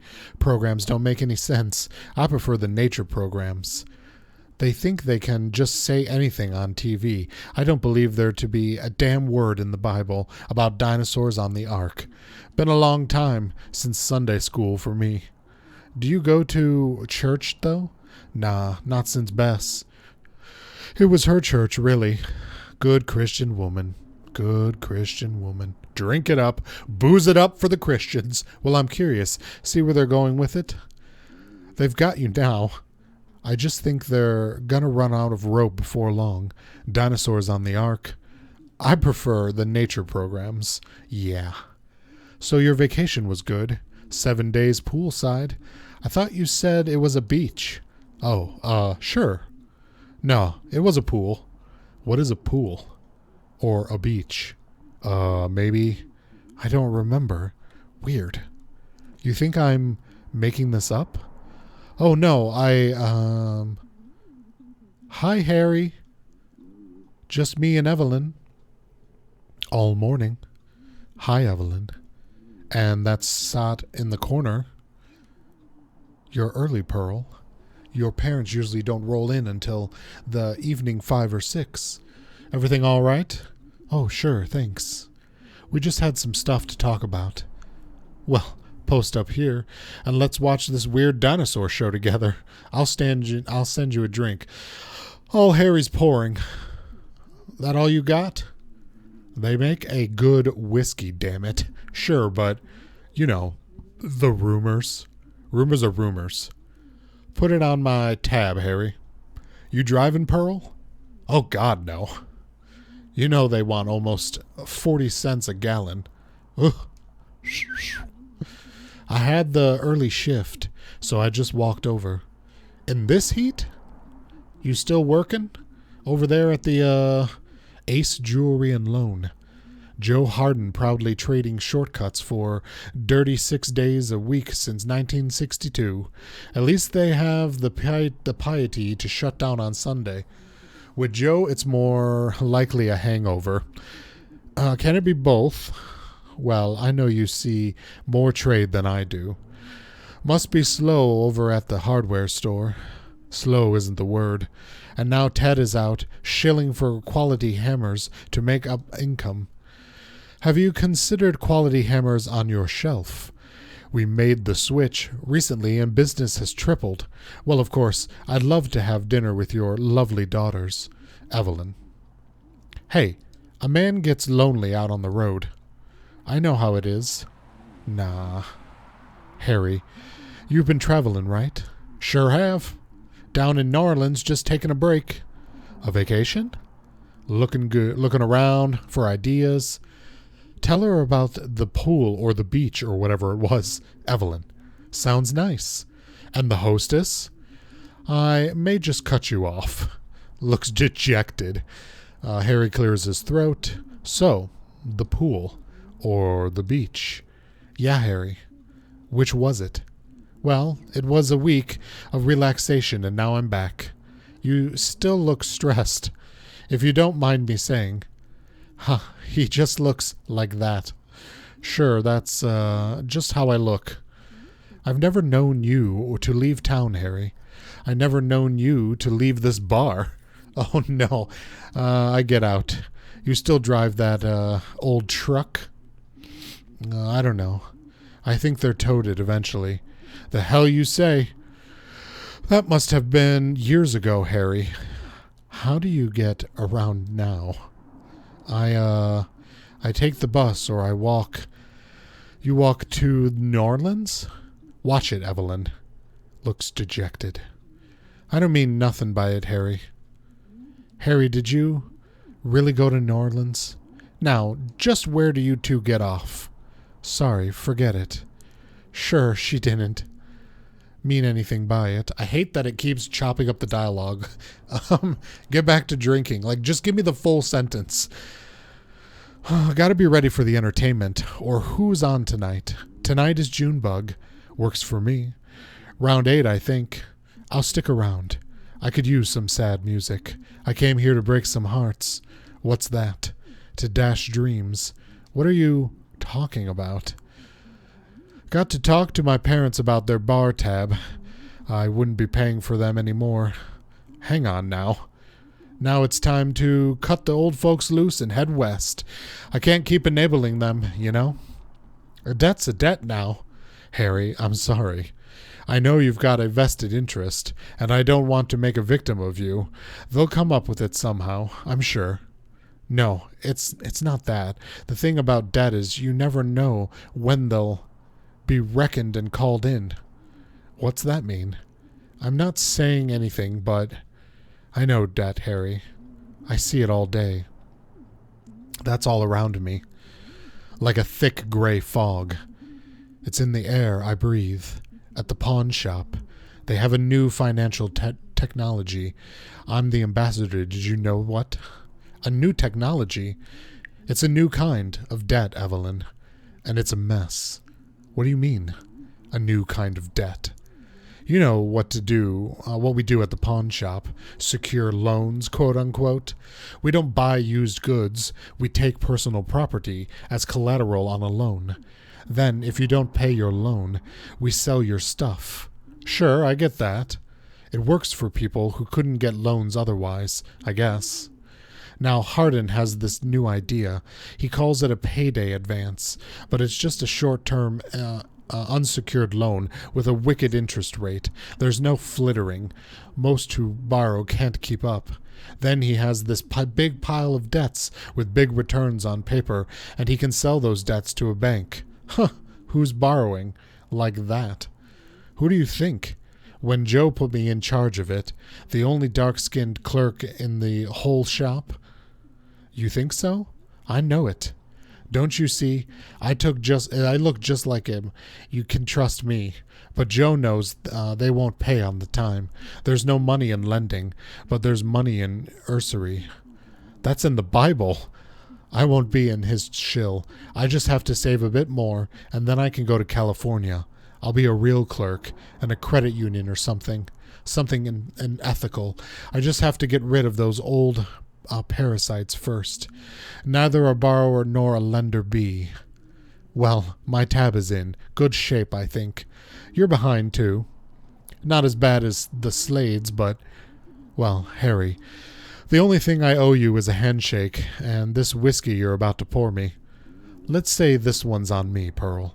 Nah, I'm good for it. For today. Let's just say it's on me. You're awfully strict about cash for a guy who just got back from vacation. Drink up, Evelyn. Maybe you're better find some other chair to sink into so your debts don't get reckoned out for you from under you. I'm out for a bit. I'll be back later to disappoint on a couple of old deadbeats. I'll stay for the entertainment. I won't throw you out. But just remember what I said.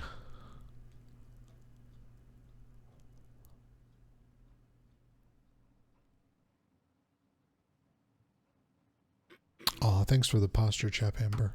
Chap, yes. We call them Cheps here. Oh, I'm sitting in the bad chair, which is probably why my back is hurting so much.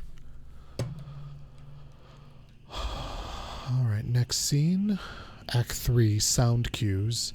Distant hallway. Drone 3. Who's coming in on Act 3? Oh, hello.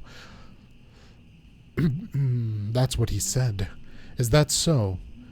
11 years behind. A supermarket till. You're damn right. Damn right.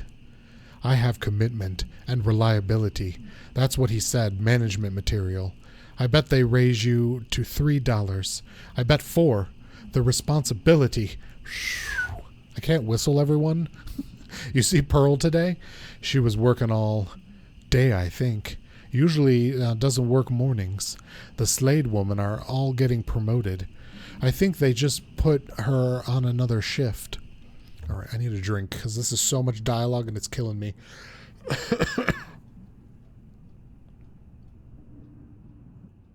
Oh no, that was actually my shoulder you heard pop, because I was hoisting my 300-pound fat ass up in order to fix my posture. Okay, I need a moment of drinking. I need a moment of drinking because my throat.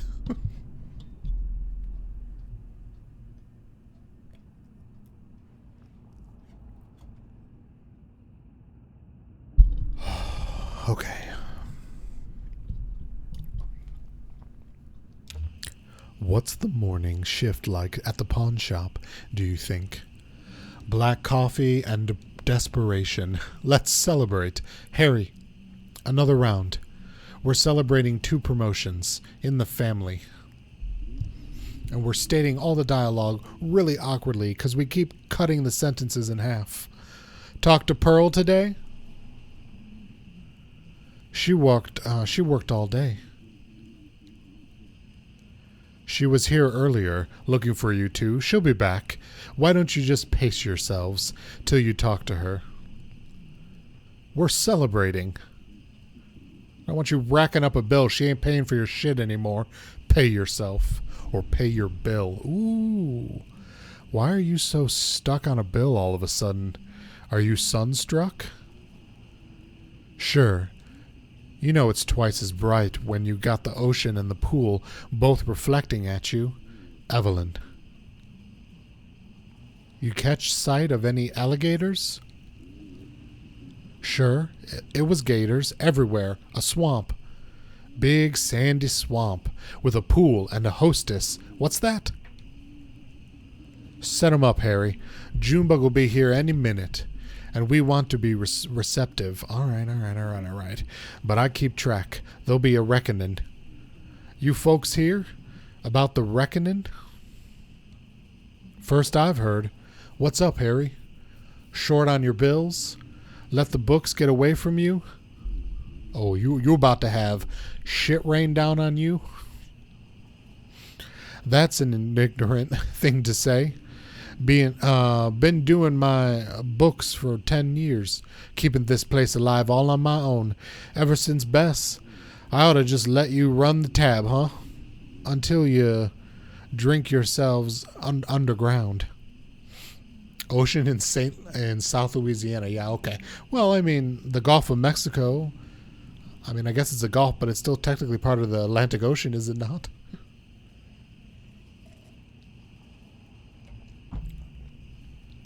Oh, my throat. My goddamn throat.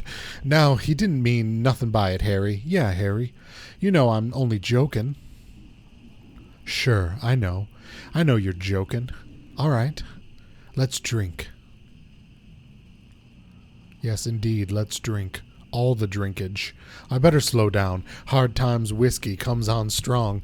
Don't want to end up like that boiled owl in the corner. I can't tell anymore. I hear they have some secret ingredients or a secret process or something. Something in the wood that aged it in. Yeah, something. Strange in that wood. Drink up, Larry. Don't call me Larry. It sounds like an old man. All right, Silver Fox. Now you... I'll let it slide. Another? Well, I don't get paid until Friday, and I hadn't seen Pearl all day. She can pick it up when she comes back. Don't count on it. What the hell kind of thing to say to that? Our own daughter. Generosities have limits. I don't know what she said, but the Slades are good for it. This family takes care of our own. Sure, we'll get it straightened out when she comes back. Better get here soon, or she'll miss the entertainment. Shouldn't Junebug be here by now, Harry? Yep. That's what you get working with artists. Good entertainment, but it always late. This is pretty late, though. All right, Harry, you need to tone it down a bit.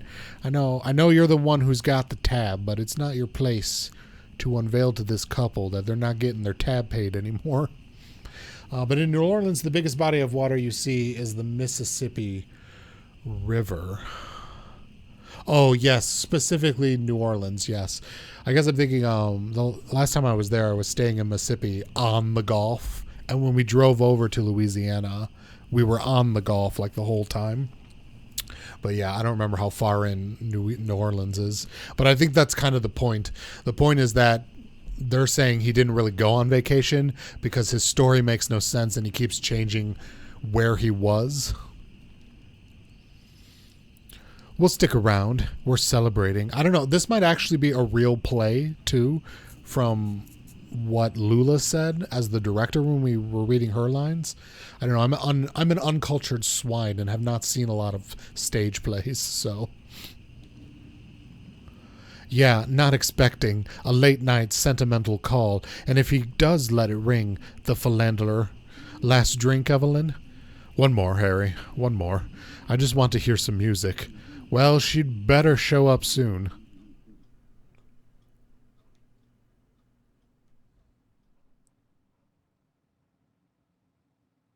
What's happening? Is she so... Oh, here she comes. It's been a coon's age since I was at a play. I don't know how to act. I love this song.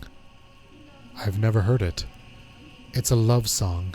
It's a Valentine. Sure. Ever been in love? No. Literally never. Me neither. Well, there's Ted. Son of a bitch. Evelyn. You love Ted, right? He's a son of a bitch. Out on the road, selling hammers and hammering shop girls. You know he isn't. Well, I wish he would. You don't mean that. Sure. I don't mean that. He's a son of a bitch. But you have to stick by your family. Sometimes. If it kills you. Do you? Why? You just have to. Why? I love this song. What if they're better off without us? My folks could get better with money. Ted could, I don't know, meet someone new? He wouldn't. He's a good man. Would you? All I want is to be free of parasites, keep my own money, pay my own debts. Don't be a fool. Buy me a drink. What do you want? I want to run a hardware store with my dear husband, Evelyn. I want a whiskey. That's all you want? And a love song. Well, we're halfway there. And we'll make it, I swear. She could have said, sure. Pearl, you could have said something. I should have to say anything, Dad. Letting us just sit and soak up a debt? We're celebrating. Pearl, it's supposed to be a celebration. Don't you know the news? Larry, drop it. So celebrate. I'm not stopping you, but I'm not paying for it. Your mother's going to be a manager. So put a manager's salary on the tab. It's not... Sure, they said she'd manage material. What kind of material are you, Pearl? Maybe... He said maybe. I'm made of sweat and blood and beer, just like you raised me. That's a damn strange thing to say. Sure, my hands are cut up, but you're a lone clerk. And your mother is a manager at a supermarket. Damn it, Lawrence. It's not settled. Not settled. Orlean just handed you a promotion. Why can't you celebrate? Rosa, what did you have to say? Remember what he said to you. He said... Didn't he? He said... Maybe eventually. Maybe eventually? Maybe eventually. Management material. Keep your chin up. Maybe eventually. Sooner or later. Keep your chin up. How's that, Dad? Enough. You can still settle. It'll just take longer. I should look again. Just sit with me, Larry. Let's just wait for the music. Get away from the awfulness. Sure. We can celebrate. Sure. The Slade women are moving up. Eventually. Eventually. If she's this late, she's not coming. Where's Junebug? Where's the entertainment? I said, if she's this late, she always shows up. I've got nothing better to do. You gotta settle up first. Don't be a fool. Watch it. I'll buy your drink. How about a water, Evelyn, or maybe call it a night? What time is it? I love this song. It's relaxing. Like the sun by the pool. On a beach full of gators. God damn it, Evelyn. Harry, your language. What would Bess think? Good Christian woman. God damn it, who cares? If I did or didn't go to the New Orleans, she didn't mean anything by it. Maybe I just sat here, alone, in the dark. Would you like that, Evelyn? That what you want to hear? Watching nature programs in the dark?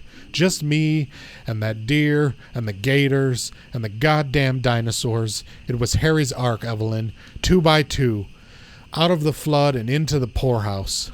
She's just drunk. All on my dime. Well, they're going to be a reckoning, all of you. Just stick around and you'll see. The reckoning, the reckoning. What are you talking about, Harry? What reckoning? I want to hear another love song. Can I put it on a love song for you? The Love Boat. Where's Junebug? I hope she's never shows up. I can't pay her the money. The money's run out. What's that? It's gone. The money's all gone. I let you sponges soak up so many few free drinks, now I can't even stock the whiskey without striking a deal. No more whiskey? Harry. What kind of deal? It doesn't matter. You can't blame us. Harry, we're just a little short. From time to time. Sure. Just leave, Pearl. Just trust me. Okay? I'm leaving. Are you sure? I'm sure. You don't deserve this. All I want is a love song and a whiskey. Harry, you'll have plenty of time for whiskey. I just want to be left alone. That man is like a straitjacket. I know, Evelyn. If only he'd met some tall young thing on the road. I know. Oh my God, Harry, are you going to whip out an Uzi and just nuke all these succubi? 11 years behind a supermarket till... Keep your chin up, Rosa. Eventually. Maybe eventually. Now y'all should clear out. Just let us wait. Let us wait for Junebug. We're good for it. We just want to have a few drinks, see the entertainment, then we'll go home. You don't understand. Sure. You're struggling. We're all struggling. Harry, you said you have a deal, right? God damn it. You don't understand me. Harry, your language. What's to understand? We'll settle our debt soon. Rosa's in line for a promotion. Oh my God. All they want is debt. They feed on it. They put it in the whiskey. What? What the hell are you saying? He'll be here soon. The boy from Hard Times. There'll be a reckoning. Harry, our debt's not to the distillery. It is now. I traded it. I sold it. I'm sorry. I'm so sorry. Oh, shit. Oh, you all about to die? Oh, you all about to die?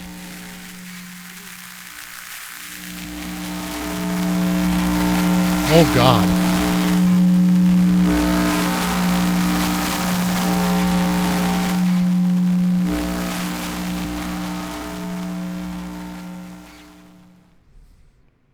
Totally, that was most good.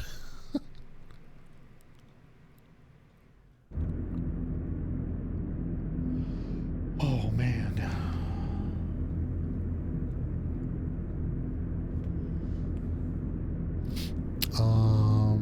Yeah, let's do Act 3. Why not?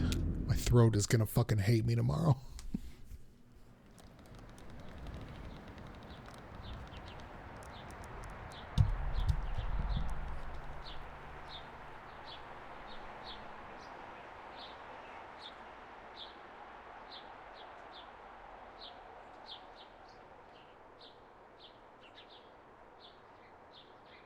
Oh, does Shannon have glasses?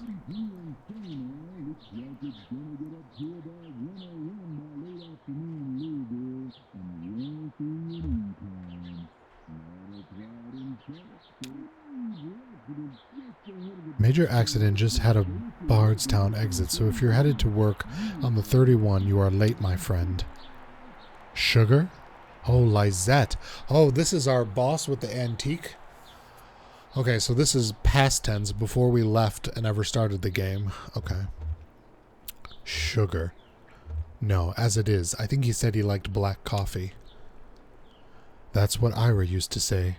I had a dream about him last night. Those old horses of Ira's used to keep me up.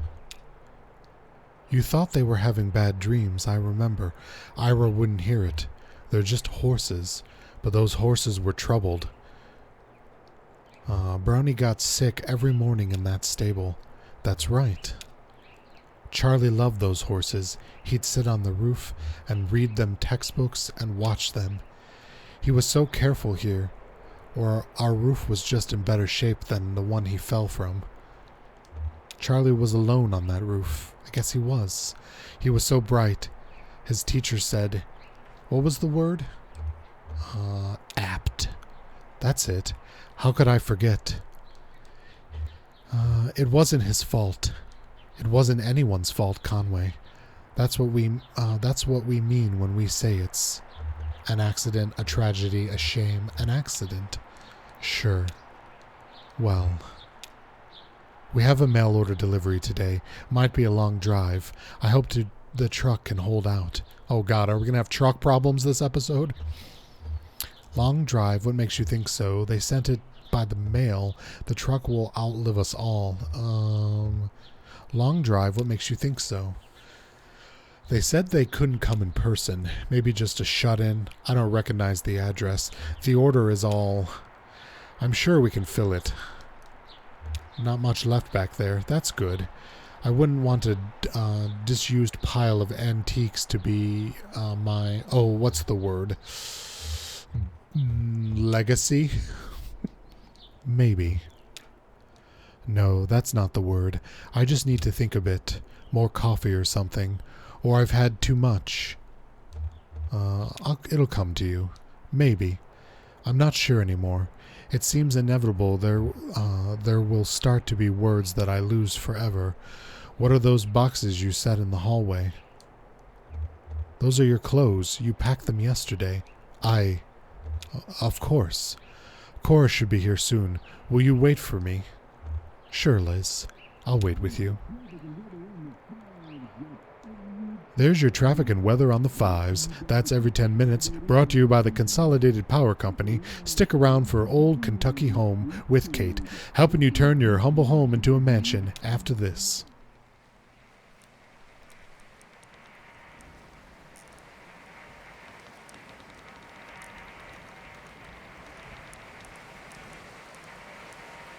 I was just having a hallucinatory aesthetic dream from when I got my... Oh god, I have a bone leg.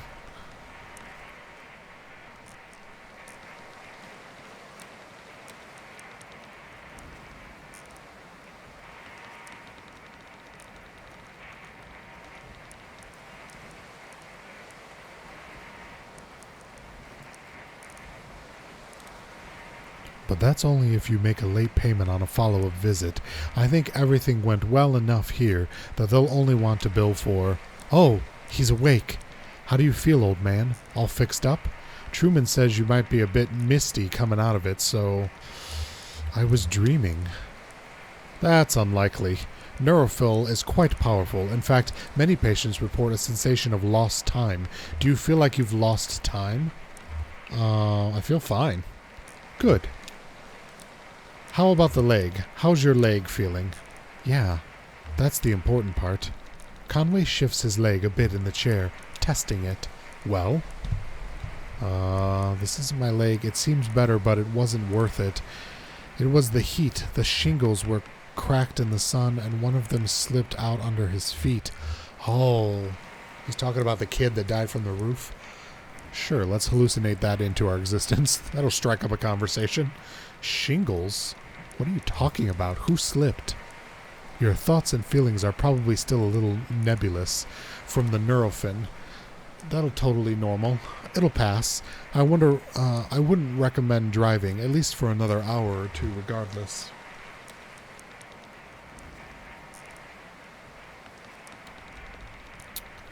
Thank you, Doctor. Sure, let's talk about a few things you should be aware of. Recovery, rehabilitation, and side effects. Any moment now, your penis is going to fall off. It's okay, it'll grow back from the drugs. How long am I going to be recovering? Well, at your age, I want to be clear. You should expect lingering effects of the injury for more or less the rest of your life. Don't immerse it fully in water. Avoid extremes of temperature. I'd say away from dusty roads and mountain lions as much as possible. Mountain lions? Good advice in any context. Best thing you can do is keep it clean and free of debris. How often do I clean it? I'd say about once a month. If you find yourself unable to avoid overly dusty or moist environments, you'll want to clean it more often. This entire game has been moist. Every wall I touch is moist. And of course, have a doctor examine and recalibrate it every 12 months or so. So, do you have any questions? Anything about the bill that didn't make sense? I don't mean to rush you, but I have an early fishing trip.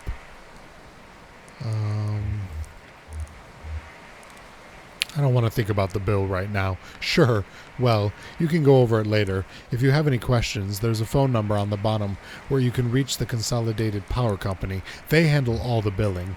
I wouldn't put it off too long if I were you. Oh, that's not ominous. Oh, one more thing. Don't be alarmed if you experience any side effects of the Neurofin. Well, we're going to be tripping balls the rest of this episode. Typically, we see daydreaming, deja vu, pensiveness, fugue states, irregular perception of time. About 15% of patients report a generalized sensation of lateness. Nothing to be alarmed about. Just keep it in mind. Thank you for your help.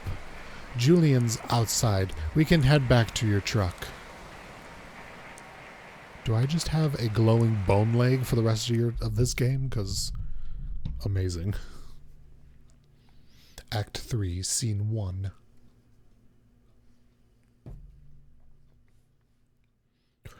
The Museum of Dwellings. I'm gonna dwell the shit out of this place.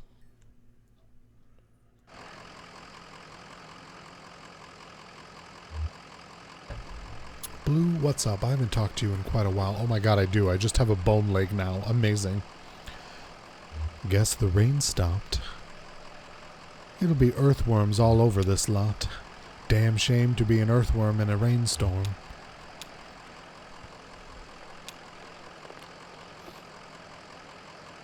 How are the drugs treating you? I feel a little distracted. Streetlights seem a bit brighter. I don't like to take medicine, yes. The Bani answer. Nah, it's good for you. He's a doctor, right? Yeah, surely he knows everything. You know how when you studied in school and literally everything you learned is permanently in your brain forever and you have just a textbook encyclopedia knowledge of how to do everything about your job at all times? It's the same for doctors. That's what makes them so great. My folks had a peculiar relationship with medicine. We almost never had a regular doctor or health insurance or anything like that. Our imagination stuff was a mess of most of my childhood, so we only qualified for state programs in small patches before something or other would get contested, and we learned to just pile on dentist appointments and stuff in those short windows. Yeah, right, B-dubs? If a cut got infected, or her migraines were too much to handle, Mom would talk to so-and-so and knew so-and-so, usually another minor, and end up with some pills, and instead of medical advice, every pill came with gossipy, anecdotal warnings and superstitions, like all this lore that came with it. Like magic, dangerous, mysterious. Weaver's folks couldn't help? Yeah, they had pretty good health care through the university for a while there. A couple times they'd swing something so I got a bit of whatever Weaver needed. In high school, Weaver got these pills to help her focus. She was so smart. But always going off into different directions, mind racing, like 5 conversations going on in her head at once. And you're lucky if even one of them is with someone in the room. You know. So she had these pills, and they seemed to help. I was struggling in school too, failing my history class. She offered to share the pills. Oh God. You were basically taking speed at that point? Yeah. They seemed pretty harmless at first. I guess that's why I kept going with them. One day, I was sitting in my bed, my notebook was open next to me on top of a textbook, and I was holding a pen in my hand. I remembered this moment for several years before. I came up so suddenly, with such precision, I couldn't put it out of my mind. I felt I had to stay with it until I'd recalled the whole thing perfectly. It was just a tiny nothing moment. My mom patching up the side of my birdcage, winding some spare wire around the frame to reinforce it. I was fixated on that image and the sound, the cage king of bending and twanging as she worked on it, rapping and nodding, scraping copper against paint like bowing a rubber violin with a railroad tie. My parents came back from a triple shift and found me still sitting there on the edge of the bed, pen in hand, delirious with thirst, patching that birdcage with a 1,000-yard stare. Take drugs you're not prescribed. Oh. Wait, what's happening? Oh, so this is why presently we're not playing the medium, because the entire game looks like the upper right corner of this game at the moment, and it was really distracting and awful. 9 a.m. to 5 p.m. every day of the year except Labor Day. Last admission is at 4 p.m. daily. Damn. Try the door. You're a little late for the museum. And then what? Ben, you're being very uptight right now.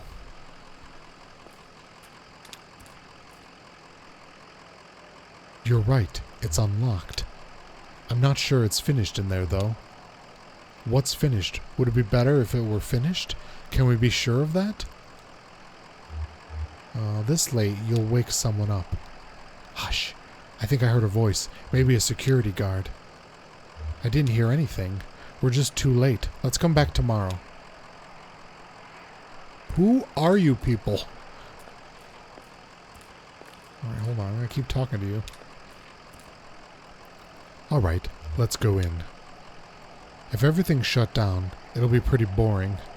It's definitely after hours. What? I said it'll be boring. No, we have flashlights. Look, if we visit by day, we see what they want us to see. If we visit by night, it's all up to us. I like your logic, Emily. Emily, Ben, and Bob argue about whether to enter the museum. Okay, and I can't, interact with them, and they give 0 shits about me. Amazing.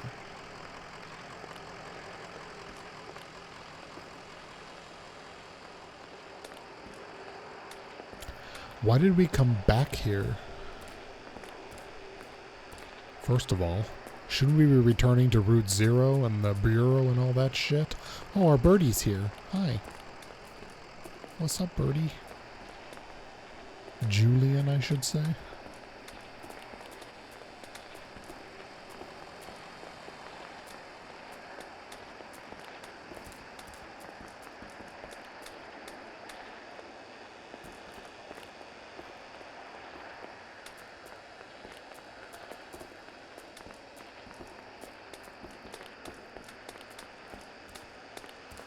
Oh, hello, Flora.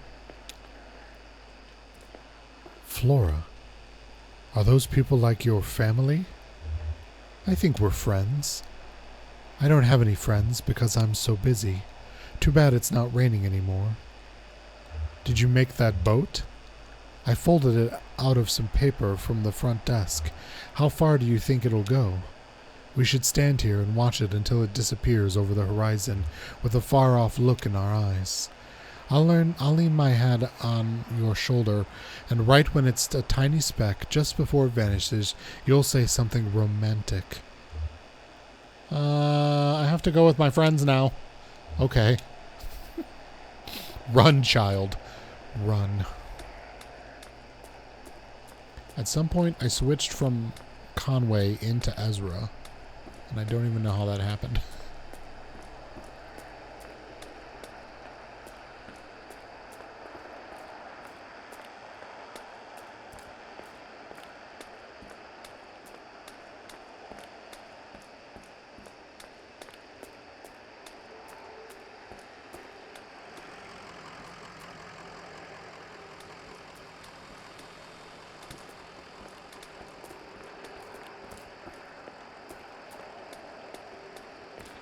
Oh, it happens when I go past this point. Interesting. What are we doing, peeps? I don't know what I'm supposed to be doing. Are we going to drive away?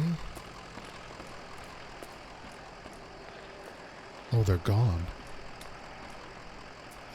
Interesting. So, what's the plan here? Head back to the zero, I guess. Yeah, that's what I was thinking. Amazing.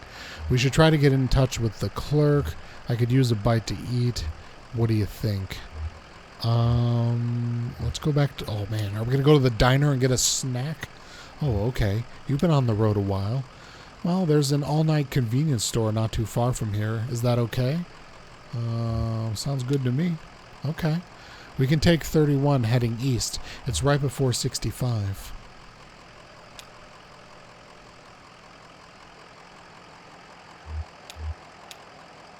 Is Ezra going to come with us? Is he like part of the Scooby-Doo team now?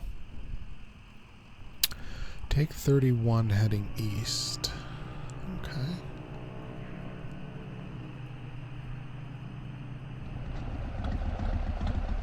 Oh no! The truck's engine sputters and dies as Conway guides it carefully off the road next to a fallen tree.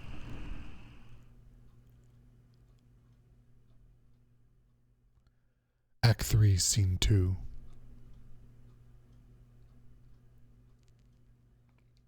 The tree-ing.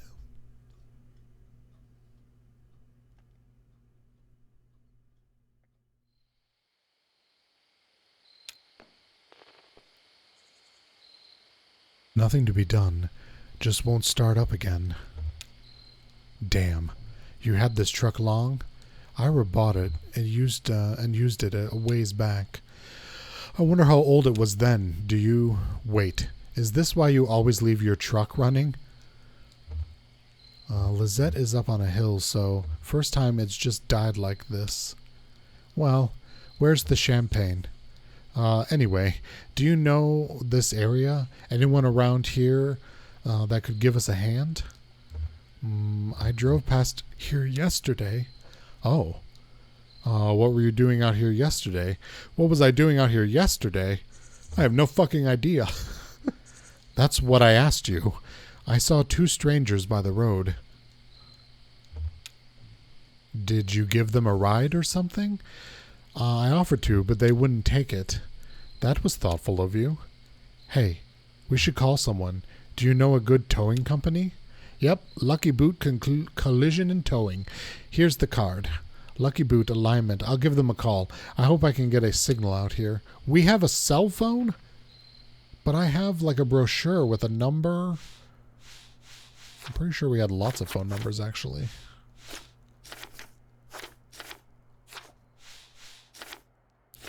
It was this one that had the phone number, wasn't it?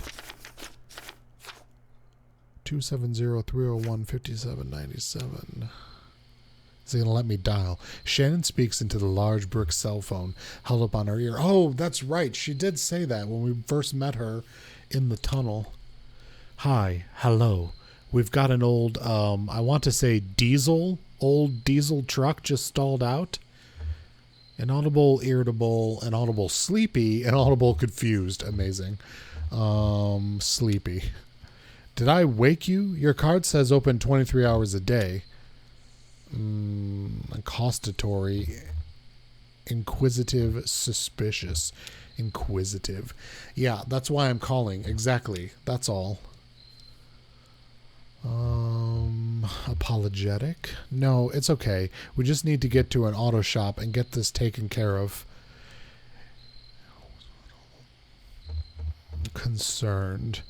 Thanks for the offer, but we really just need a tow, is all.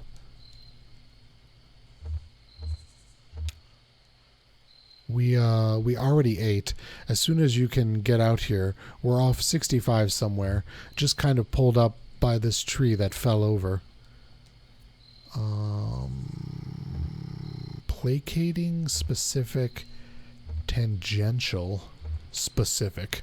That's actually a pretty accurate description of it. Yeah, hanging over the power lines just like that. Did you see it go down? Oh, okay. Whatever you need to do. How long do you think you'll be? Distant traffic sounds. Hello? Totally. He's already on his way here. Amazing. Ezra, Nehemiah, Esther, and Job. Are you bored? Sure, but I don't mind. Not yet. Are you?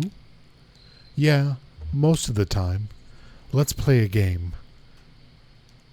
How about 20 questions? Sure. Okay. Ezra looks meaningfully at his shoes. Got it. Okay, guess. Okay. Is it a bird? Right. Is it alive? No. Can I see it with my eye? Yes. Would I recognize it if I saw it? It would look like something you'd recognized, yeah. Yes. Did you make it yourself? Is it bigger than a dog? Is it bigger than a dog? No. A dog is bigger, except for one of those really little dogs or a puppy, I guess. Does a puppy count as a dog? All right, that's all your questions. What's your guess? That was not 20 questions. Bite me. I think I get a few more. I wasn't counting, but I'm pretty sure that was 20. Is it a jigsaw puzzle? Is it a nest? Is it a game of chess? It wasn't alive. It's smaller than a dog.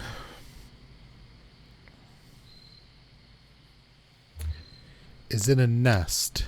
Yeah, a pretty small nest. Like made from a small bird. It's empty and it's nighttime and it just rained. It fell out of a tree and now we're putting it back together. Then we'll take it apart again. I was all ready for those questions. I wonder if it would have been right no matter what I guessed, or if I'm just fucking amazing. And that's really what happened there.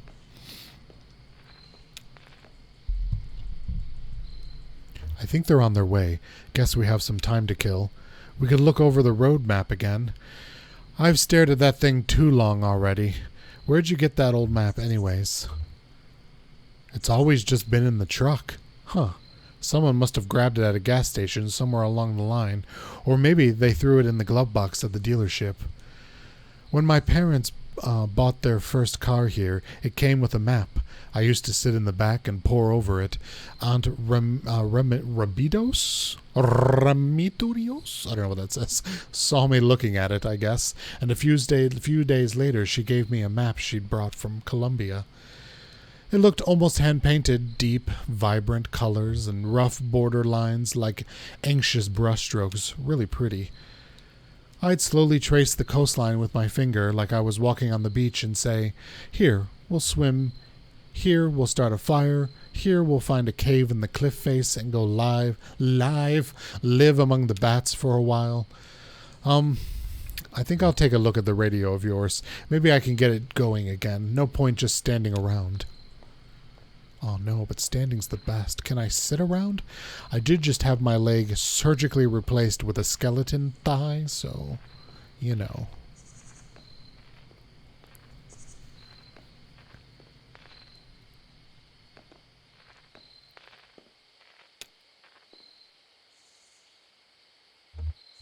That thing has been broken for years. So, we'll get to find out what station you had it tuned to when it went out.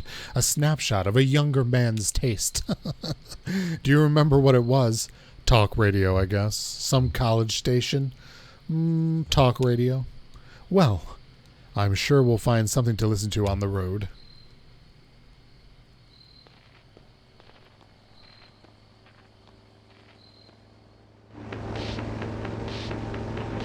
Excuse me?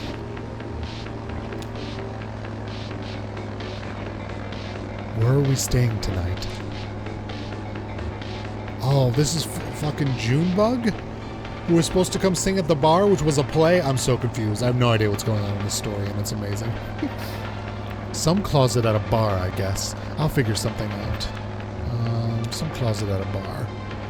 Harry Esperanza, 4-star broom closet experience. Maybe it'd be nice to stay outside one of those nights.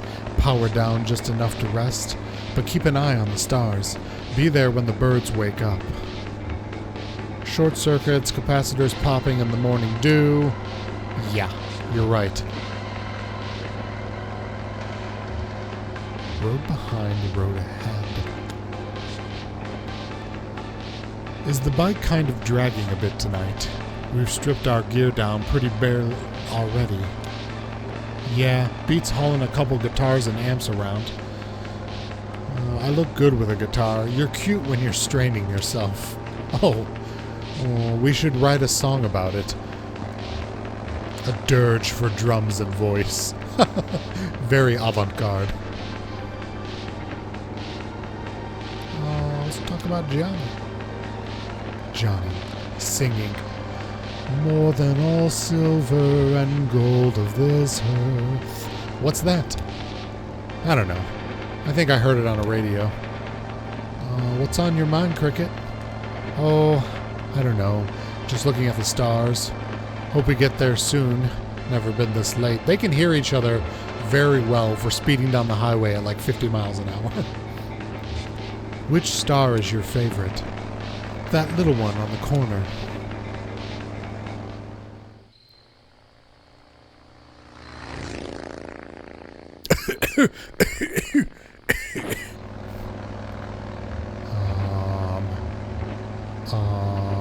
Brake disc? They look like they could use some help. You going to fix up for them, Johnny? Oh, I don't know.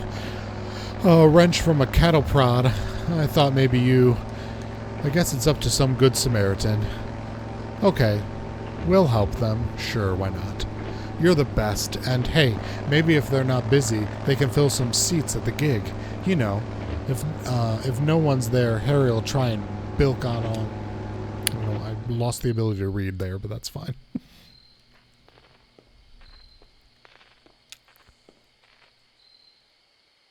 Maniacs. Are you okay?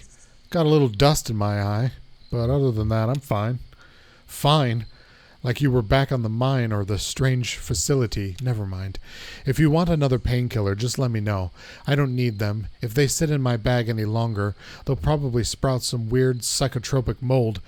No, I don't want any painkillers, because earlier tonight I rode a fucking eagle into the woods, and I got some experimental drugs from a doctor in a house. So I don't think I want to mix with your painkillers, but thank you. They were in a hurry. Some folks are always in a hurry. Not you, though, huh? You get caught up on a stranger's yarn or streetlight reflected in a puddle, and nobody can get you moving again until you let the grace of the moment right into your bones, like a poet or a donkey. I guess that's what I like about you, old man. You know how to wait. I don't think I will ever will.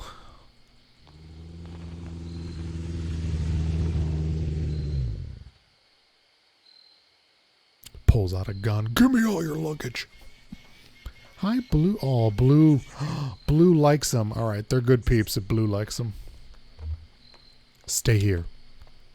Careful. He's wicked with strangers. You don't have to stop. We've got a tow coming. You're here to clear the tree. Who's chasing you? What the little shit kid? Who's chasing you? Hear that, Cricket? We're being pursued. I knew it. Who's after us? That's a good question. These folks seem to have a certain handle of this situation. So, maybe the law? Sure, something like that. Listen, we've got 2 questions for you folks. What kind of people do you take us for? I mean, how do we strike you? You seem nice enough. Not sure I follow. Probably from space. You seem nice enough. What do you think, Cricket? Our generosity is unmistakable, ma'am. It radiates. It does radiate. Now, here's another question for you. Do you like music? Do you like music? Lizette used to sing in taverns on the weekend. Beautiful stuff. Sometimes I like to leave the radio dial between stations. I don't like music, but I do like sounds. Let's go with Lizette. Of course you do. Say, they should come to our gig. What an idea. Well, we're waiting for a tow.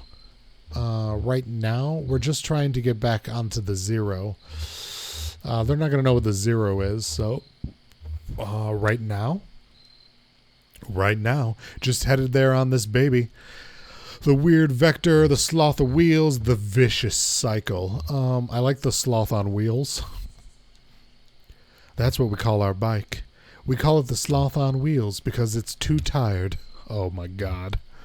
We'd be very much obligated. Why do I always get stuck with the puns? See, we have a regular booking tonight, and we're running late. Very late. That's what I told them. Now the old man who runs this venue, Harry Esperanza, is a notorious withholder, and if we don't get a few bodies in the crowd, he'll go all penny pinching on us. Just a short set. We only have 1 song prepared. You'll come to the gig, won't you? Oh man, we're going to get there and everybody's going to be dead, murderated by the debt collectors. We really don't have the time, but of course we will. Of course they will. Can you believe we almost didn't stop? Hungry, old lady. I think I've got a crust in the sidecar there. But Johnny here saw you folks were in trouble. Well, it's all said and done. We stopped. That's all that matters. Our gig's out on an old tavern called the Lower Depths. It's over there by old Charlie Moran's highway, just east of, off 65. We usually take a right out of the interstate around the petting zoo. Johnny likes the petting zoo. I do like the petting zoo. Now, let's see about the truck of yours. I feel certain we can get it running.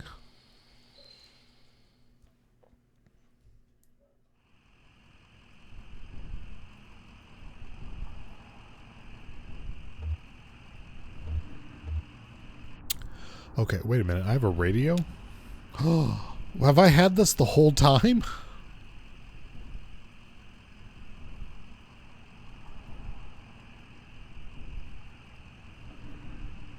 Oh no, because she just fixed it. That's right.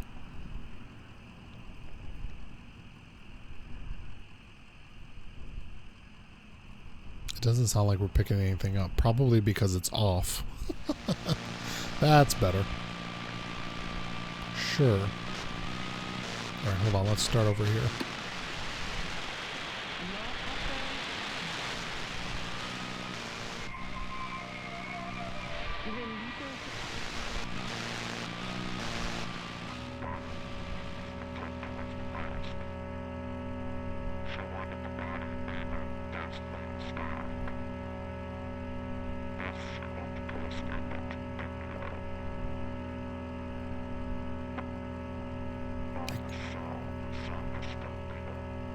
Oh, I can't hear it well enough to discern, but I bet you it's a clue.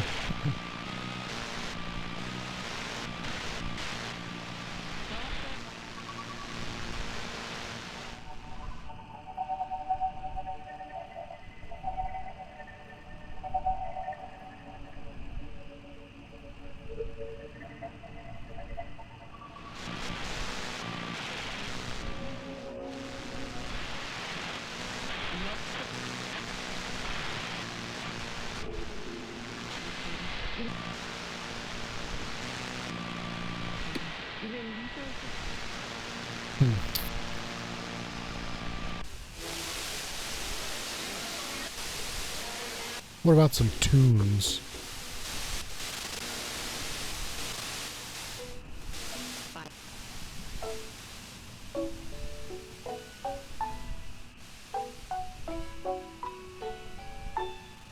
Alright, we got some tunes.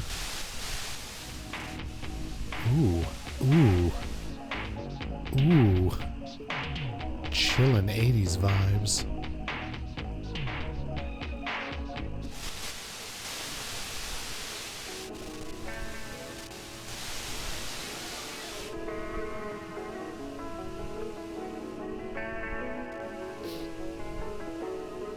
Where's the classical music?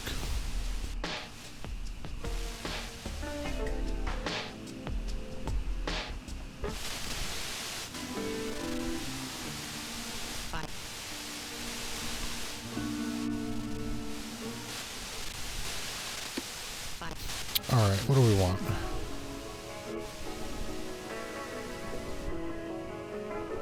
Sure, let's go. No! Oh, does it tune automatically? No, it does not.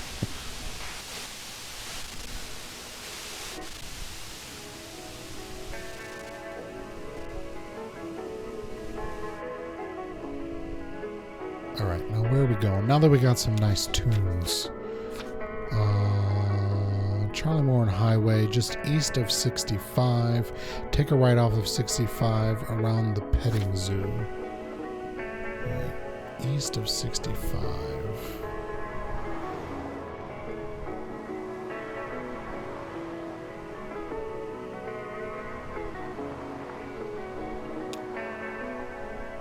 The petting zoo is closed. Yeah, I'm not surprised. Take a right after the petting zoo?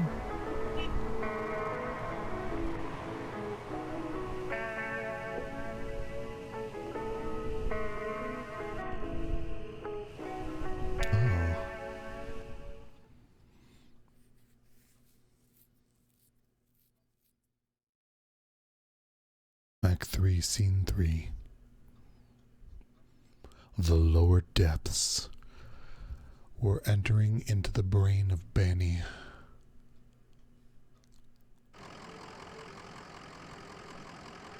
Alright, B-dubs. Yeah, we took a break at the 2-hour mark. I still have a full glass of water, but I did drink all my tea. I'm sitting up straight. I will drink some water. Thank you, B-dubs.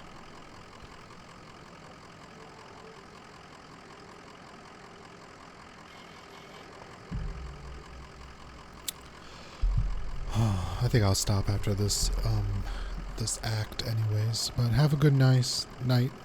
Have a good night. Thanks for dropping by.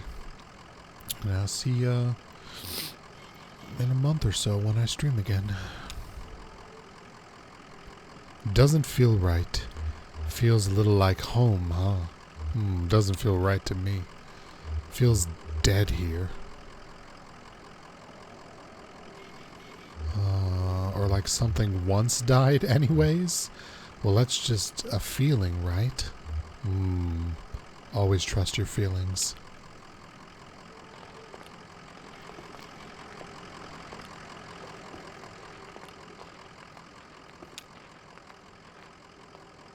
Kind of late.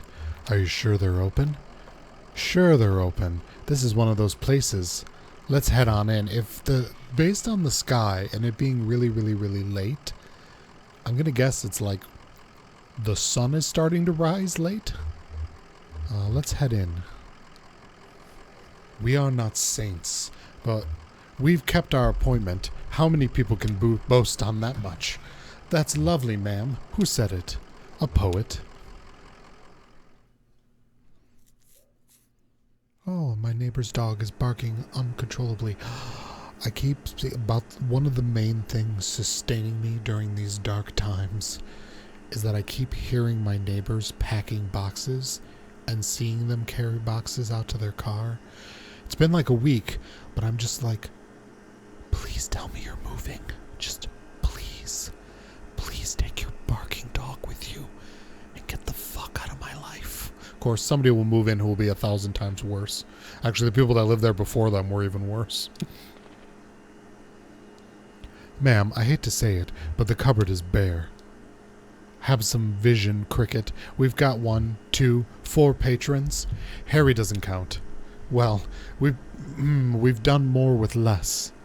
What kind of music do you play? Do you play here often? I haven't been in a bar like this since God knows when. Gave it up, huh? Well, I bet Harry has some coffee on back there, but I wouldn't vouch for quality. She's a connoisseur. Johnny's favorite regular cuisine is gas station.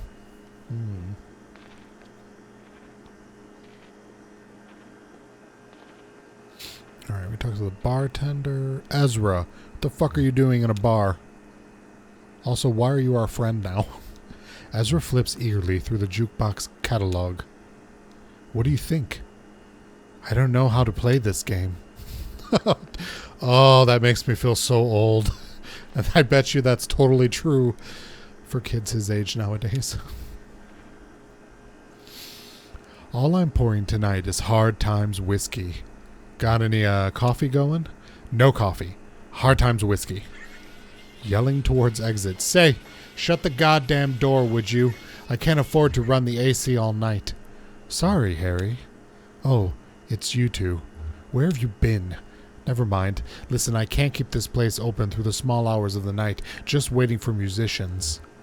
Where is everyone? Everybody had to clear out. Let's get a setup. There's nobody here to listen to it. I can't pay for... We brought some people with us, Harry. A crowd is forming. Yeah, but also couldn't you use a break, Harry? Don't you want to hear some music, Harry? Don't you trust me, Harry? Oh, I don't know. Could you use a break, Harry? Been on my feet all day. But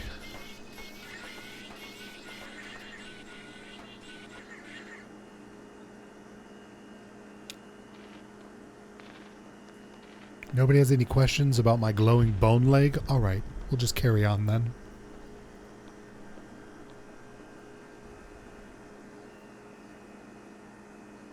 How's it looking out there? How y'all feeling tonight? Can we get a bit more reverb in the monitors? Harry adjusts a soundboard behind the bar. How's that? Test, test. 1, 1, 1, 3, 50. Lamentation.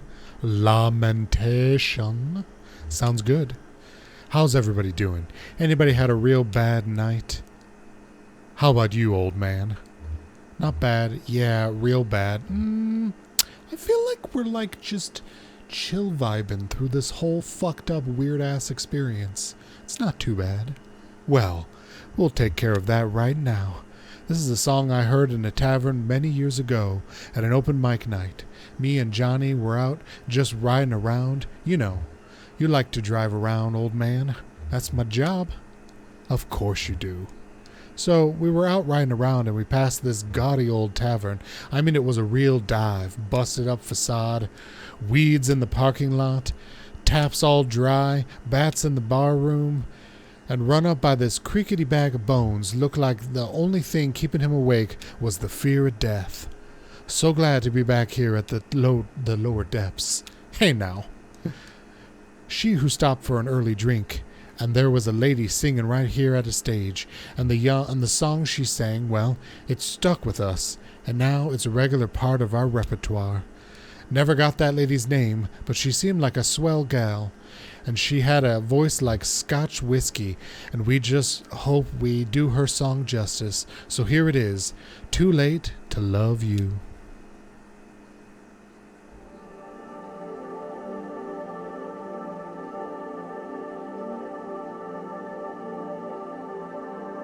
Oh, it's doing it for me.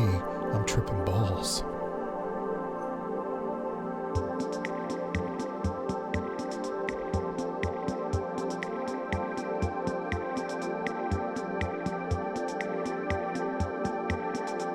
I love everything that's happening right now.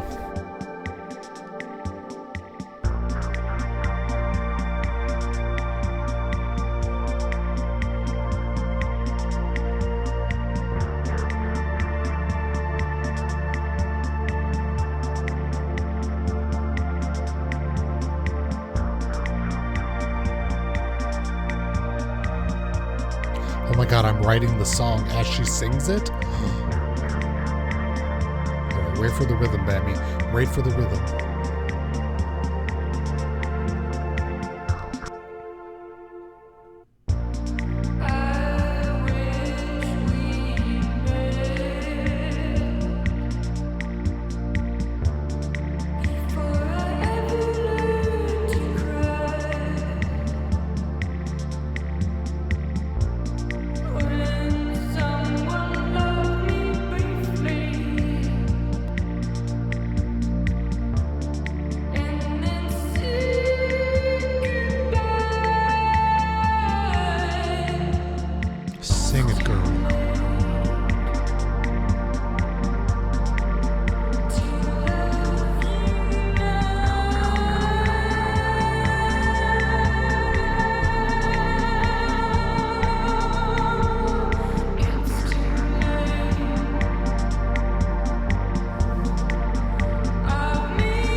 Suddenly the rush of ashtrays and vomit in the corner of the bar swell into my senses, and I'm transported to another world.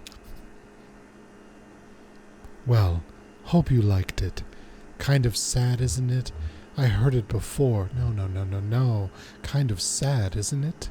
Kind of. Listen, we appreciate your folks sticking around for the show. There's nothing more wretched than playing sad songs to an empty room. We've just got to get our fee from Harry, and then we'll get you headed to the Zero, was it? Never mentioned that, but okay.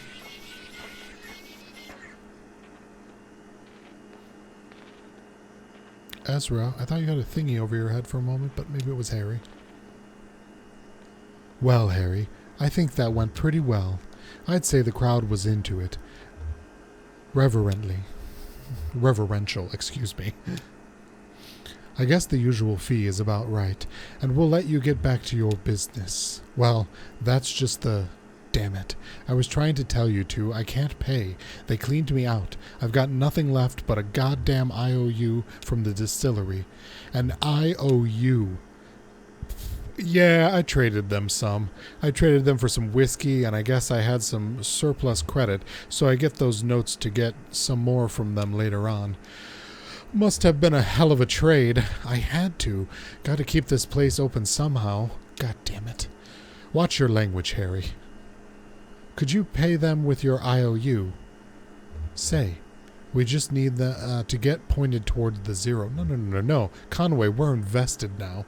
Could you pay them with your IOU? Well,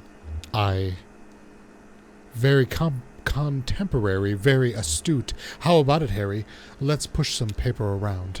Well, it's just, I can collect on it here when they bring more whiskey up, but for you to cash in, you'd have to go down to, down to the distillery, down to hard times, and you gotta take the Zero. So that's what we'll do. How do we get there? Are you folks sure you want to head down there? I've never been myself, but I hear people hear things, rumors. It's where we've got to go too. Do you know another way to Dogwood Drive? No.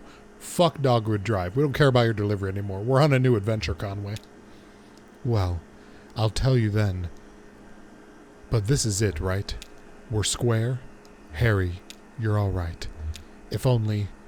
You got a radio in your car? Yep.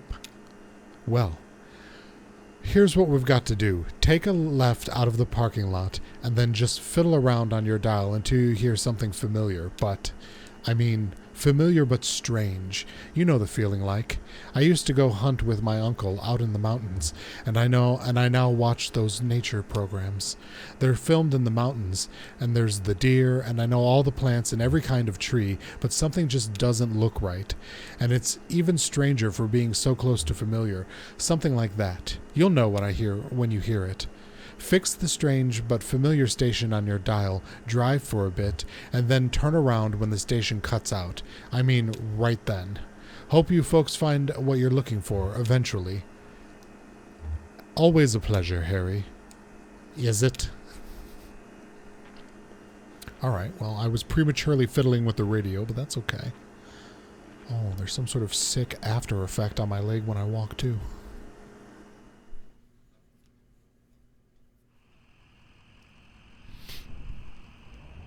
Alright, pull out the radio. Wait, do I have specific notes on this that I should follow? Wait, what is this? Oh, the IOU. Turn the radio looking for a station that's familiar but strange. Drive for a while until the station cuts out, then turn around. Okay, not specific about AM or FN at all.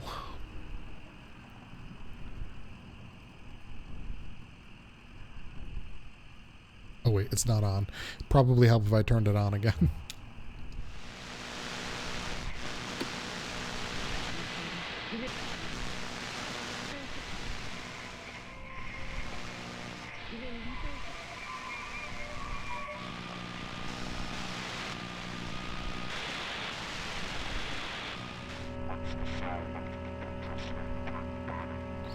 This station doesn't quite match the bartender's description.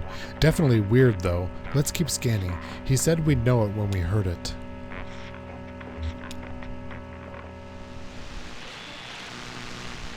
I would have guessed it was that one.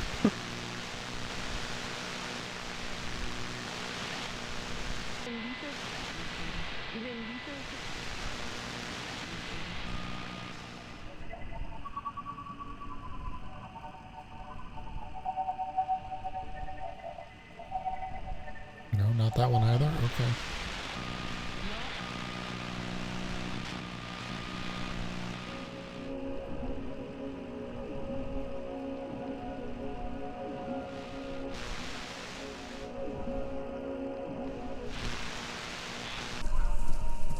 What's this station? I've never heard this before. Sounds like horses? Horses running a race? Charlie and I used to go to the races sometimes. Charlie? He was your boss's kid, right? The one who, yeah, must be some memories there. Well, that fits familiar but strange for me. Harry said we just drive until it cuts out.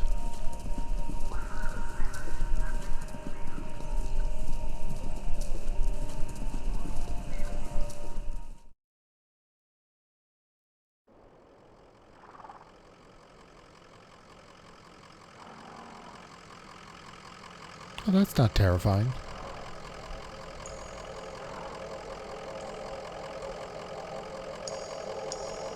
God, I hate horses. They're so fucking creepy.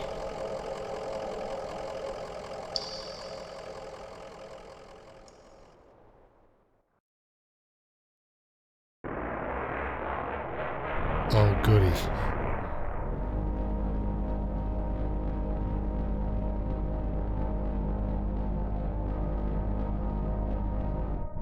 Hall of the Mountain King.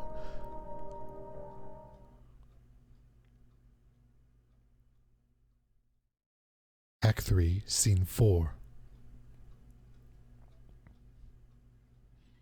Hall of the Mountain King.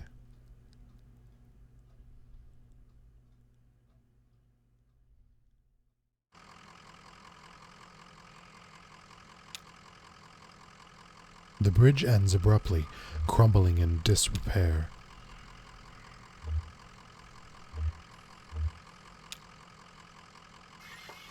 Time to cut him loose, ma'am. Well, now I'm having fun. You bored? Now I'm having fun. Ah, okay. Slow night anyway. Nope, now I meant to talk to Blue. What do you suppose happened here? Some kind of storm washed it away? Haven't seen much weather down here, though.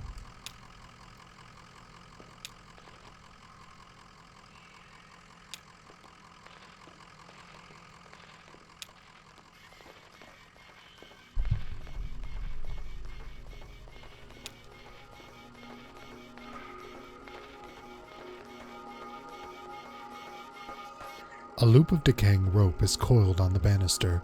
On the Banisteriopsis? Some rooted sections have been smoothed over with a fine dust. That was rotted. I know how to read. Shut up.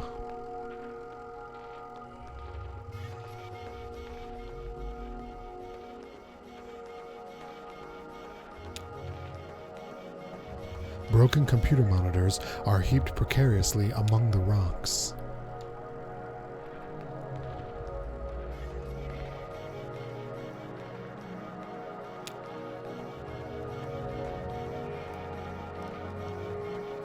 A pet carrier for a cat or small dog has been left by the path. A calcified rag wadded in the corner may once have been a blanket.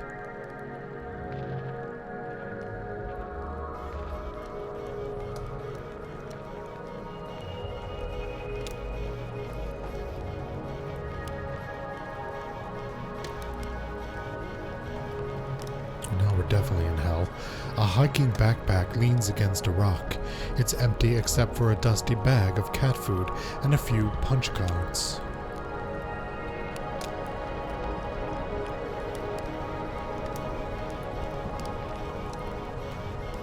Is this Burning Man 2021?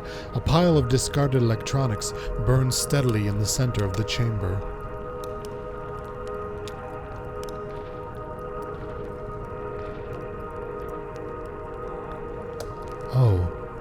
It's triangles within triangles down here, shifting, intersecting, overlaying. Isn't it romantic?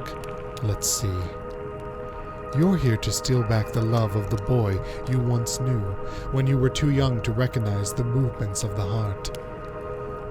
And you're escorting her, pretending to have her interest at heart, while really, you're in love with the young woman as well. And so you agreed to help him conspire to win her affections, but it's just a ploy to set him up for embarrassment and diminish him out of the picture.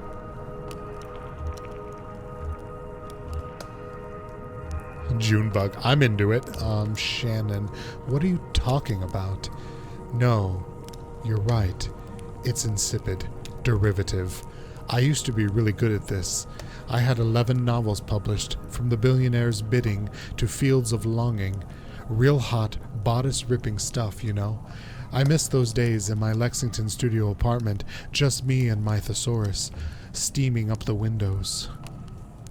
Why did you stop writing? You know, suddenly it was all computers everywhere you went.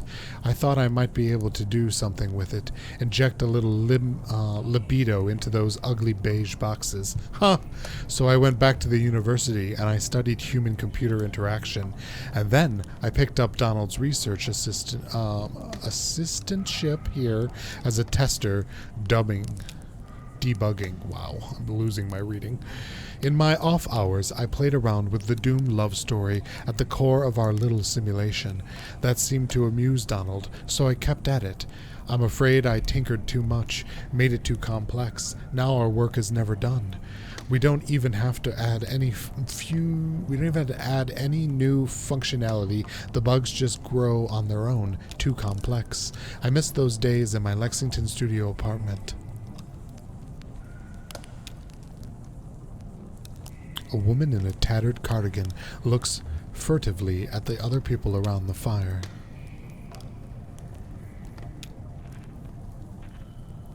There's apparently an old man, much like me, chilling over here, with a mushroom hat on. Donald puffs on a smoldering pile, while half mumbling, half singing an old country tune. Oh, this is Donald from the love triangle of Donald, Lula, and Joseph. Tell us about the orgy, Donald. Where the old green river runs, through the hills and caves, not known to us, down to that sunless sea. Oh, who are you? What's that song? Oh, you've caught a verse of my absent-minded warbling. It's just a song for my youth, something a dear friend used to sing to herself as we hacked on crystal radios in the boiling room. In old Kentucky, where my love a lovely home did build for me, and where the old green river runs through the hills and caves, not known to us, down to the sunless sea. From there on, it's all meandering rivers and romantic greenery, and that's it. What were we talking about? What's that computer over there? Looks very vintage. We're a bit lost, actually. Ah, you came from the road, the zero. No, you shouldn't stay off that road. Not safe. Bizarre topology. You'll never get anywhere. It just brings you right back here. Back to this cave? The bridge is out down there. What's that you're working on? Looks pretty vintage. What's that you're working on? It looks like a harmless old computer, doesn't it? Like some beat-up mainframe exhumed from a university basement and left in the cave to rot, or to flower. No, it's no ordinary computer. I've modified it extensively, and in some pretty experimental ways, believe you me. And that's to say nothing of the software, but... You look like a technologically minded sort of person. Tell me, do you know the effects of mold growth on diffused-based transistor circuitry? The mold would burn off. Exactly. It burns. And on the sweet smoke that issues from it, but I also leave a sticky residue to seep through the machine, forming new connections and creating new circuits. The computer is no longer the pure domain of language or mathematics, but entropy. thwarted and feeble, we hammer on the derelict's keyboard. My name is Reason, King of Kings. But we are mere tourists in the ruins. Our keystrokes echo off into the tunnels, boundless and bare. The caves stretch far away. We are too late. Always too late. What? Did you say something? You were about to tell us about the software. I'm just interested in the mold computer. You were about to tell us about the software. Oh, the software. My life's work. Xanadu. You've heard of it. Perhaps you've read about it in the journal. It's been years since I published anything. Xanadu has evolved significantly since I explained its data structure in my article, Literary Multitudes, Hypertextual Narrative and Post-Structural Witnesses. Evolved and then deteriorated. Donald sighs dramatically and takes a puff from his pipe. I'm afraid you are too late, fellow hypertext enthusiasts. As the mold accumulated on the circuitry, Xanadu blossomed from a moment into something holy and enchanted. Then all the charm was broken. Do you have any idea what it's like to spend your life building something and then sit powerlessly as your work declines into ruin? I drive deliveries for a small antique shop and we're closing down. I fix TVs and I'm about to lose the lease on my workshop. My family disappeared. Julian and me don't know what to do. Not really. Nah, not really. It's Conway. A shuffling around the dusty ghost of antiquity. Well, I have my own ghosts, and I keep them in there, in Xanadu. It's running on the glorious dusty machine. Take a look if you'd like. Too late to do anything but smoke and reminisce anyway. Far too late to do anything. Oh, I can just go to Xanadu, apparently. Who's Andrew?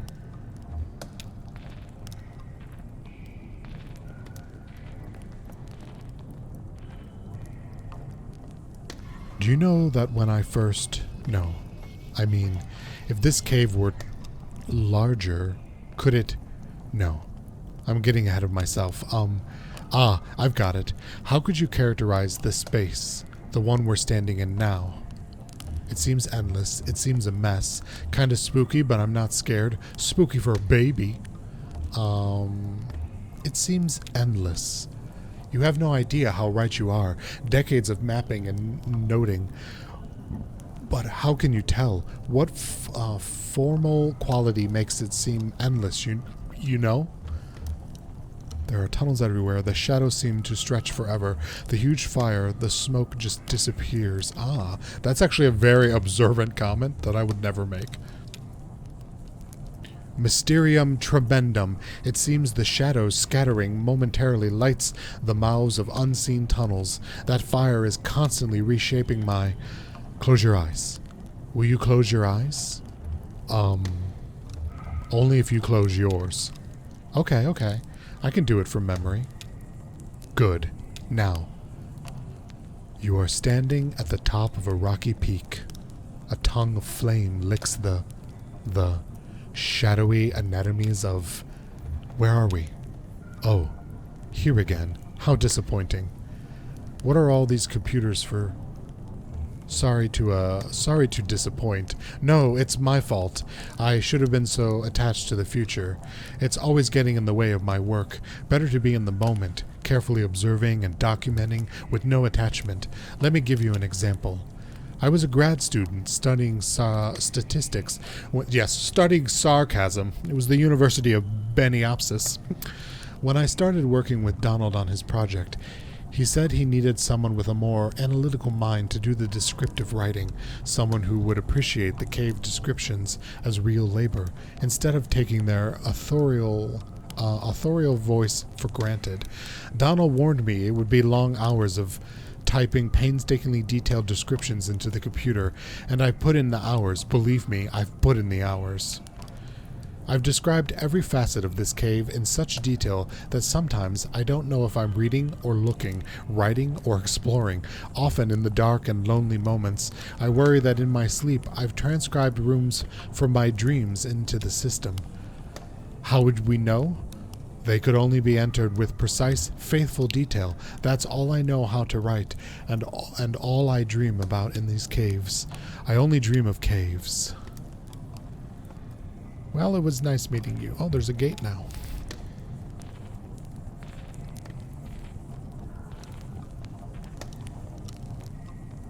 A massive gate constructed out of scavenged materials blocks passage down the far side of the spire. But I want to go to Xanadu.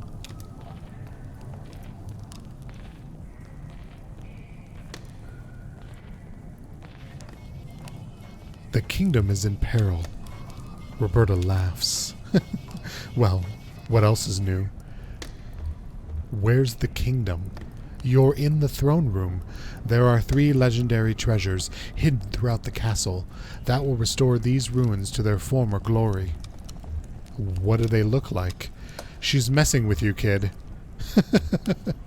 Enchanted jewelry, talismans, a magic mirror that prevents the future, a magic shield that protects the barrier from age, a magic chest that always filled with... I never went to the university. I was an independent scholar. It seems I took to the public libraries like a beachcomber. I studied fairy tales, and then I came to work for Donald. I paid the bills, rubbed leathering elbows with academics, scraped black mold from cave walls. Finally, now I carry the firewood into senescence? Another word? I don't know. We're learning so many words tonight. The kingdom is in peril. Senescence. I feel like I should know that word.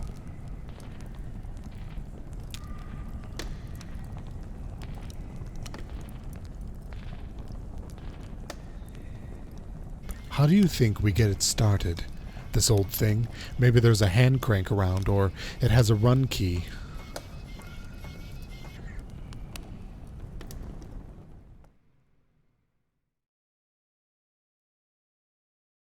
Act 3, Scene 5.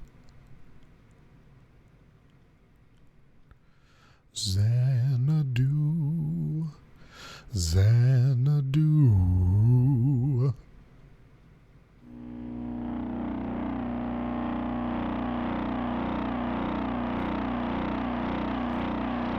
Oh no, it's observation.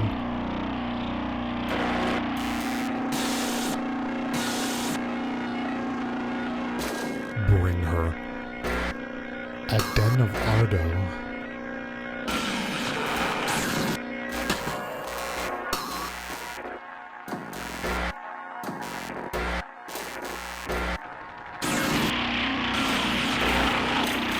You're standing at the end of the road. Baby. Loud. I don't know what this says or how I'm supposed to read it. Haha, the thing is in rough shape. Do these switches do anything? Try blowing on it. Yes, the answer to everything. Conway blows some dust off the keyboard and presses the return key.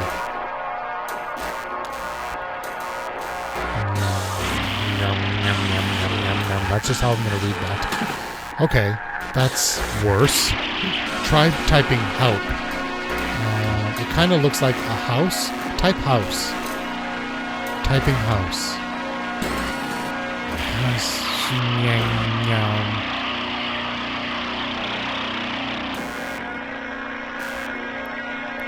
In blood quit.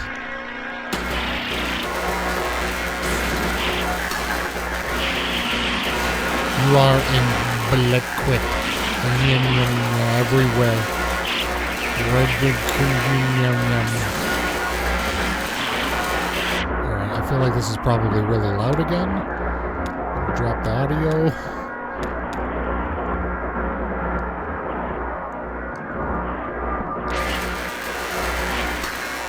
That's everything. Did that say Lula? Time for some persuasive maintenance. Conway thumps the side of the machine with his palm. Oh, I have my portable degauser with me. Old systems like this one can build up a remnant magnetic field that sort of warps everything along whatever pattern it settles into, you know? The degauser clears that up by suddenly shaking the magnetic field around until it's uniform again. That's how I like to think of it anyway. Like shaking a snow globe. Worth a shot.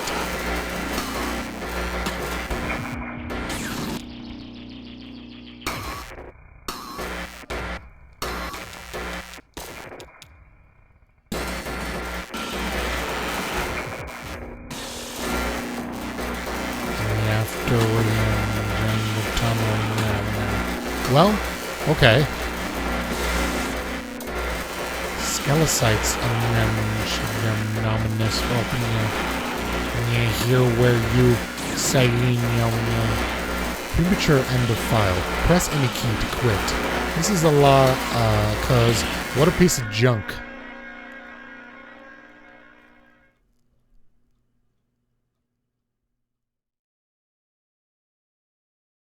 I'm not entirely sure if I fucked something up there or what was supposed to happen.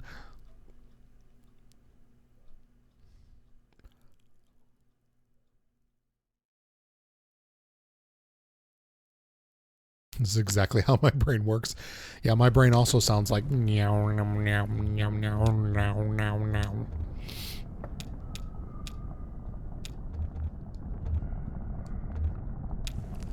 Bizarre. And what was that all about Lula? Maybe Donald knows how to clear it up a bit? Oh, Donald!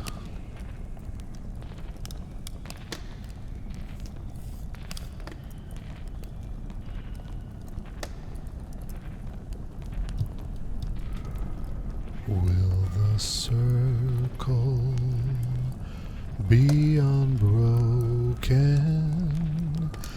by and by? Oh, by and by. So, you've seen it for yourself. What's left of it? Pretty busted. The chalky bones of a beautiful dream, but you can see what it once was, can't you? Can't you?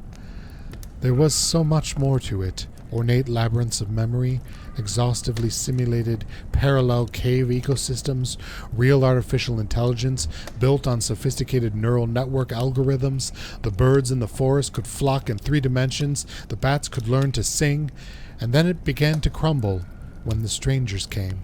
At first, we only heard them, walking heavily through the caves, dragging things around, hammering and clattering their tools. Sometimes we heard working songs, never close enough to make out real voices, just their echoes cascading wordlessly in the tunnels. Then we caught a glimpse of one. What did they look like? They looked like... No. It's too horrible.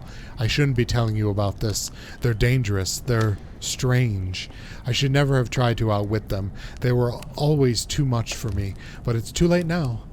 And if I'd listened to Lula, Lula Chamberlain? Yes, of course. Oh, do you know her? We're looking for her now. No. She's gone now. She left. We built this together. Didn't you know? Lula, Joseph, and I. Lula is gone from here, but Donald points across the cave, with his pipe still in there, in Xanadu. I don't know where Lula is now, or how to get there from here, or how to unwind that damned tangled highway, but Xanadu, before it's ruined, was faultless as an oracle, a shrine to perfect simulation, until, but maybe... Those weird interlopers destroyed my Xanadu. Perhaps they know how to fix it. It may be dangerous. I've sent many eager seconds to negotiate with them, to repair my masterpiece. But there, that tunnel, push back the vines, crawl out into the darkness, watch your step. After a while, you'll feel the terrain change beneath your hands and knees, from rock to crystal, and then to mud. Then you'll be out. Ugh, I need more water.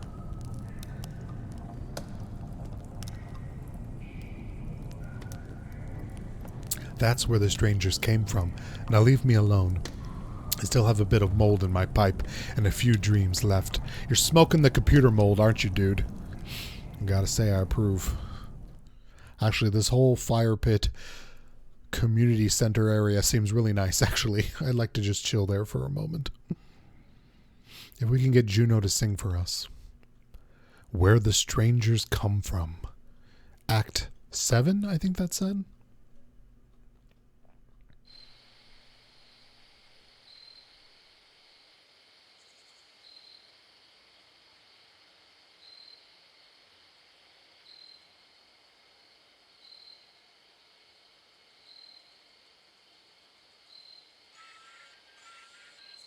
Good, Nitro. This is a quiet stream. I'm just grateful anybody's here listening to my nonsense at all. Oh, Nitro. Eat good food and rest. Go to bed.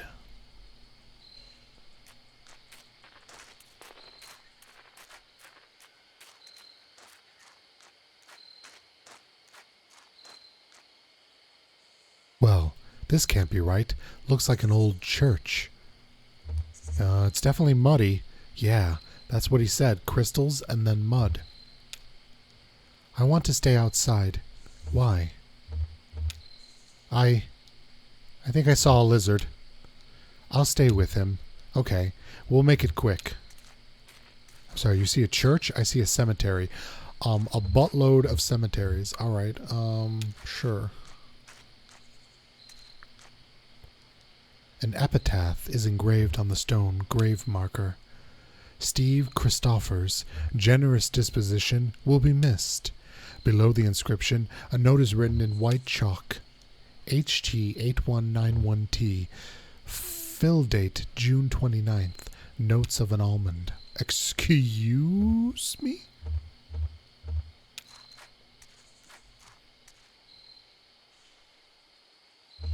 Good, Nitro. Soup is good. Something about broth. Does it have an animal broth or a plant vegetable broth? Both are good, actually.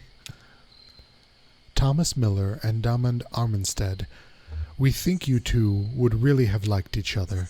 Below the inscription, a note is written in white chalk. HT8192B. Fill date July 24th. Weird finish. Veggies and chicken. An epitaph is engraved on the stone grave marker. Ben Siverson always had a far-off look, probably still does. Fill date August 1st, aftertaste of rainwater.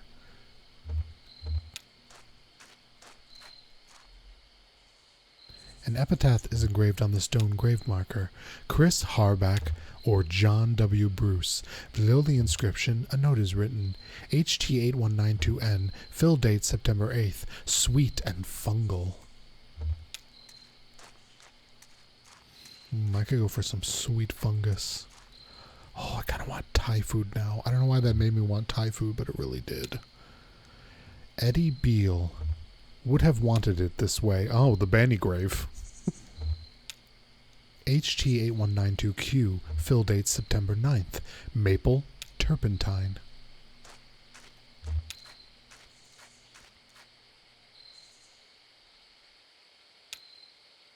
Calvin Johnston should have said something. What? Ugh. Oh, that one's also me. Talking about illness. HT8192X. Fill date November 1st. Sense of foreboding. And now to skip over reading the last one, even though I went through all the other ones, just to piss off that one person watching the VOD 10 years from now. No, I'm just kidding. I wouldn't do that to you. An epitaph is engraved on the stone grave marker. Unknown. Seemed reasonable. Below there is an inscription. HT8192Y. Fill date November 2nd.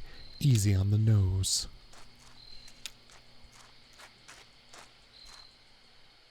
Find any lizards? One, but it went under a rock. I wasn't really looking. Nice cover story, kid. Why do you dress like a punk? Do you have a family? Is that your guy? Is that guy your boyfriend? Do you have a family? Well, I've got Johnny, the sloth on wheels. I've got you folks right now. Is that a family? Let's call it what it is. Junebug and the people she surrounds herself with. See? It means something. It makes a claim. It's specific. I want to be specific. It sounds lovely. Not for us. You've just got to make choices and own them. You think I was born this foxy? I came off the assembly line about half a foot shorter and all gray, no eyes. They were going to have us cleaning out the old mine. Doesn't matter what you look like under all that rock and water. A bunch of gray shadows shoveling a hammering invisibility at walls, draining the tunnels. Johnny found some gear, an old tape player. We hid away in the underwater cave and listened to it all over and over and over, and we knew we were miners. We slipped out onto the road. We weren't miners, just these two featureless shadows, and ever since that night we've been detailing, coloring in, specifying. I feel more like myself every day. I feel more like myself without my folks. I feel more like myself when it's just me and Julian. I think I should be a musician too. I feel more like myself when it's just me and Julian. Well, there, now you're getting specific.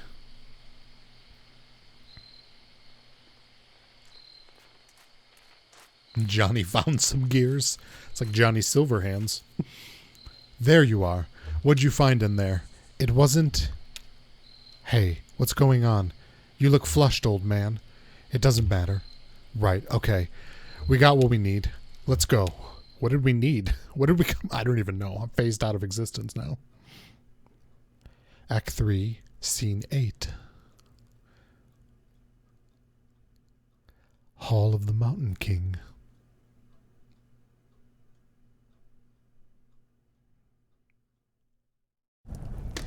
We needed to talk to the people that lived here so that they could fix the computer. Does that count as getting something we needed? Singing softly. Trace an orbit round the road, and close your eyes with holy dread. For we are old mold and whiskey fed, and drank from rivers down below. We found your strangers. We know how to fix your damned machine, but I'm not sure it was worth it. Oh, soon the visitors will return. What have you found? They say you need to type in a specific phrase to restore it. They say you need to unplug it for a while. They say you need to scrape the mold off the timing crystal. Let's go with the last one. But the mold? Of course! Too much mold on the timing crystal would send the simulation adrift. Each moment lived on the sink. By all means, yes, clean the timing crystal. Yes, huzzah! Alright, Xanadu, yes. Xanadu. Come on. Go to Xanadu. There we go. Will the circle be unbroken by and by? Oh, by and by. There's a better home awaiting in the sky, Lord, in the sky. Baffling control panels are sheltered from the elements with a worn tarp. A closet-sized wall of knobs and wires looms behind the machine. Humming faintly, an electric typewriter is the only easily recognizable component. Hey, Ra. Do you see anything that looks like a timing crystal? Yeah, right here behind the control panel. It's filthy. Right. We're supposed to scrape off those black moldy stuff. Weird. Just following the instructions. Here we go.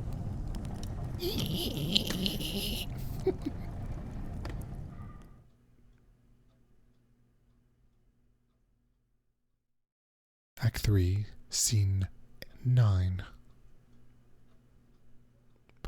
Xanadu.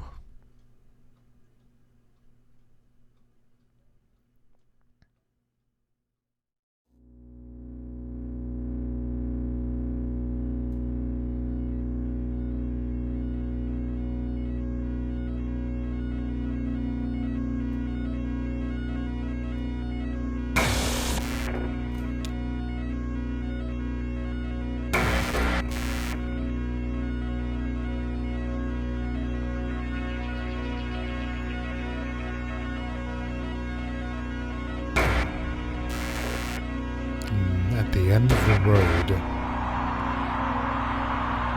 There's a house, possibly an outhouse, a very nice brick one.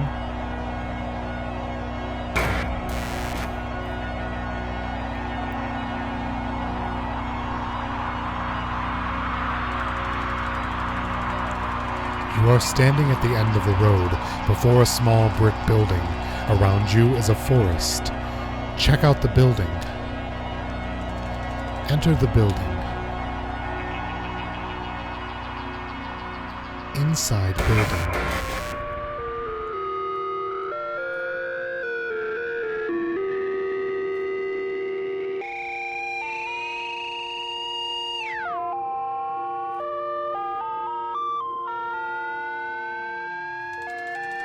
You are inside a building, a storage shed for the National Park Service. There is a sensible, modern electric lantern nearby. Get the lantern. Taken. Exit building. Enter forest. That's not something you can enter. Just type a direction. North. In the forest.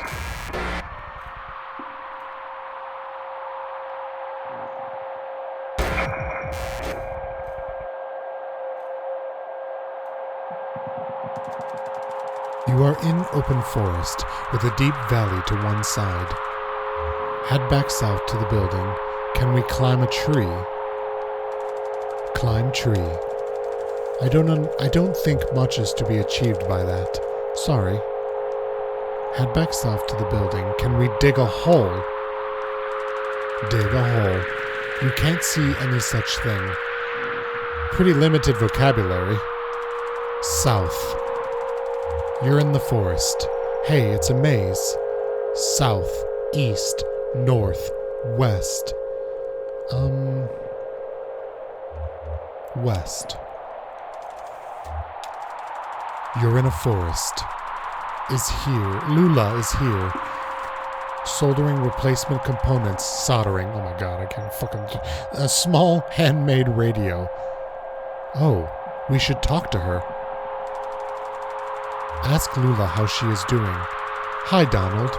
I'm getting the strangest interference around here. I've been tuning the radio circuits gradually as we go, swapping capacitor values and tweaking resistor networks. It was working for a while, but everything I can pick up sounds so distant and muffled. Lula hands you the radio. Well, maybe you'll have better luck. You're good at this stuff. Just don't forget to give it back. South, east, north, west. Oh god, I don't know. Further west. You're in the forest. Joseph is here, tapping with a small stylus on a modified pocket braille slate. A small gray kitten, no more than a few weeks old, dozes comfortably on top of his backpack. Maybe he has something to say. Listen. Donald, I was just transcribing your footsteps. Sounded like... Joseph runs his finger along the index card he's been tapping on from right to left. Long, weary song, drearily gone. You beat a melancholy shuffle through these woods, Donald. I've been noting down the sounds of the forest with an ear for speech and an inborn filter for poetry, I suppose. So maybe it's me being melancholy after all. I'm eager to see what the poetics subsystem makes of these punched cards. I don't think it matters what direction I choose. Oh, and then I immediately get it wrong. At edge of a hole. Okay, we're edging. Everybody brace for edging. That is an amazing precipice. You are at the edge of a massive hole.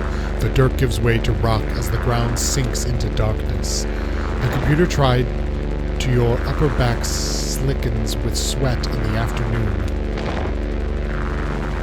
The rope slung around your shoulder has slipped under the strap of your backpack, digging uncomfortably against your collarbone. Go down into the hole. That seems pretty obvious. Lean it a bit and check it out. Shine the lantern in the hole. Yes, definitely. Why else would we pick it up? Light the lamp. Your lamp is now on. Shine lamp into the hole. The lamplight only reaches a few yards down the hole, where the rock is coated in a slimy black mold. You can tell that the walls are too slick to climb safely without assistance. Go down into the hole, lean a bit and check it out. Yell into the hole to see if there are pirates. Try using the rope to climb down safely. I was going to use the rope to tie it to the lantern to lower the lantern lower, but that doesn't seem to be an option. Try using the rope to climb down safely. Tie rope to tree. The rope is tied snugly to a tree trunk. Down. Your feet slip a few times on the slimy rock, but you remain stable. Lula and Joseph descend carefully after you. The bed quilt.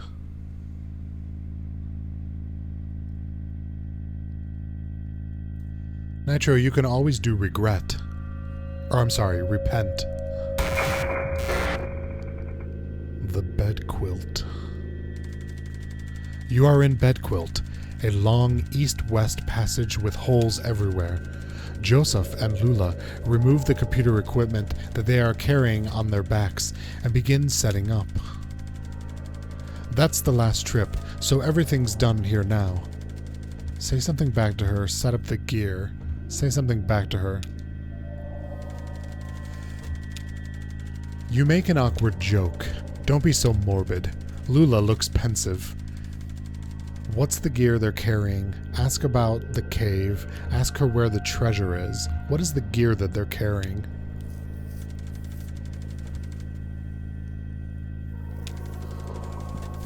Sure, Donald. We may as well take inventory. I've got the tape machine and the synthesizer parts we borrowed from the School of Music. It's all turned up to the voice, so we won't have to type so much. Joseph has his slate and the punch card he's transcribed from the poems we read him.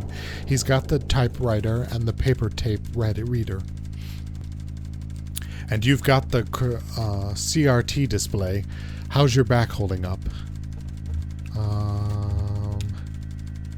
Ask her about the cave. Having second thoughts, I don't blame you. It's unsettling down here, weird acoustics. Earlier, as we were climbing down, I thought I heard voices for a moment, or not voices themselves, but the echoes of voices, singing, some kind of eerie, tuneless working song. I'm glad I'm not down here alone. Joseph looks uncomfortable. Jealous? Hey, Donald, can you help me, wire up these generators? I'll assemble the synthesizer, but I could use some help with the serial interface if you have time. You hear an unfamiliar echo from a tunnel to the east. Wire up the generators. Maybe if we help Lula, she'll have some more to tell us. Yeah, do that. You help Lula. Thanks, Donald. I can never remember which color lead goes to which pin. Lula begins unpacking a box of wires and terminals. Do you think there are any paintings down here? Cave paintings, I mean. Maybe some old pottery shards. From when the world was young and early men and women huddled in their caves too. Do you know? I think cultural fossils are the saddest fossils. Sadder than animal remains, I mean. We might come across a petrified mollusk or a partial dinosaur footprint, and we say there was a point of contact here where a body touched the earth, and maybe there's a little bit of evidential garbage, but the life we owned, that body never cared and has moved on anyways. And that's the end of it. But suppose I shine my lantern on one of these walls, and I see a crude painting, thousands of years old, two men and women, charcoal and blood, on a rock. Someone put that there to keep something on the rock after she passed. A hope, a relationship, or a moment, a worry, maybe, a regret. She made a painting to keep something alive from her. But like that dead mollusk and that itinerant dinosaur, she had to move on. Whatever it was is gone, and now we're looking at its painting, this dangling copy with no original. You are interrupted by the ominous echo of a grating, scraping sound from the east, louder than before. What the hell was that? Let's check it out.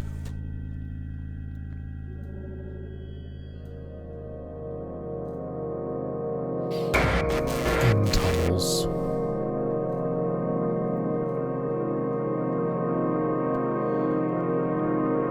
Mr. Johnson, we found in your colonoscopy that you have some nodules on the left side of your intestines. If you'll just hold on a moment, we're going to make this next bend. Oh. You rushed down the tunnel with Joseph and Lula close behind. That got kind of intense back there. How do you like all this, kid? That got kind of intense back there.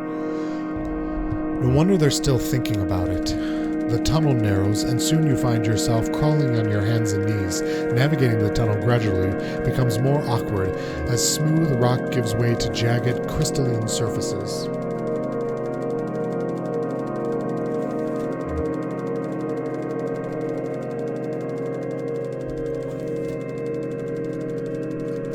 Scratches and taps echo from the end of the tunnel, some short and piercing, some slower and groaning as they're dampened by the water. The tunnel opens in a large room.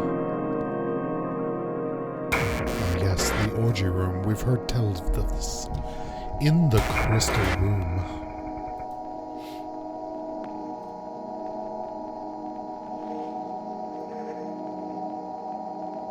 It's the debt collectors.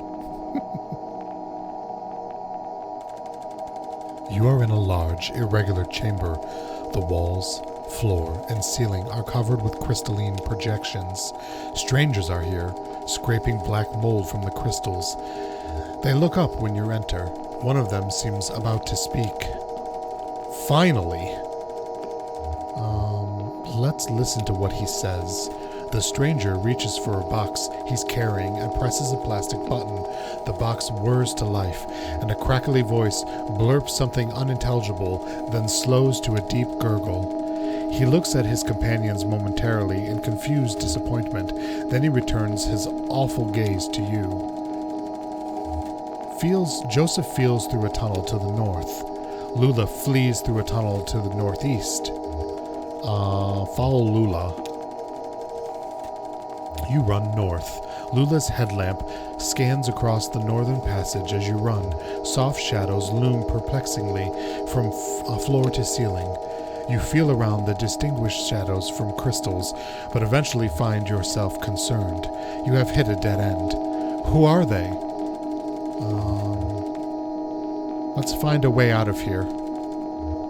You escape. That's not a verb I recognize. Oh shit. Look for escape. You can't see any such thing. Listen, I think they've gone back to work. They seem strange somehow. Maybe they've forgotten about us. Alright, let's try to pass them quickly. No, don't make eye contact. Then we'll find a way back to the equipment.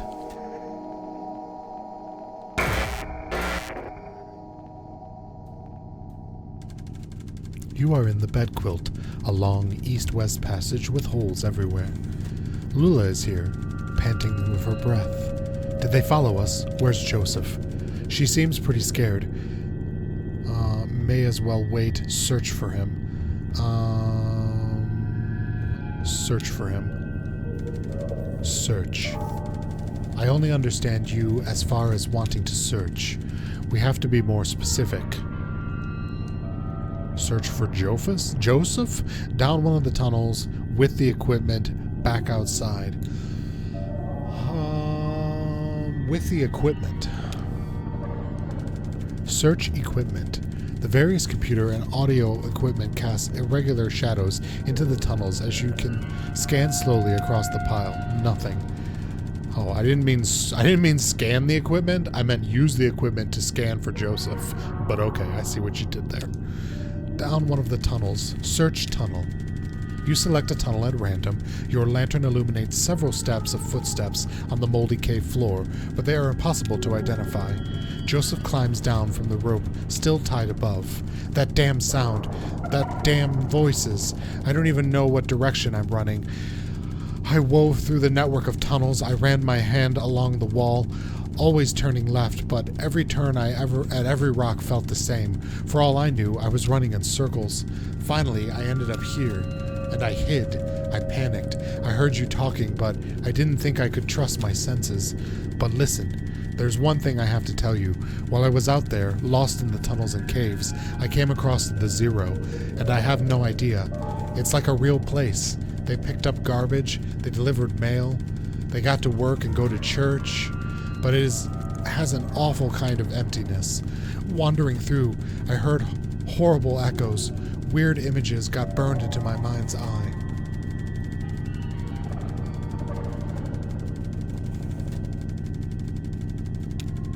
A television, a scarecrow, a crystal, a feather, a sandwich, a CRT monitor, a bottle, an anchor. Lulu looks down at her feet. We should ask him more about that. What's up with Lulu? What's up with Lulu? Ask Lulu what is up. Nothing, Lulu replies. Just Joseph, you sound disturbed. Lula, you've heard the same damn stories I have. It doesn't matter how now, damn it. I'm leaving. To hell with all this. Whoa. You should stop him. Get him back on track. We're so close.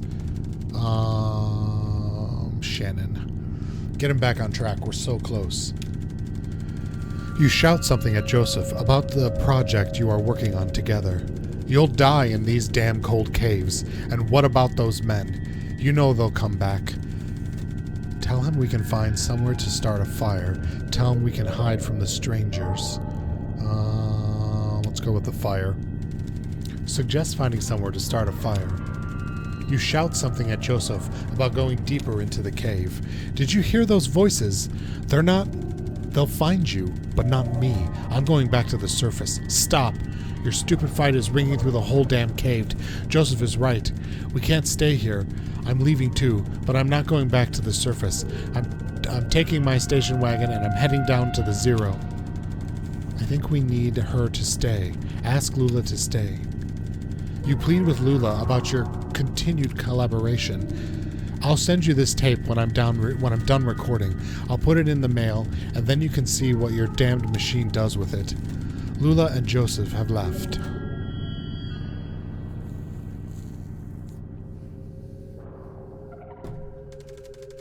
Abandoned by your collaborators, your confidants, your companions, the only two among your colleagues with whom you've ever trusted the gift of your friendship. Pretty thick. Sounds like Beardo had his heart broken. You wandered the tunnels alone, dragging along the components of your unrealized masterpiece, coming to underground passages for a new site in which to realize your vision. Sounds like a genius. How do you mean? Vain. Vanity. Ain't it the truth? My Aunt Rabidos, before she got into the whole ethnomusicography, sure, thing, she was a painter, mostly nudes and oil. She had this model, I'll never forget him, big, classically physical guy, looked like he was about to storm Troy. He made everyone call him the Colonel. Yeah, well, if he's as gorgeous as he sounds. Weaver and I saw this guy naked a lot. You couldn't help it. He was always posing somewhere in the house, chasing the light from room to room, while Aunt Ramitos made a sketch of his profile or worked on the right mix of pigments for his abdomen. The Colonel had his magnificent hair, long black hair that ran down just to the bottom of his shoulder blades.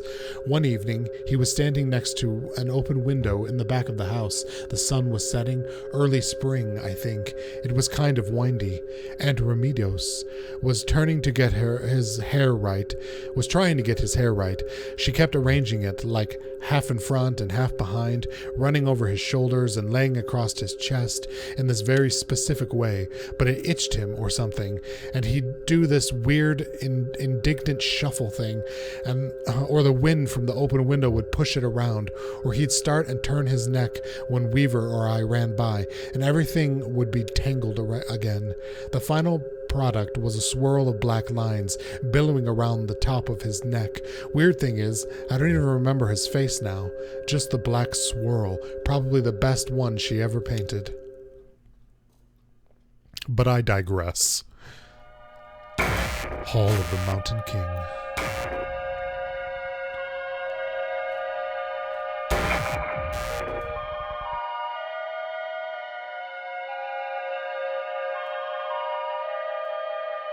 Yep, that's Burning Man 2021. And that sick-ass cave. After what may have been years, you stumbled upon, out of a tunnel, into a cavernous open space. Stalactites adorn the ceiling like grotesques. In the center of the room is an enormous rocky spire. This is where you will set up your equipment and establish your legacy.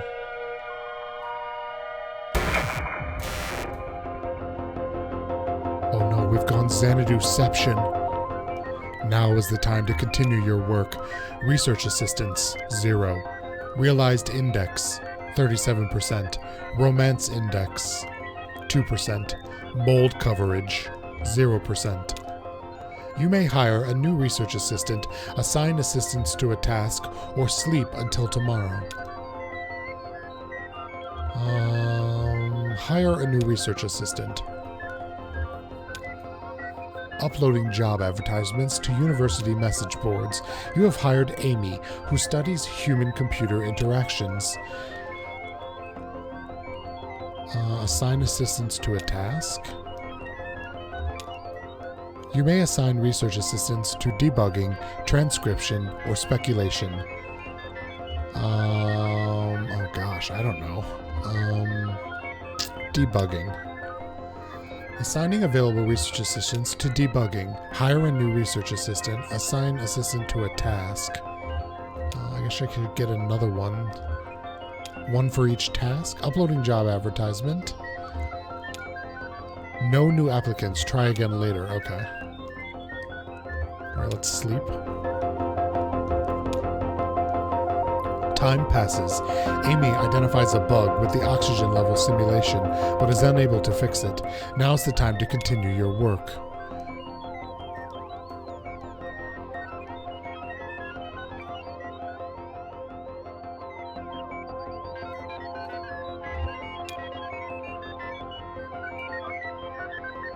Okay. Let's hire a new... Can I hire a new assistant now? You have hired Greg, who studies architecture. Hire a new research assistant. Assign assistant to a task. You may assign research assistants to debugging, transcription, or speculation. Let's do transcription. You have 2 research assistants available today. Assign how many to transcription? 1. Okay. Assign the other one to debugging, maybe, possibly? Or speculation. Let's do a speculation.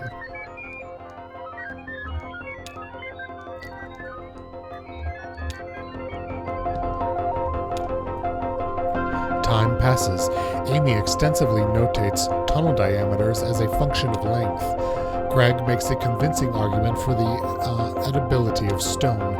Greasy black mold is collecting on the computer equipment. Now's the time to continue your work.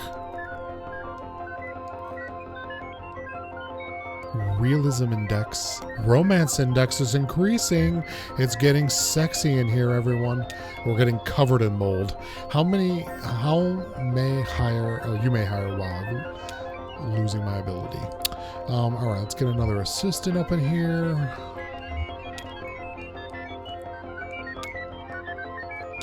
You've hired Weaver, who studies mathematics. Oh, Weaver worked for them. I mean, I guess that makes sense. I don't know why I didn't put that together till now. Okay, assign assistant to a task.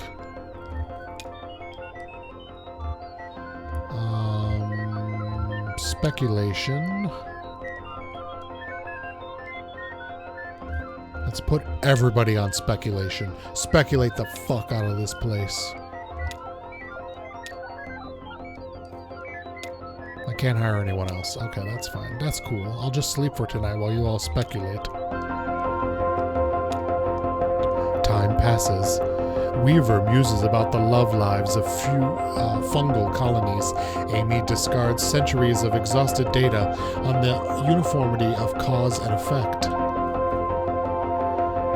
Greg persists that nature, not reason, is the master of industry. Intruders! The strangers are doing something to the equipment, but you can't make out what. You hide behind a rock until they leave. With trepidation, you emerge from your hiding place hours later. Now is the time to continue your work. I'm not convinced this is getting us any closer to 0. Research assistants, 3. Realism index, 22%. Romance index, 50%. Oh, but the fucking is happening. We're making the love happening. Somebody clean the mold. Okay, that's good.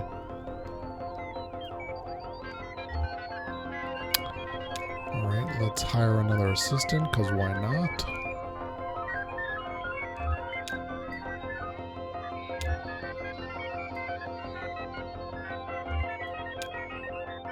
There was a new option there, and I totally skipped over it. Try to quit and start over. Sure. I want to keep playing. Okay, sure. We can keep playing. Come on, kid. We've got stuff to do. Are you sure you want to quit? Yes. That was a rhetorical question. Quit game? Exit? Exit. But you aren't in anything at the moment. Maybe we have to lose or die somewhere in order to start over. Eat the lamp. Smash the computer. Do it. Smash the computer. Violence isn't the answer to this one. Maybe we have to wait it out. I guess we can keep playing. Okay, so we're trapped in here. Got it. Amazing.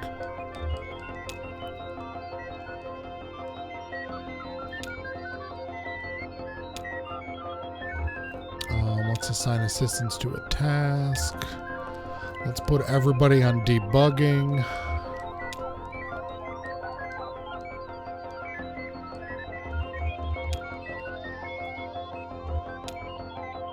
Hire a new research assistant. No, we're going to take a nap. Maybe we have to wait it out. No. Well, sure. Wait indefinitely. Time passes. Research assistant, come on, go. One of them, the mathematician named Weaver, follows the strangers into the tunnels. She doesn't return, but neither do they. Years pass. Mold accumulates. You and the remaining research assistants take to burning disused equipment in the center of the room. The black mold is intensely flammable and makes an excellent catalyst. It leaves behind a sweet, necrotic perfume. One night, you have visitors, outsiders, different ones. Then, later than that night, an old friend. Lulu, you really did get deeper into the caves. Premature end of file. Press any key to quit. Huh? So it saw us coming to arrive here, and then it saw Lulu before it died?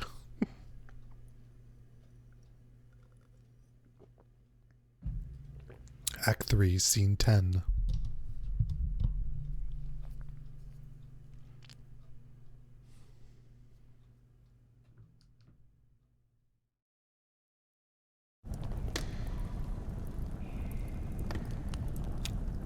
Lula.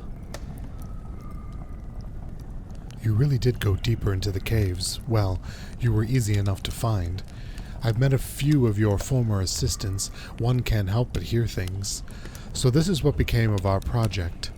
Oh, I've made some additions. Joseph stole the data tapes for the first half, so I've had some blank spots to fill. Yes, I know. He published his version, actually. I'm sorry to report that it's a bit tediously sentimental. We found your doctor. Oh, good. Yes, you're looking. Not well, to be honest. You smell like a distillery. Have you been drinking? Shannon looks uneasily at Conway. Conway looks at the floor. We've been looking for you. So you found the address data. Just pass it over to Donald here. Donald, will you be a dear and crunch these numbers? We're looking to sort out a street name collision. Dogwood Drive. Wasn't the Bureau going to process it? How long does this take? I should only be an hour or so. Andrew will carry it over too. I'll be at the bureau for the rest of the night. Just mark it private materials for the attention of Senior Clerk Chamberlain. How do we get to the bureau from here? The bridge. Yes, the bridge. Through the gate over there.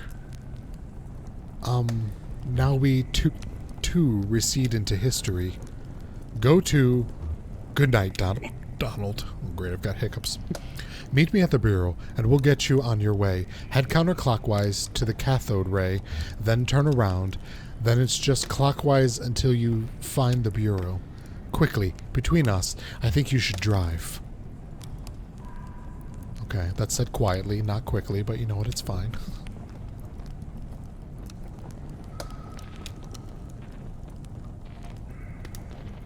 Oh, I don't want the gate. I want to leave. Oh. The gate's opening now. Hell yes. The gate is open.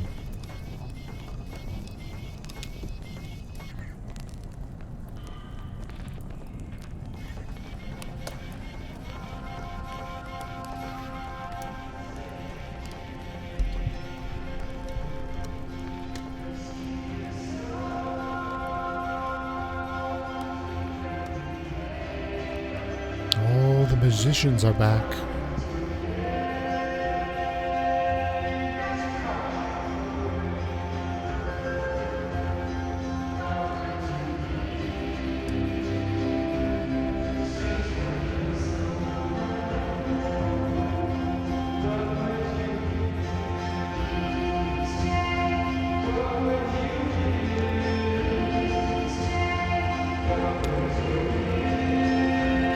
What happened up there? I'm actually not sure. Just a bunch of computers. Very mysterious, ma'am. They head back into the night. They stay for a while. No. We head back into the night.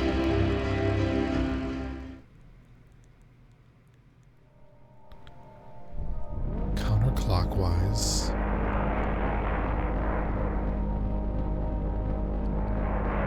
Wait, no, I'm going clockwise. Herder.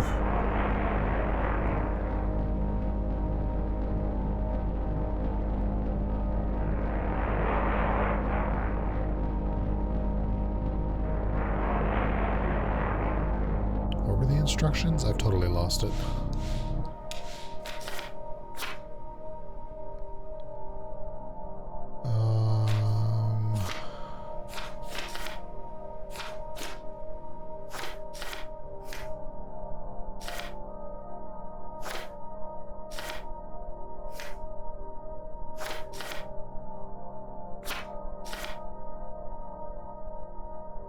Crap, I don't have instructions for this. I don't remember what she said, but there's children here. I guess I'll find out what they're all about. About a dozen children are gathered in a shallow, dry basin to the side of the road. They are seated on overturned pots and pans, arranged in 3 configurations. One group of 5 children are clustered to the right. One group are arranged loosely in the center, all facing an older girl who sits on 3 pans stacked together. It's fucking Rule of Rose. The boy at the head of the arrangement looks sternly down on another child. A younger boy kneeled on the stone floor without a pot to sit on. A spare stock pot, perhaps belonging to the younger boy, is set to the side. Sit in the center, sit on the right, stand next to the younger boy. Yeah, stand next to the younger boy. Ezra stands next to the younger boy. The older girl nods solemnly at Ezra. The older girl takes a wide green leaf from the floor next to her and pretends to read off a list of charges. The younger child is accused of making agreements for trading card exchanges which he was not able to honor. The judge asks for a witness to testify. A boy describes the participants and events depicted on the trading card he was to receive and makes related claims about the defendant's nature. Ezra is prompted to argue on behalf of the client. Claim mistaken identity. Claim prejudiced. Claim mistake... I don't know. Claim prejudice. The judge considers the facts and declares a mistrial. The groups of children recognize themselves and a new trial begins, with the former defendant now as judge. I'm guessing that said reorganize. Okay. What did she say I needed to return around at? I don't remember. I don't remember.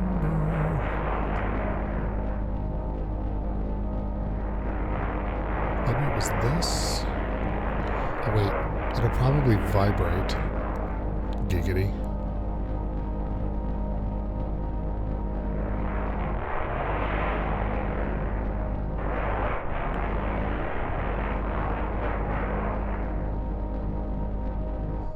Alright, go counterclockwise.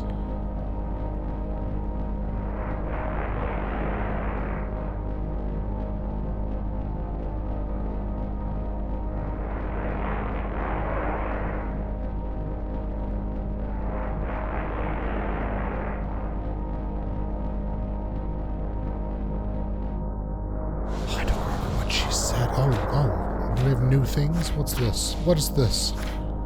Return to the Bureau from the Hall of Kings. Head counterclockwise to the cathode ray, then turn around. Then it's just clockwise into the Bureau. Okay.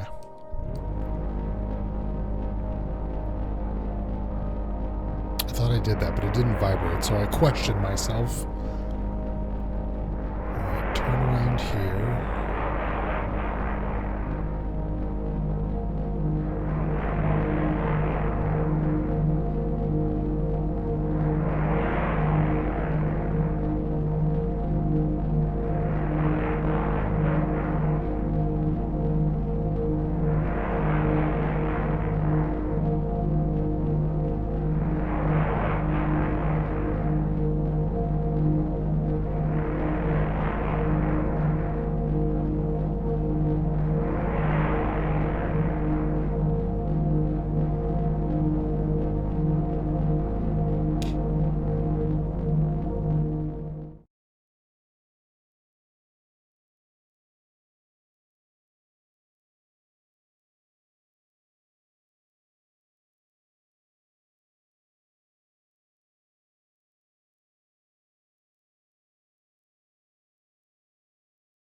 Should have known the third chapter would be like 6 times the length of all the other chapters. Blue, I need to check on you, girl.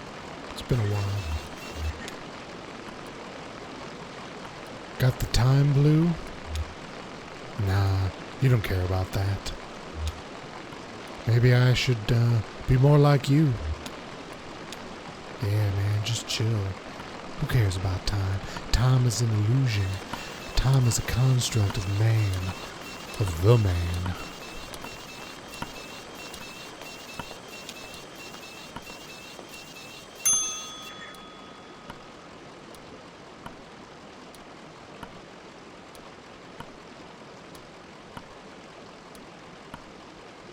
Ah, Lula.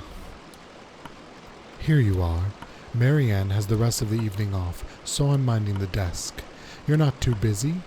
Any word on the address? Nice place. Any word on the address? The results just came in by courier. Good news, Donald and his assistants were able to sort through the noise.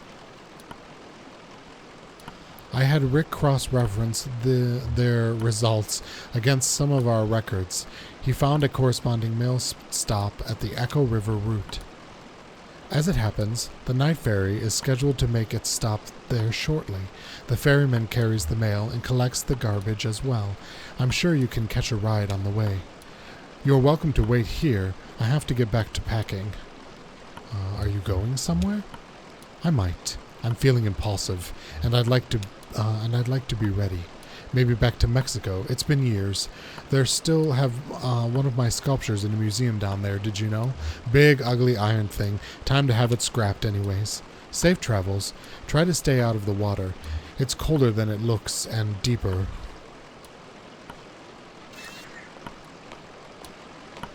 Oh, the kitty. Is this Joseph's kitty? I think his kitty was white.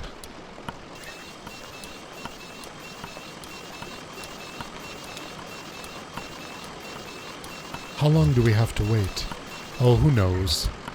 All right, what happened? What? Nothing. To Conway, up to you. It's okay. You can tell them it doesn't matter anymore. Fine. So, we were in that graveyard. Oh, I was wondering why he was acting all weird. What happened in the graveyard? Tell Bani what happened in the graveyard.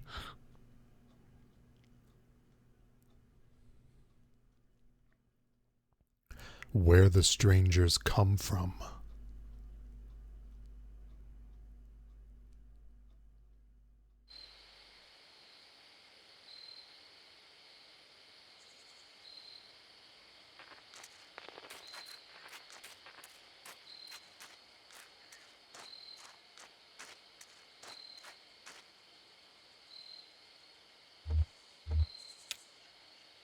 We already did this scene. Thank you.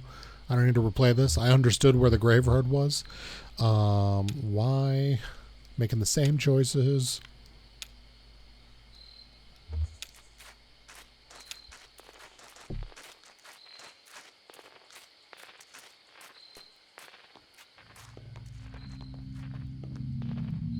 Why would I sit? Alright, sure, let's look first.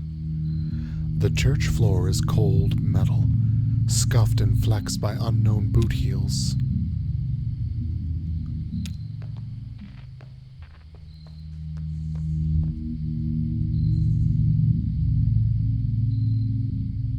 I don't know what I expected. Another dead end. Yeah, I'm starting to think that's our song. Listen, earlier in the mine, I didn't want to talk about it, but what did you find down there? When I saw Weaver, she was on TV. I was testing a pretty simple tube repair, flipping through channels to check the saturation, and she was just there. It was kind of horrible. I mean, I told you she disappeared suddenly, ran away, but we thought... You thought she was dead? Yeah. I guess I don't like to say it. Dead. And then, the next time I flipped a channel to Weaver. It's burned into my vision now. She's standing in a room. The walls are a blank kind of gray. There's tape on the walls, like markings, and desks, and a classroom maybe. The camera is in the corner, so it's this sort of 45-degree angle into the room, and there's Weaver right in the center of the picture. I stopped turning the dial. Hell, I think I stopped breathing. Eventually she spoke, but there was no real sound, just this awful hum. I heard the closed caption. She said to go to the mine. I'd find something there. I can't remember her exact words. Whenever I try, I get distracted. Fuzzy. Shannon coughs into her sleeve. It's so dusty in here, right? I hadn't noticed. Maybe it's me. I'm kind of allergic to... What the hell was that? Did you hear that? Must have been the church settling. We should check outside. Oh, it's a magic future church from another dimension. Aliens. It's gotta be aliens.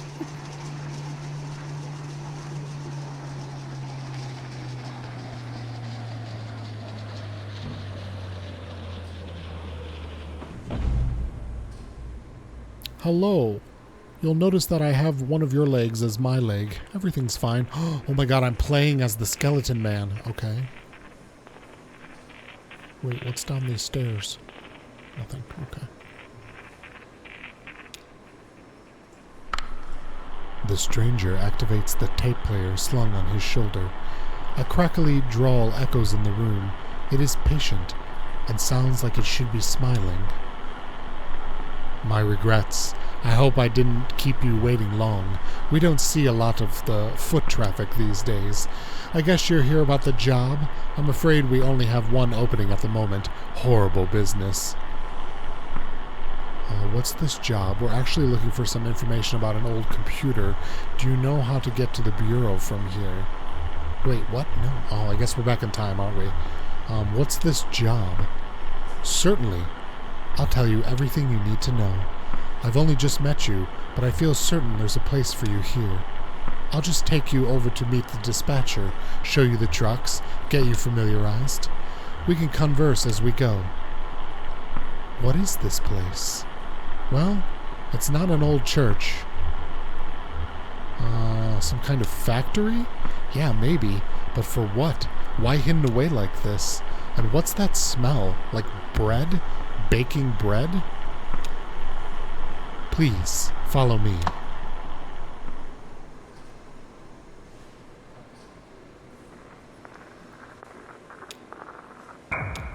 Whoa.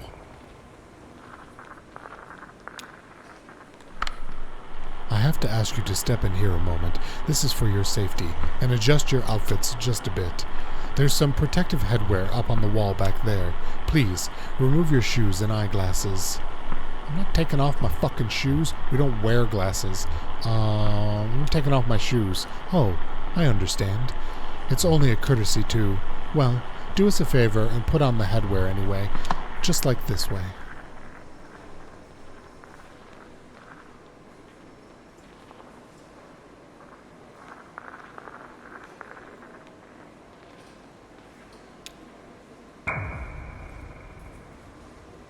Interesting.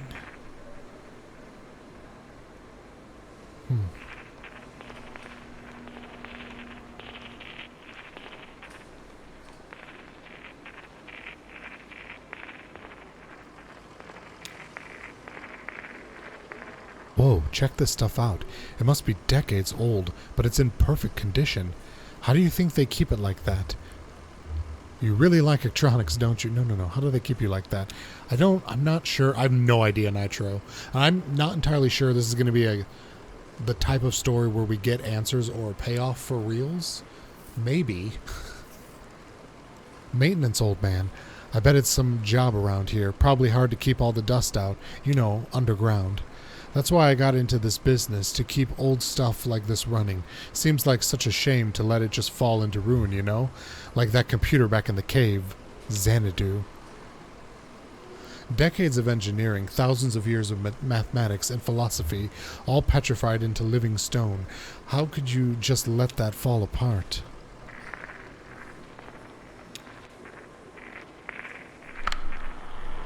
More new arrivals this evening. Plenty to do.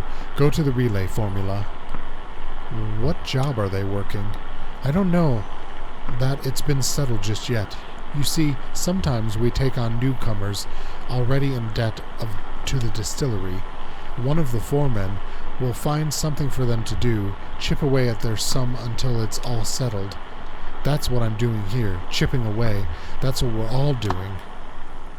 Wait, so this is when they were everyone was like, oh, you don't want to go to the distillery, you know what happens down there, and everyone was all like, hush, hush.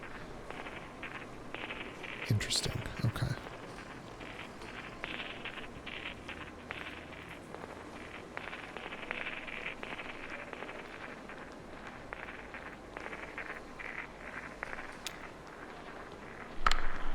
Here's the fleet.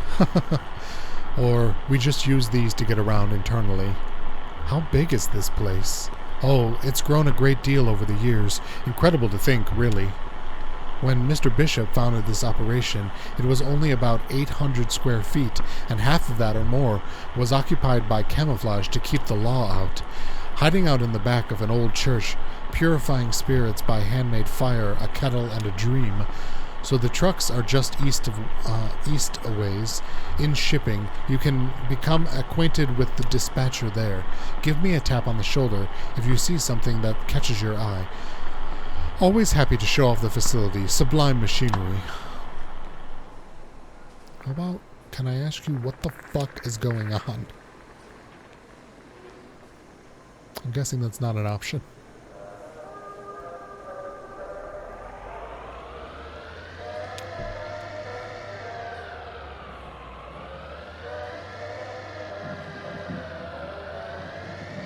I was not expecting it to just let me drive wherever, and now I'm kind of like, do I explore everywhere?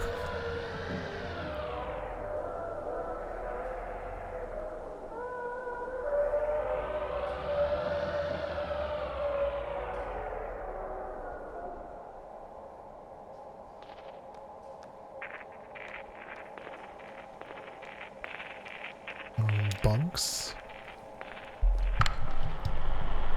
Thought you'd like to see the accommodations. We supply what bedding we can according to the formula. You sleep here? How many people work here?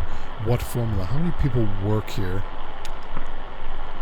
Oh, about 30, 40, something like that.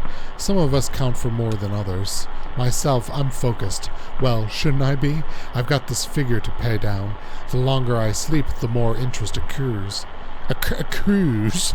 It's a sin to sleep your freedom away like that.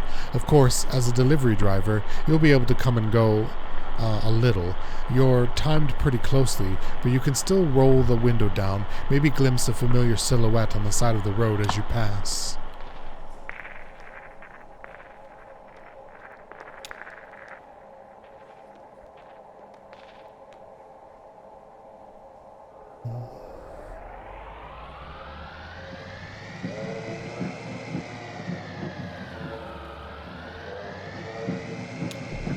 What do we got here? Ah, the cafeteria. Pick up some din-dins for Nitro.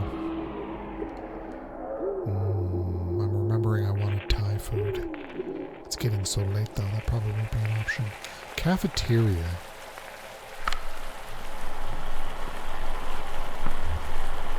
It may not be a draw on its own, but the food is certainly passable. Most of us never leave the premises anyway. What do they serve? Oh, mostly corn. One acquires a taste for the local dishes, as one does everywhere. It's become a matter of comfort, the food, and simply to eat here, to be here. Besides, if we were all coming and going 3 times a day, we'd surely attract the wrong kind of attention. Can't tax what you can't see now.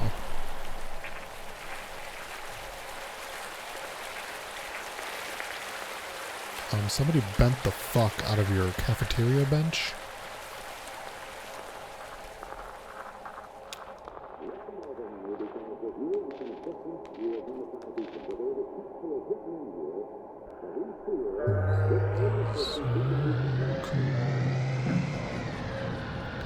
I can go up there. But what's over here?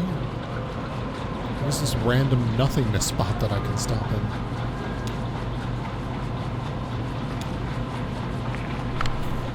Well, to make a bourbon, you'll need some water, won't you? Here's where it all comes in. The mundanity of it. Huh.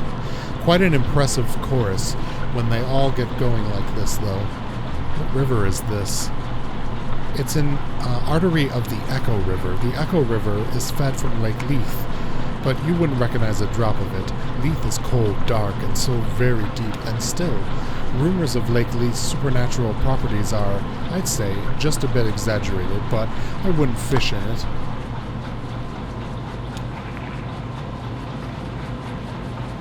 Okay, it's just a brewery. I don't know why we thought anything weird was going on. We're just living our brewery best life.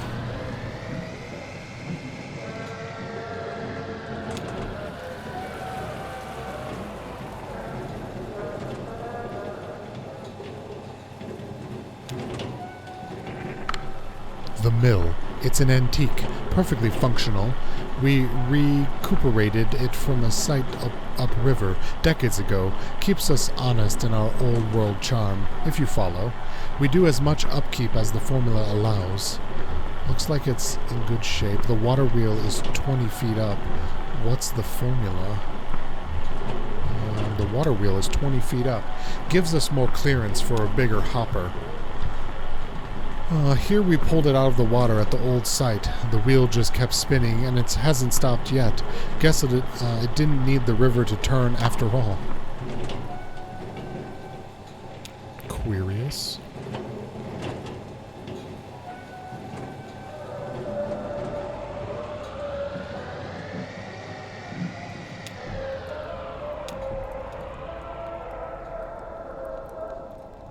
And now we have a sea of coffins, which is what the car accident was at the beginning. What the fuck? Do we transport the whiskey in the coffins? I bet that's it.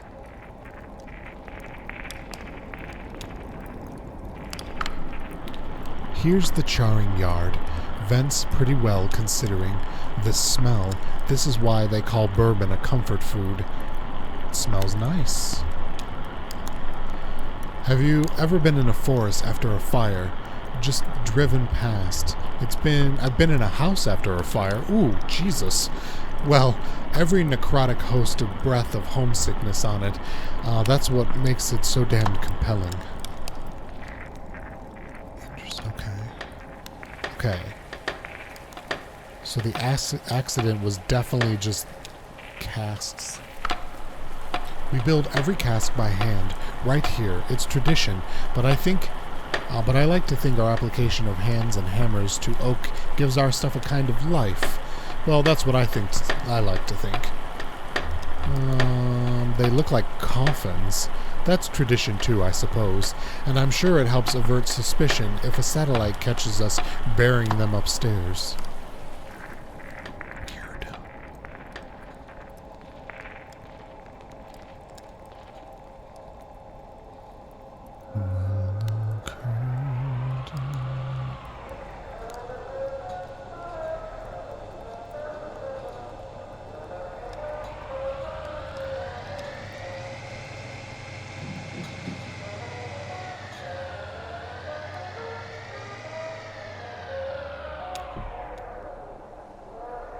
The aging process. Indeed.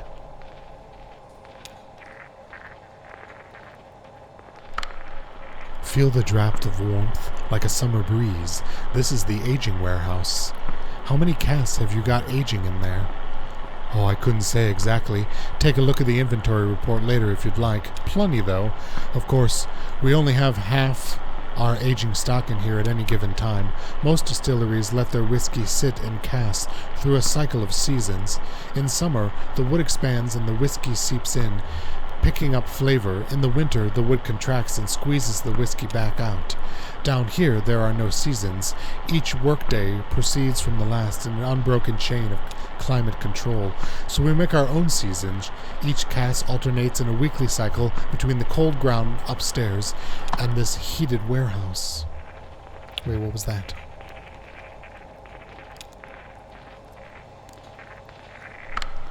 And here's the first moment you could really call it bourbon, the barrel dump. We cut it here with water from the middle of the Lake Leith. Has to be in the middle or the deepest, coldest point. They dive with sealed jugs and only stop to fill them once they've reached total darkness. Pageantry? Ritual? Who can say? Tradition, maybe.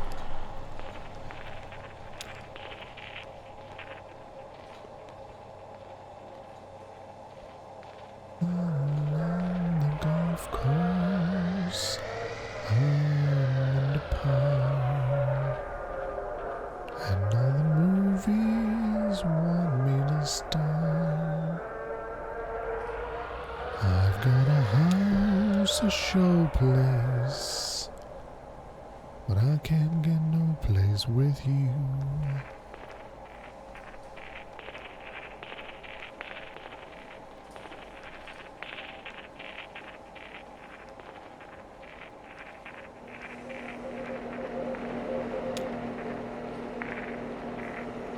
Please, don't touch a thing. Very sensitive devices. We're not even allowed to run the formula through them. What do they do? We have some computer issues of our own. What's the formula? Wait, this all happened while me and the singer were checking out that graveyard? Okay. There's definitely some time warping happening. Temperatures, pressures, wear, tear, acidity, supply levels, and any and all attending numbers in need of crunching, and so on. Am I boring you yet? Are you simply dying of boredom? I myself could discuss the matters past sunrise. We're ready to go. Of course, let's move on.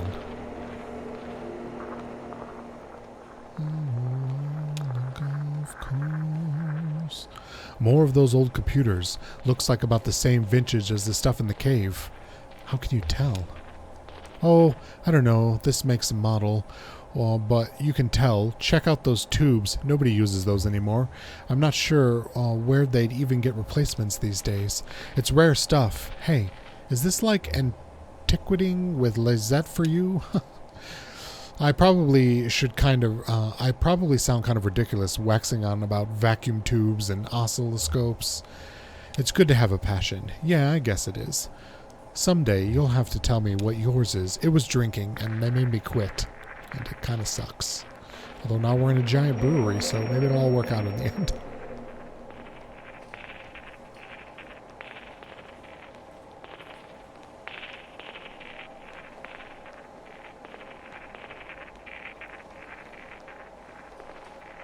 I'm not entirely sure where we went.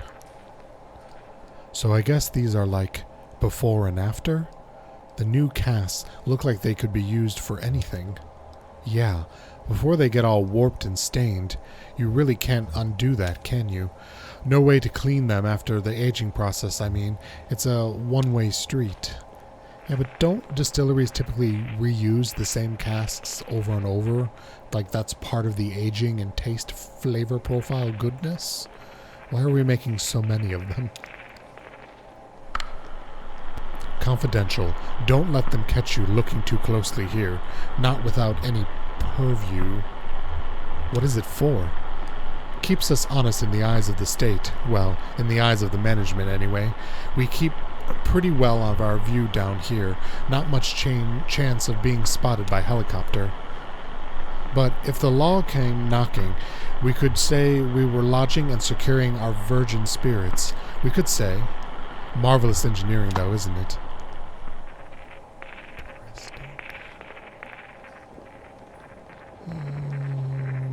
We've looked at the stills already.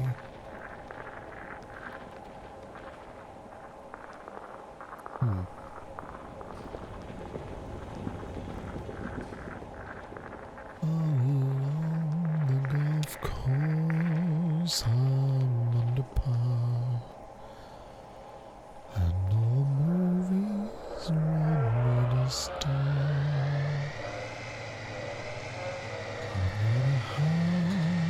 A sure place.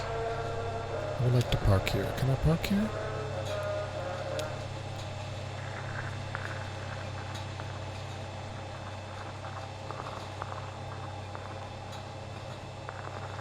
Okay, I can't go up there. Was there a reason for me to park here?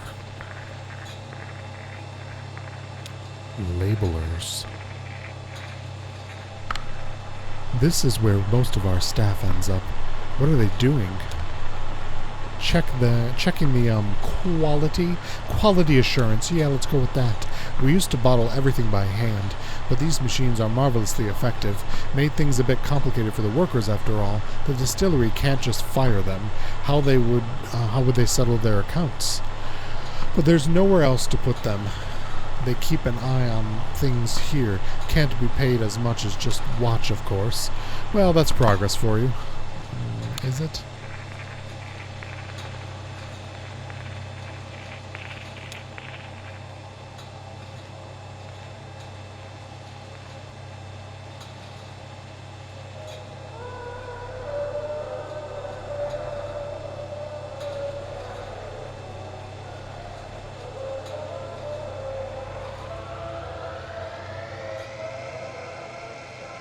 We're looking for shipping, right? I kind of thought we would drive through the warehouse, but he didn't want to do that. Yeah, no, I can't drive through the warehouse. Okay. I'm just going to reverse it all the way out of here. You're good with that, right?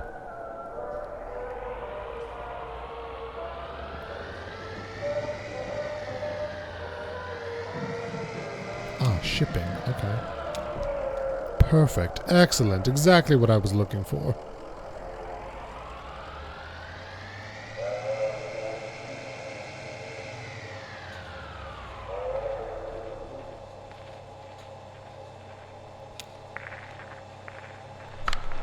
Here it is. Now, I have to ask, as a matter of course, what kind of experience do you have driving trucks? I used to drive long hauls. It's a lonely kind of thing, or so I hear, and you can drive safely, can't you? I haven't any doubt now. It's only after what happened with Miguel this evening. What happened with Miguel this evening? He's talking about the car crash, dude. I've been driving all my life, for better or worse. I suppose that's all you must say. I like that. Never say more than you must. It's boastful and ugly. I do pity ill-fated Miguel. He was a good company and slow to anger, but if we're speaking confidentially, well, with all the lost product to be repaid, bourbon and glass dashed across the interstate, and a few casts too, we're all just thankful he had no next of kin. So let's see if we can ring up the dispatcher.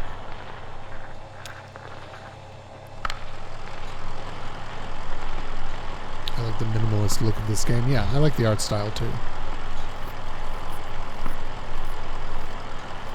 kind of a nice juxtaposition to the overly complex nature of the plot and the narrative in general, to just have sort of a minimalist, like you said, soft geometric pattern. Starts the truck and switches on the CB radio. A deep, monotonous voice drones from the dashboard speaker. 1020 on the load, come back. Up in the Hummingbird Cave, 1012, City Kitty. This is a good time, dispatch. We may have found Miguel's replacement. Thought you might like to get acquainted. 10-9, come over. Come again? Come on my chest? What's happening? Introduce yourself. Pleased to meet you? Tell dispatch something impressive about yourself. They're very well regarded here.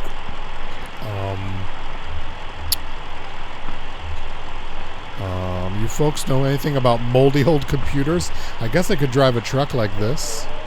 99. Wheel holder. Gotta pay the water bill. So I'm certain they'll call back before long. Let's take a look around the truck, eh? The golf course. Headlights work fine. Do little fiddles with the controls. That's important. Most of our products go out at night. You never know when you'll run into the daylight, and dusk can be treacherously misleading with all the indirect light. The magic hour, eh? Magic hour, sure, yeah.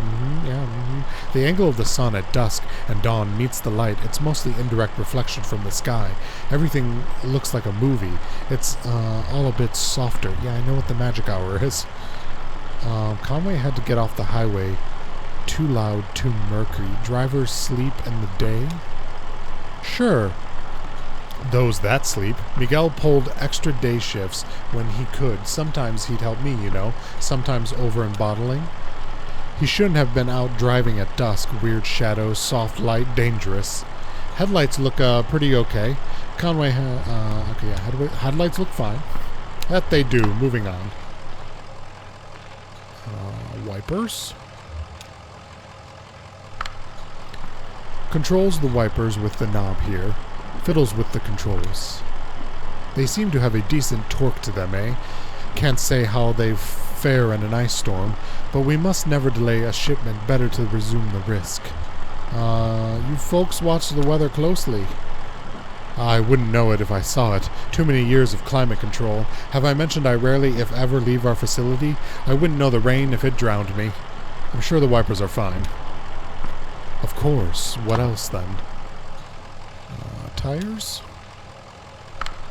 Oh, sure. I know you'll want to look. Kick the tires. That's a thing that we do, isn't it? As though one's knees could exert the kind of force these tires seem that they're on the road. We're more likely to hurt ourselves, isn't that the way, eh? Tires look fine. Oh, I'm sure. It wasn't the tires that failed, or dear Miguel. We are quite sure. What kind of man was Miguel? As I always say of him, he was good company. Many of us have found ourselves in his position, arrogantly grasping at personal sovereignty when our lives have become unmanageable. There's no shame in it, only condolence. Now, what else can we do? Looks like it's just about ready to go. We have some food, strong folks in shipping here, some good strong folks in shipping here, so you never need to worry about loading it you don't want to. Bit hard on the knees and back at your age, eh? Of course, you'll have to unload at the destination, but that's the job, and some drivers like the extra shift stacking and loading here. Did Miguel load his own truck? Yeah. He did. It was a jealousy-guarded task for him. If I didn't know the man better, hear me now. I say if I didn't know the man better, I may have suspected he was skimming off the top. Sounds like a lot of work around here. It's in an interest, friend. After all, we must meet our financial obligations. The tucked radio crackles back to life. Driver, come back. Ah, there's dispatch. Now, tell them about your experience. Tell them the truck's in good shape. Tell them you'll start in the morning. Truck looks good. We've been over every inch of it, dispatched like it just came off the assembly line. Number 2. 1033, dispatch. Got the black eye and a flock of crocodiles, come back. 10-4. Back it down and prick your eyelids, driver. Come back, Lem. 10-4. Come back, wheel holder. 10-4. Get your ears on. Good. Listen to this. So, I think that went well. Let's head back up to logistics and seal the deal, eh? And I've got one more thing to show you. Okay. We're driving to logistics. Alright. Who the fuck remembers how to get there?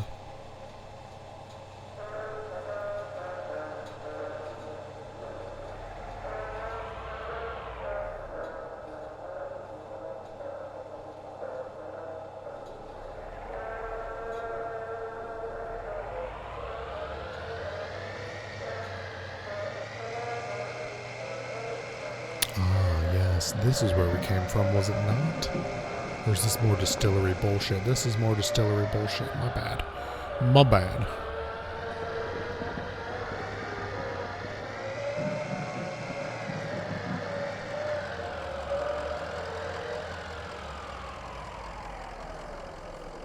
And this is nothingness.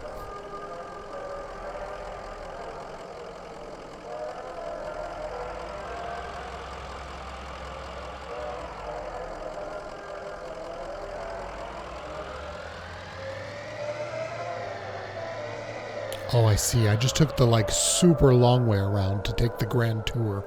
I see how it is.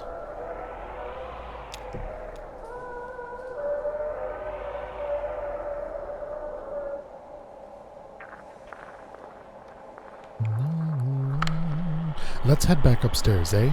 I have one more thing to show you. Wait, we only came here looking for some answers about this stupid moldy computer. Oh, the old man in the cave with the moldy computer. That black mold, it's drawn to the whiskey. It feeds on ethyl fumes, you see. As we age the whiskey, some of the inevitably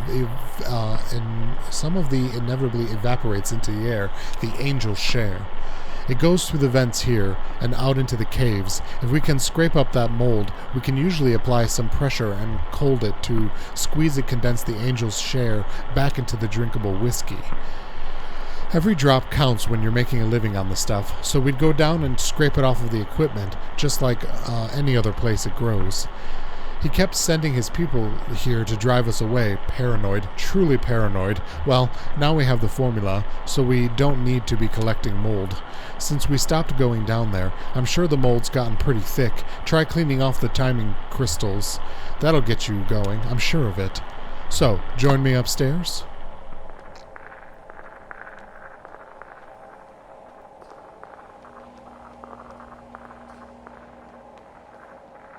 If you don't mind, I'd like to just slip into something a little more comfortable. I've been wearing a condom since you got here.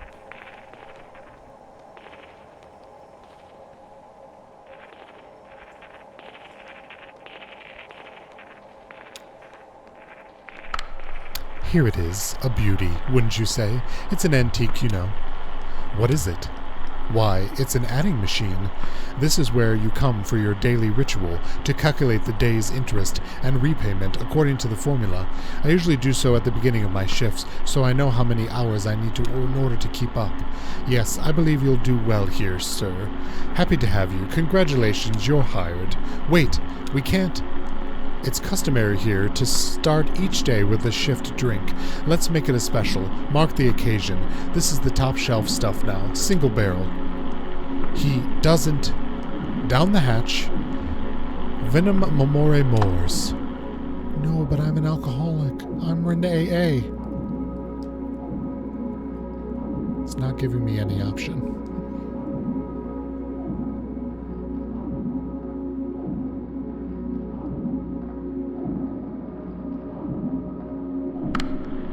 Decent enough. Welcome aboard. He's not working with you. We have to get back to this. He has a delivery to make. What's this? Not working? Are you turning down this opportunity? She's right. I have to make this, I'm disappointed. And I'm afraid that leaves us with a delicate problem. As I indicated, this is the top shelf stuff you're drinking now. It isn't cheap. If it's not your first shift drink, well, and there's the matter of this tour just now. My time and experience are billed on quite a premium. This is not good for you, my friend. You're in quite deep. By my back-of-the-envelope estimations, we have that in common, I guess, all of us. Yes, I'm afraid you'll have to work this off somehow. That's just the way of it. What's happening right now? You can start tomorrow. Take the time to settle your affairs, of course. The interest begins to compound immediately, and we'll go over the formula when you get here. I should get back to work. See you tomorrow, then.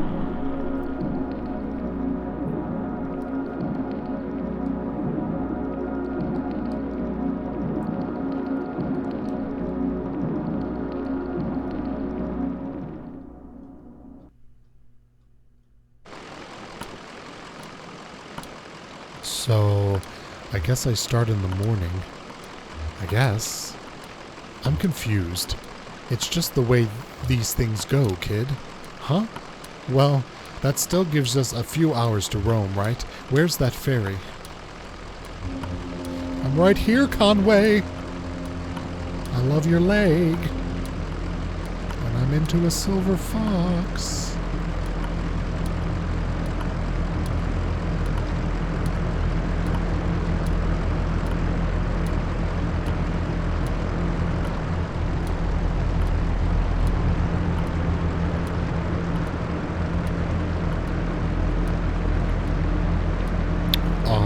Excuse me?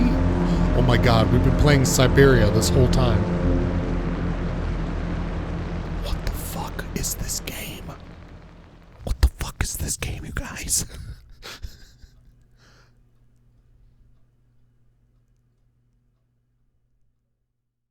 End of Act 3. Thank God, because my voice feels like I swallowed razor blades. Dum dum dum. Alright, we're done. We're done for today. How do I make sure that I'm saved?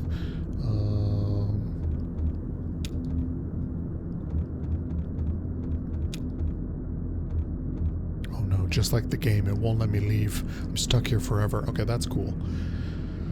That's cool. I'm into it. Alrighty then.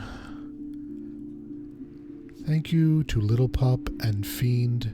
Well, Little Pup for the host and Fiend for the raid.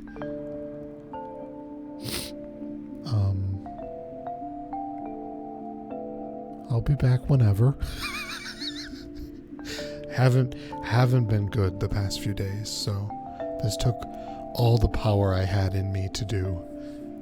Not that I don't love doing it, but I don't know how I feel once I'm over this and work starts tomorrow, which is gonna suck. But still definitely planning on finishing Ni no Kuni and doing the DLC for Nightmares. But I want to finish this, definitely. I'm like I said before, I'm thoroughly intrigued and bored simultaneously, and it's fascinating to me. Completely fascinating. So, I don't know. I'll do my best to be back with this maybe tomorrow night after work, but we'll see. We know how I go. Thank you for hanging out. And have a good day, because I know it's like fucking morning for all of you now. But have a good night.